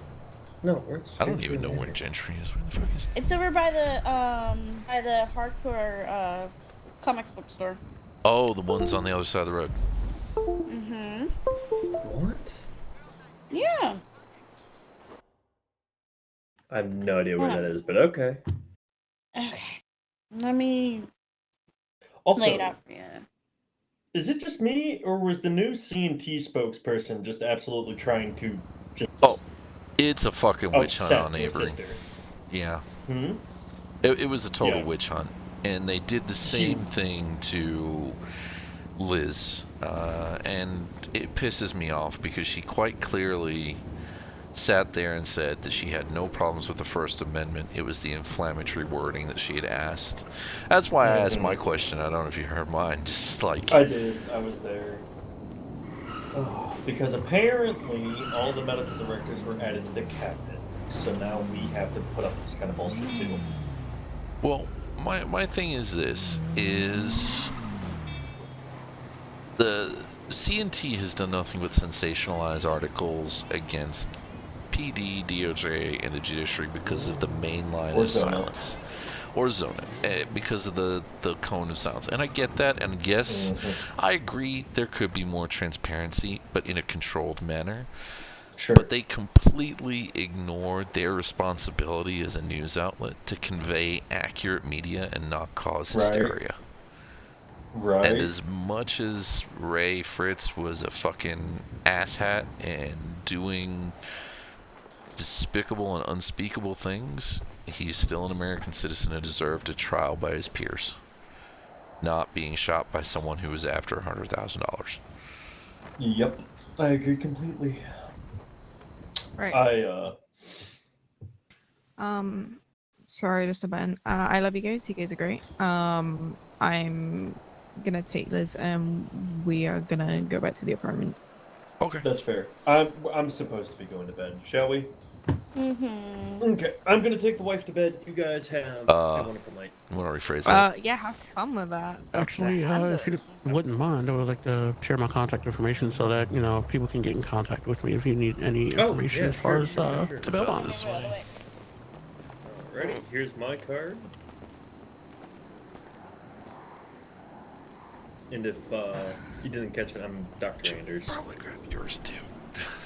Oh yeah. No. There you go. There's a card. Perfect. I love the Bluetooth Yeah, let me know. feeds from these. I know it makes life so much easier. Have a good night, guys. Let me know and we'll Night. let you test drive some cars. Yeah, for sure. We'll have a discussion with all three of us in the head of the thing and go from there. Perfect. Sounds good. Cool. All right. Yeah. Right, you ready? Do not be a pushover. Do not let him push you over. Oh no, I gotta get a good payout on this, you know. Exactly. I mean, the thing is, we're buying at least 2, possibly 4. So. Perfect. If you buy them from me, I'll give you a good discount. Okay. Cool. Especially if you buy multiple, you know. Yeah. Well, we're at least getting 1 sedan and 1 SUV. Just that may even just be the start, and then obviously more if we grow bigger and need to have multiple people on the road. So. Yeah, for sure. Alright, yeah, just let me know. Alright, appreciate you. You guys have a good night. And Alex, you know where to find me. I'll meet you by the car. I'll grab the car in a second. Have a good one. I'm not dating her. No, I know. I needed to put that out there because I said we're gonna go back to the apartment. No. And the only reason I'm sharing an apartment with her right now is because she's the friend that I was talking about. I figured. So You know, I used to be a detective for a reason, right? Yeah, well, shut up, okay? I wanted to make that clear line, okay? Look, I have a feeling See you in a that minute. Love you, you baby. are Bye. trying to fix yourself for 2 Okay, particular so people the and make a shadow decision there. monster ended up kidnapping him and taking him over by benefactor, so he'll be back in a second. Wait. Oh, okay. Good Yeah, night, bud. sometimes Night, that Alex. happens. Night, Alex. Nice to meet you. So yeah. Okay. Cool. I thought maybe his head, kind of exploded, but no. He got, Abducted! Yep, it's happened to me before. I was in the hospital and I got basically sucked up and put over somewhere else that I didn't know where I was. I was once in a pursuit. Guy got out of the car, following on foot. We both went into a door in a building and just nom. Yeah. I ended up in the middle of Spanish Avenue, and I'm like, I had to call over the radio. It's like 524. I got abducted by aliens. Right. I don't know where I am. There he is. Right.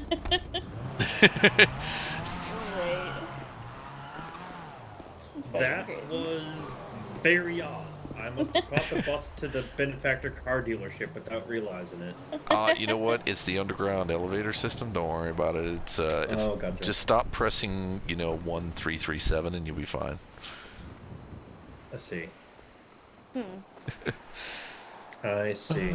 Actually, speaking of cars, we might pop the PD in. It's Adam, right? Yeah. Yes. Okay. Nice to meet you, Adam. You will have to forgive me. You're probably going to have to give me your number again soon because if I take my phone out right now, it's going to shock me, and then I wake up with benefactor somewhere else again. Yeah. So, You gotta talk to the phone company about that. Dude, so we figured it out. It's because I have 435 contacts. Jeez. Well, I have the entire Mount Zona roster in my phone. Fuck. Delete some And people then that have moved on. I can't open my phone. Oh, I'm of gonna course you delete it. can't. Can't the So, phone and company give you a brand they new can't phone? delete mine only. They'd have to delete the whole city. Oof. So yeah, let me Yeah. just in case. Yeah, I'll give it to him. That's it's And I'll give you mine. that's awkward. There So you I go. kind of am just kind of stuck Sometimes I can work it out. Like it's honestly a hit or miss every single time, and it sucks because I have a lot of people who call me. Like your sister tried to call me this morning, and I could not call her back for the fucking life of me because I was like, "Fuck." Sounds about right. Oh, she has a nightmare of a case that she needed a medical opinion on, and I was just like, okay. One of the Malfettos. Okay. Hey, Yeah. how's Z, by the way? Any change? How's who? Z. Zara.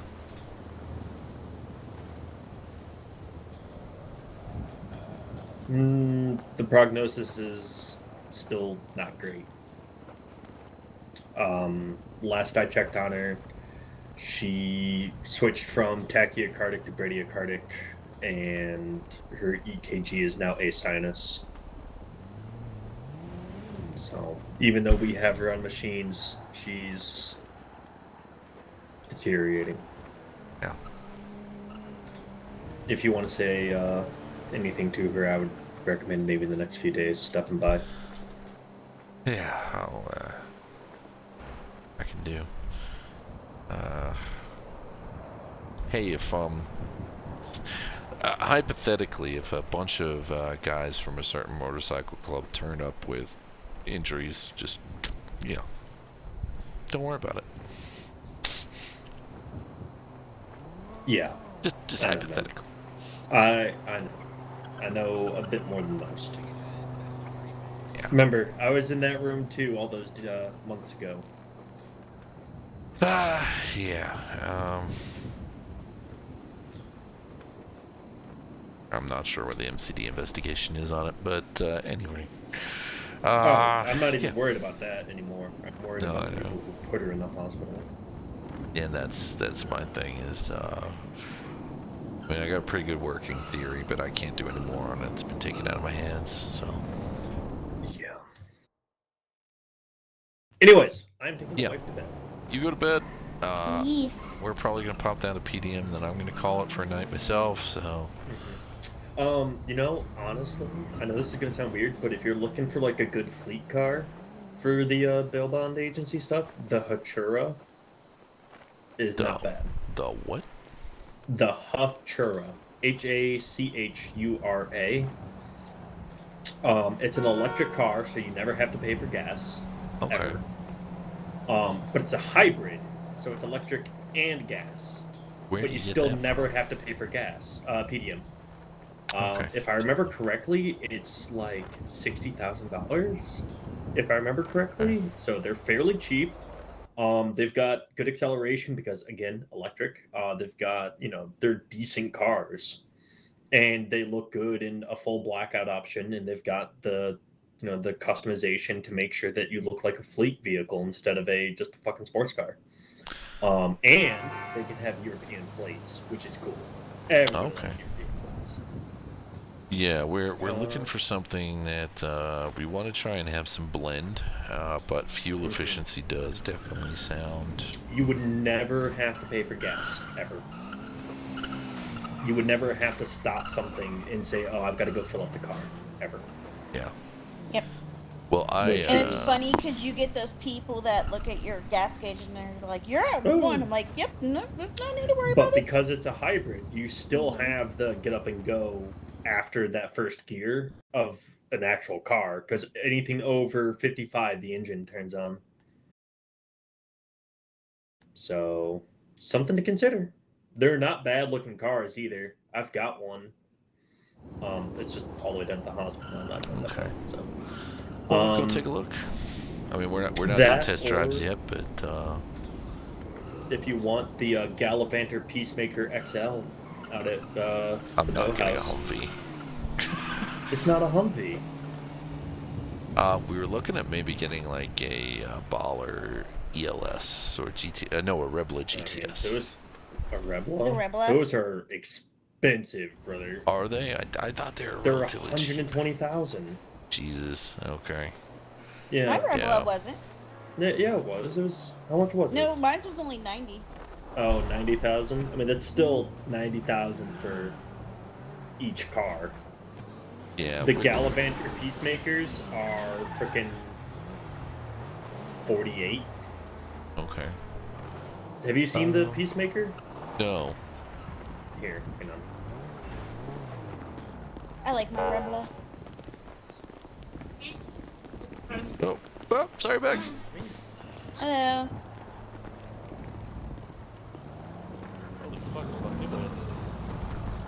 Okay. How many bodies can you fit in the trunk? 6. But you can fit 6 people in the car. Fit 6 people. Okay. Yep. 6 people goes 160 after it's fully upgraded. She's got a lot of acceleration, and I mean a lot of acceleration. Oh, so like literally, yep, you can the jump seats. Yeah, the jump seats work. Okay. Is there a way to force yourself into here, or do I need to just jump in the back and then move? Yeah, no, I don't want to drive it. No, just go drive it real quick. Sure, I don't want to. Yeah. All right. Go test the acceleration.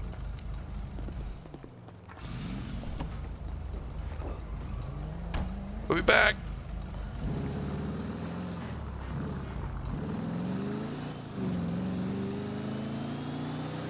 This fits 6. Oh, nice. You know what? It's a little stiff in the steering, but I mean, I wouldn't be using this for recce. This would be like, we know where the guy is and we're gonna go get him. Right. Only 55, and then some, like, for mods.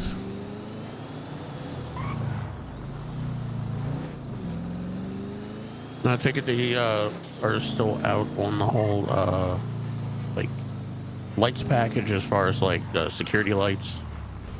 Yeah, we are shit out of luck on that one. Oh shit. Drug deal about to go down off to our right. Gonna get the fuck out of here in case they start shooting. This thing's not. This thing got some get up. It does. We're gonna have to brief Olivia on all of this when we next see her.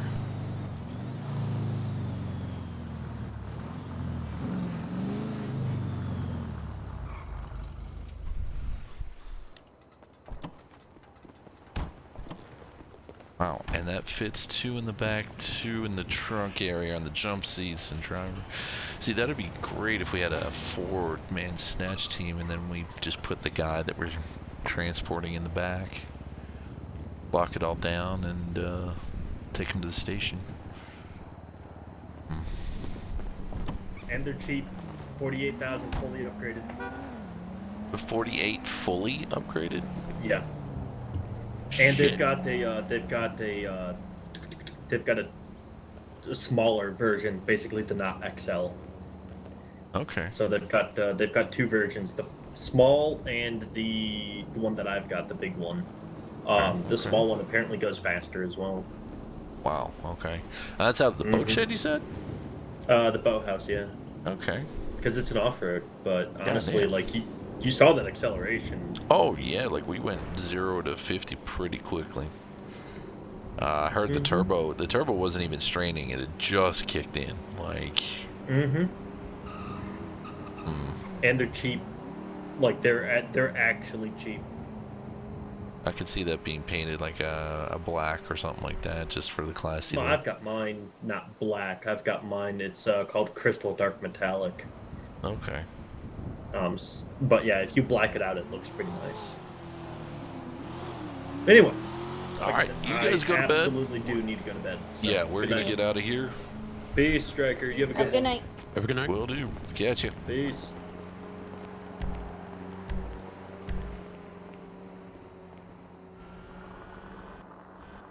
I know.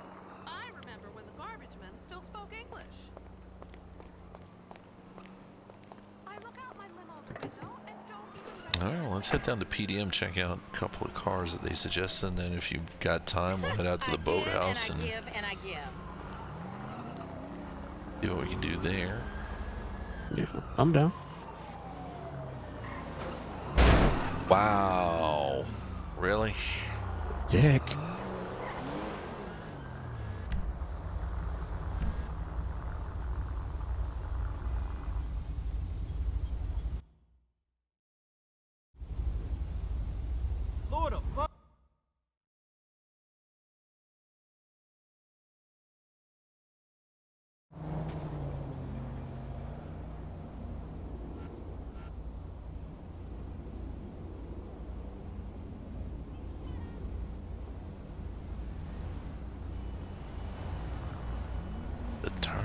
USA.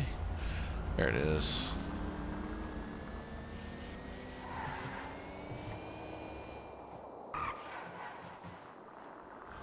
Like, you know, if we don't have to pay for fuel, that's a bonus. A bonus, because that means people that are using that vehicle don't have to worry about losing their salary to fucking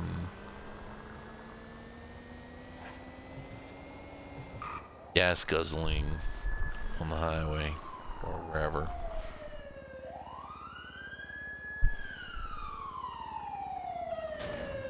There's an interceptor.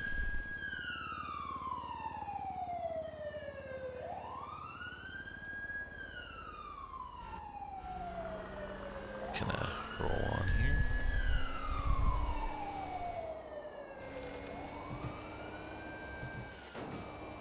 This thing accelerates far too easily.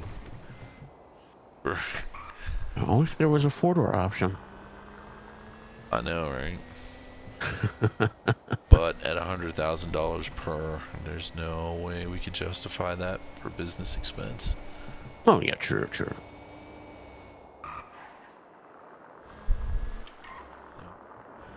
On here, and we'll take the exit. Wait, look at this thing.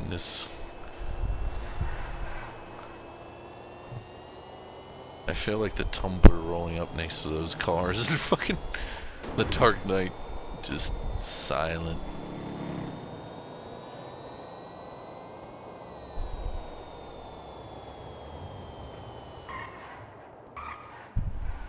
Yeah, this car goes to 120 in a hurry if you're not paying attention.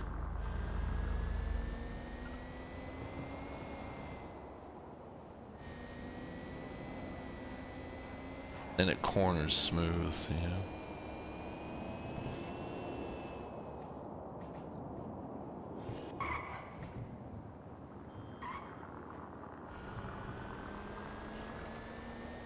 So tomorrow I'll type up the contract for bond agreements.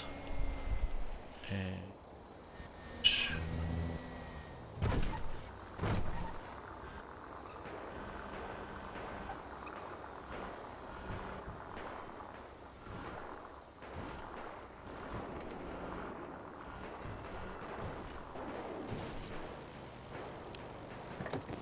oh.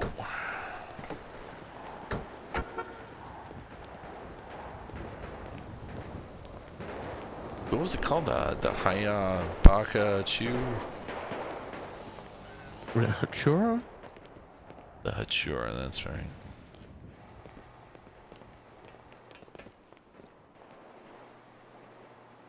That's a Euros. Shit, would it be under Coupe Sports?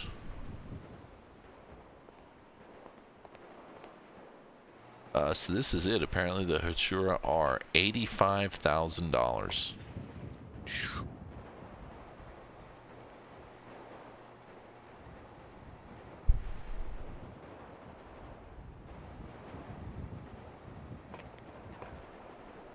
This is the Rebla GTS, 95,000.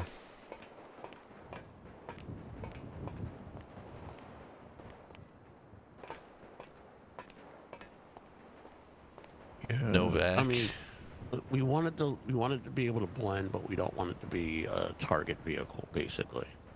That's why I thought, you know, the Rebla GTS, it would definitely blend, but she's too pretty to, and she would be a target. This is the Rakoto.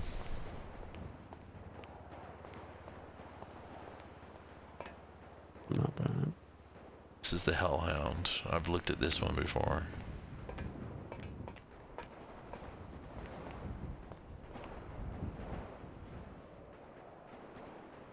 Not bad. Oh, that's good.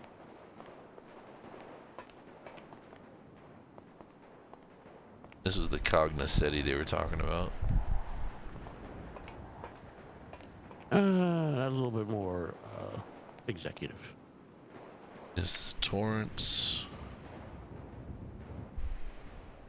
This is the Tailgater.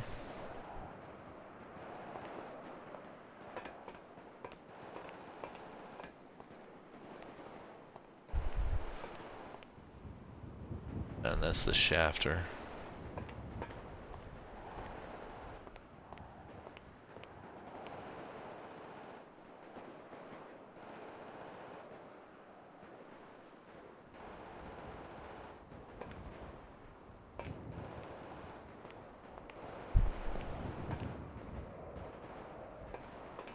Old ZR350. How much is this? The ZR is 50,000. Keep that in mind. This is the Raiden. It's 80.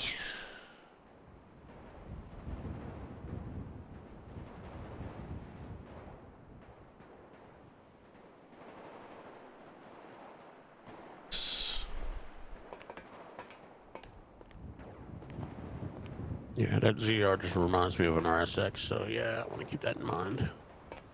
It's an exemplar.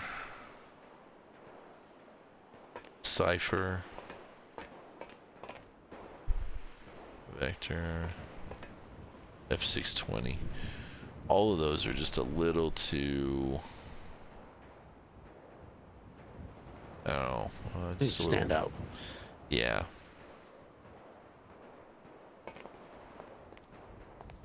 Okay, so tailgate is definitely an option.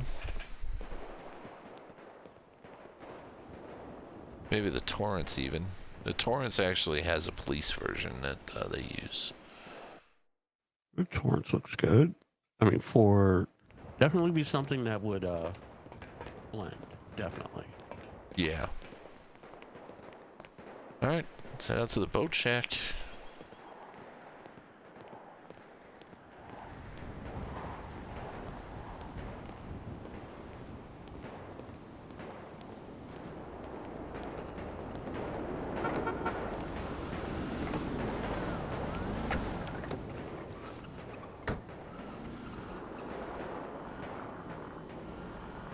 I wish there was a beep or something that just lets you know, hey man, your car's running. Just, you know. There's nothing. There's no...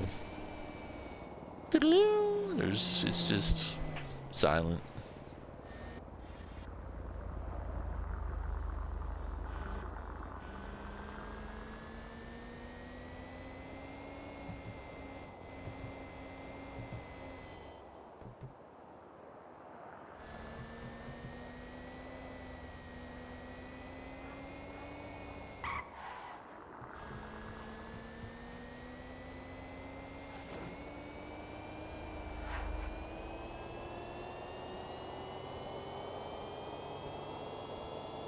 You know, I've never seen the top speed. If this was someone in here.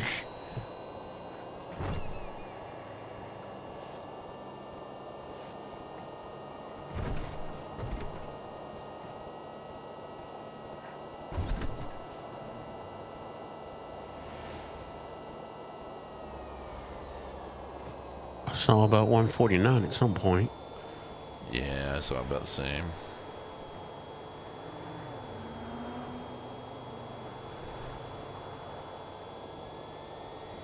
Oh, I also forgot. I think we've got Ray from...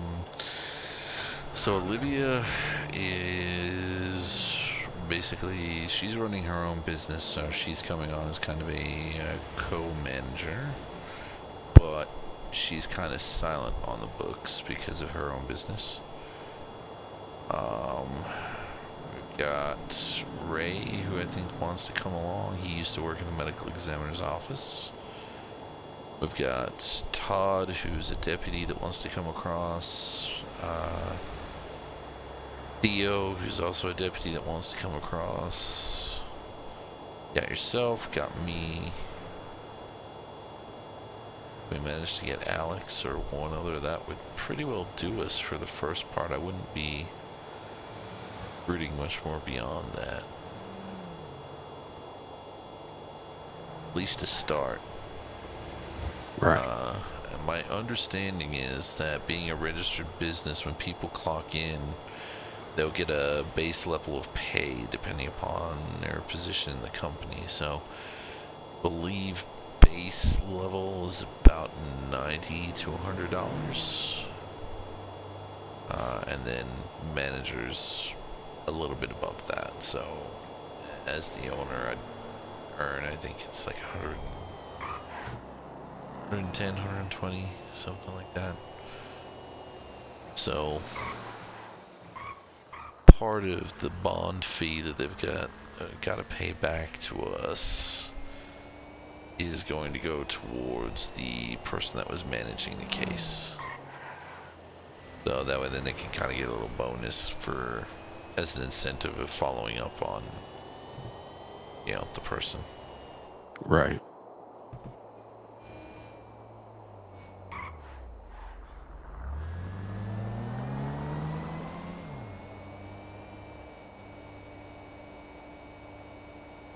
Now, honestly, if we have 3 investors, we are getting the bond amount back plus 20%. Then we could easily do up 15% of the total bond amount that gets paid back for the loan goes to the investors, 5% each. Yeah, I was thinking that during the initial meeting we had. Yeah. And then that leaves us with 75% for business maintenance, etc., etc.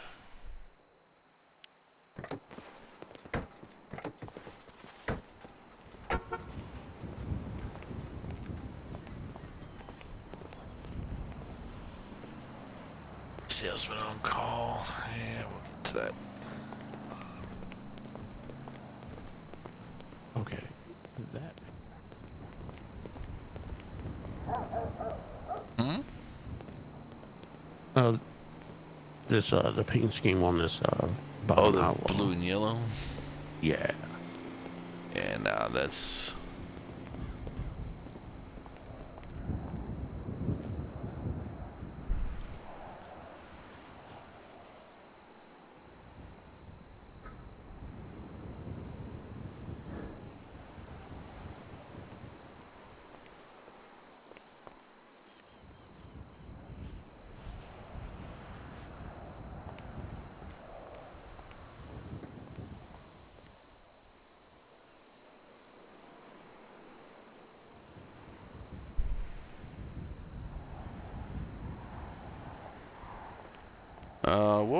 what was the one that Andrews had there called? Peacemaker?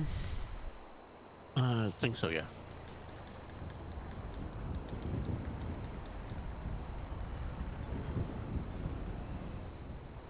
Okay, that's the smaller one. Yeah, so it should have been the XL, I believe. Yeah, that's the Rancher XL.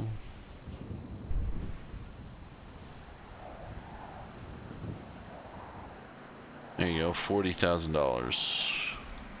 And he said it was like 55 when you Yeah, you said fully like load it.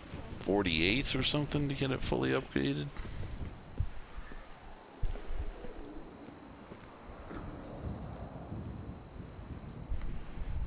Look, honestly, that's not bad. Just, you know, as is.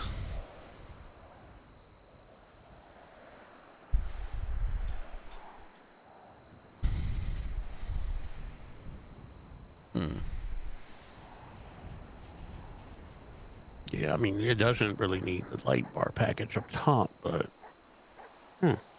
No, I mean, as long as we can get all one color. I'm not a big...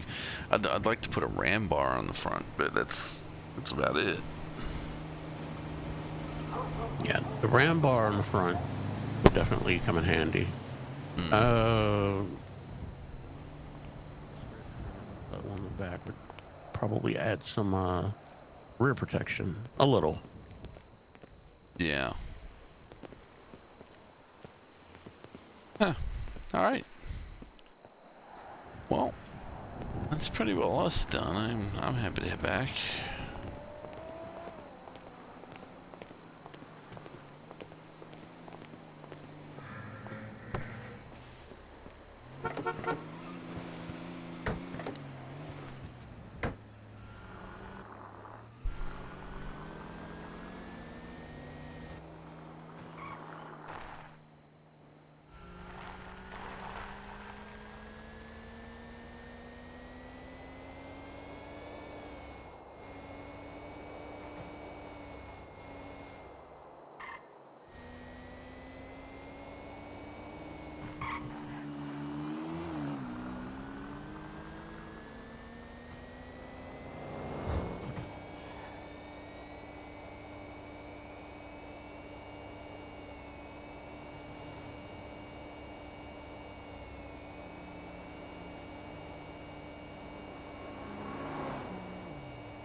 but it's definitely nice to know that we have a lot of people that are interested in wanting to make sure we succeed.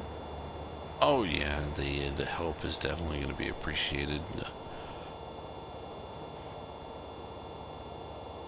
Now just to contact Dockle and get the paperwork through and do any meetings that we need to do, or I can at least take care of that.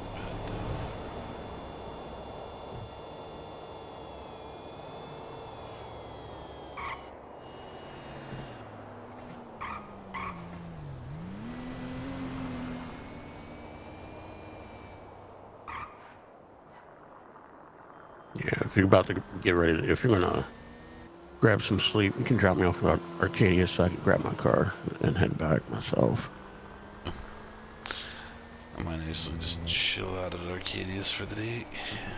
For the night.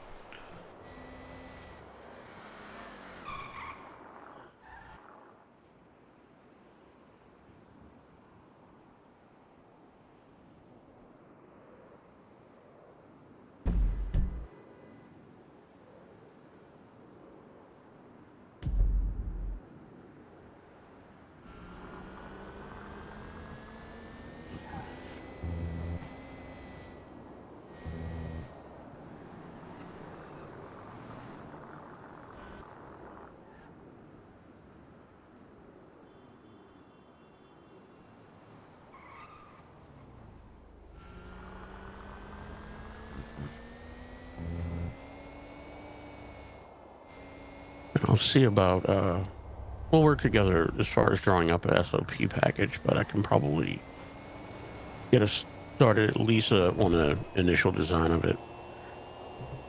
Yeah. Under the will be good to have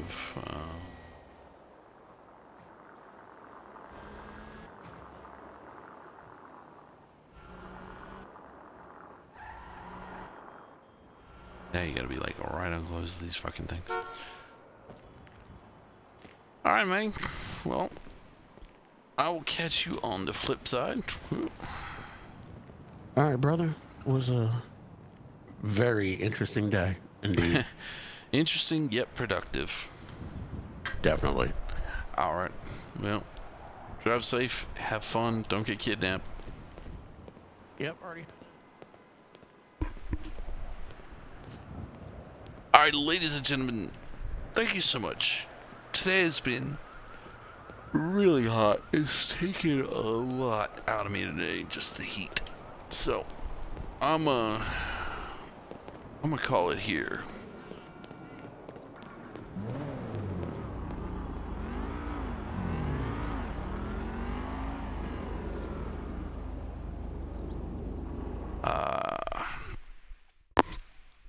So yeah, here we go. We're going to the ending screen.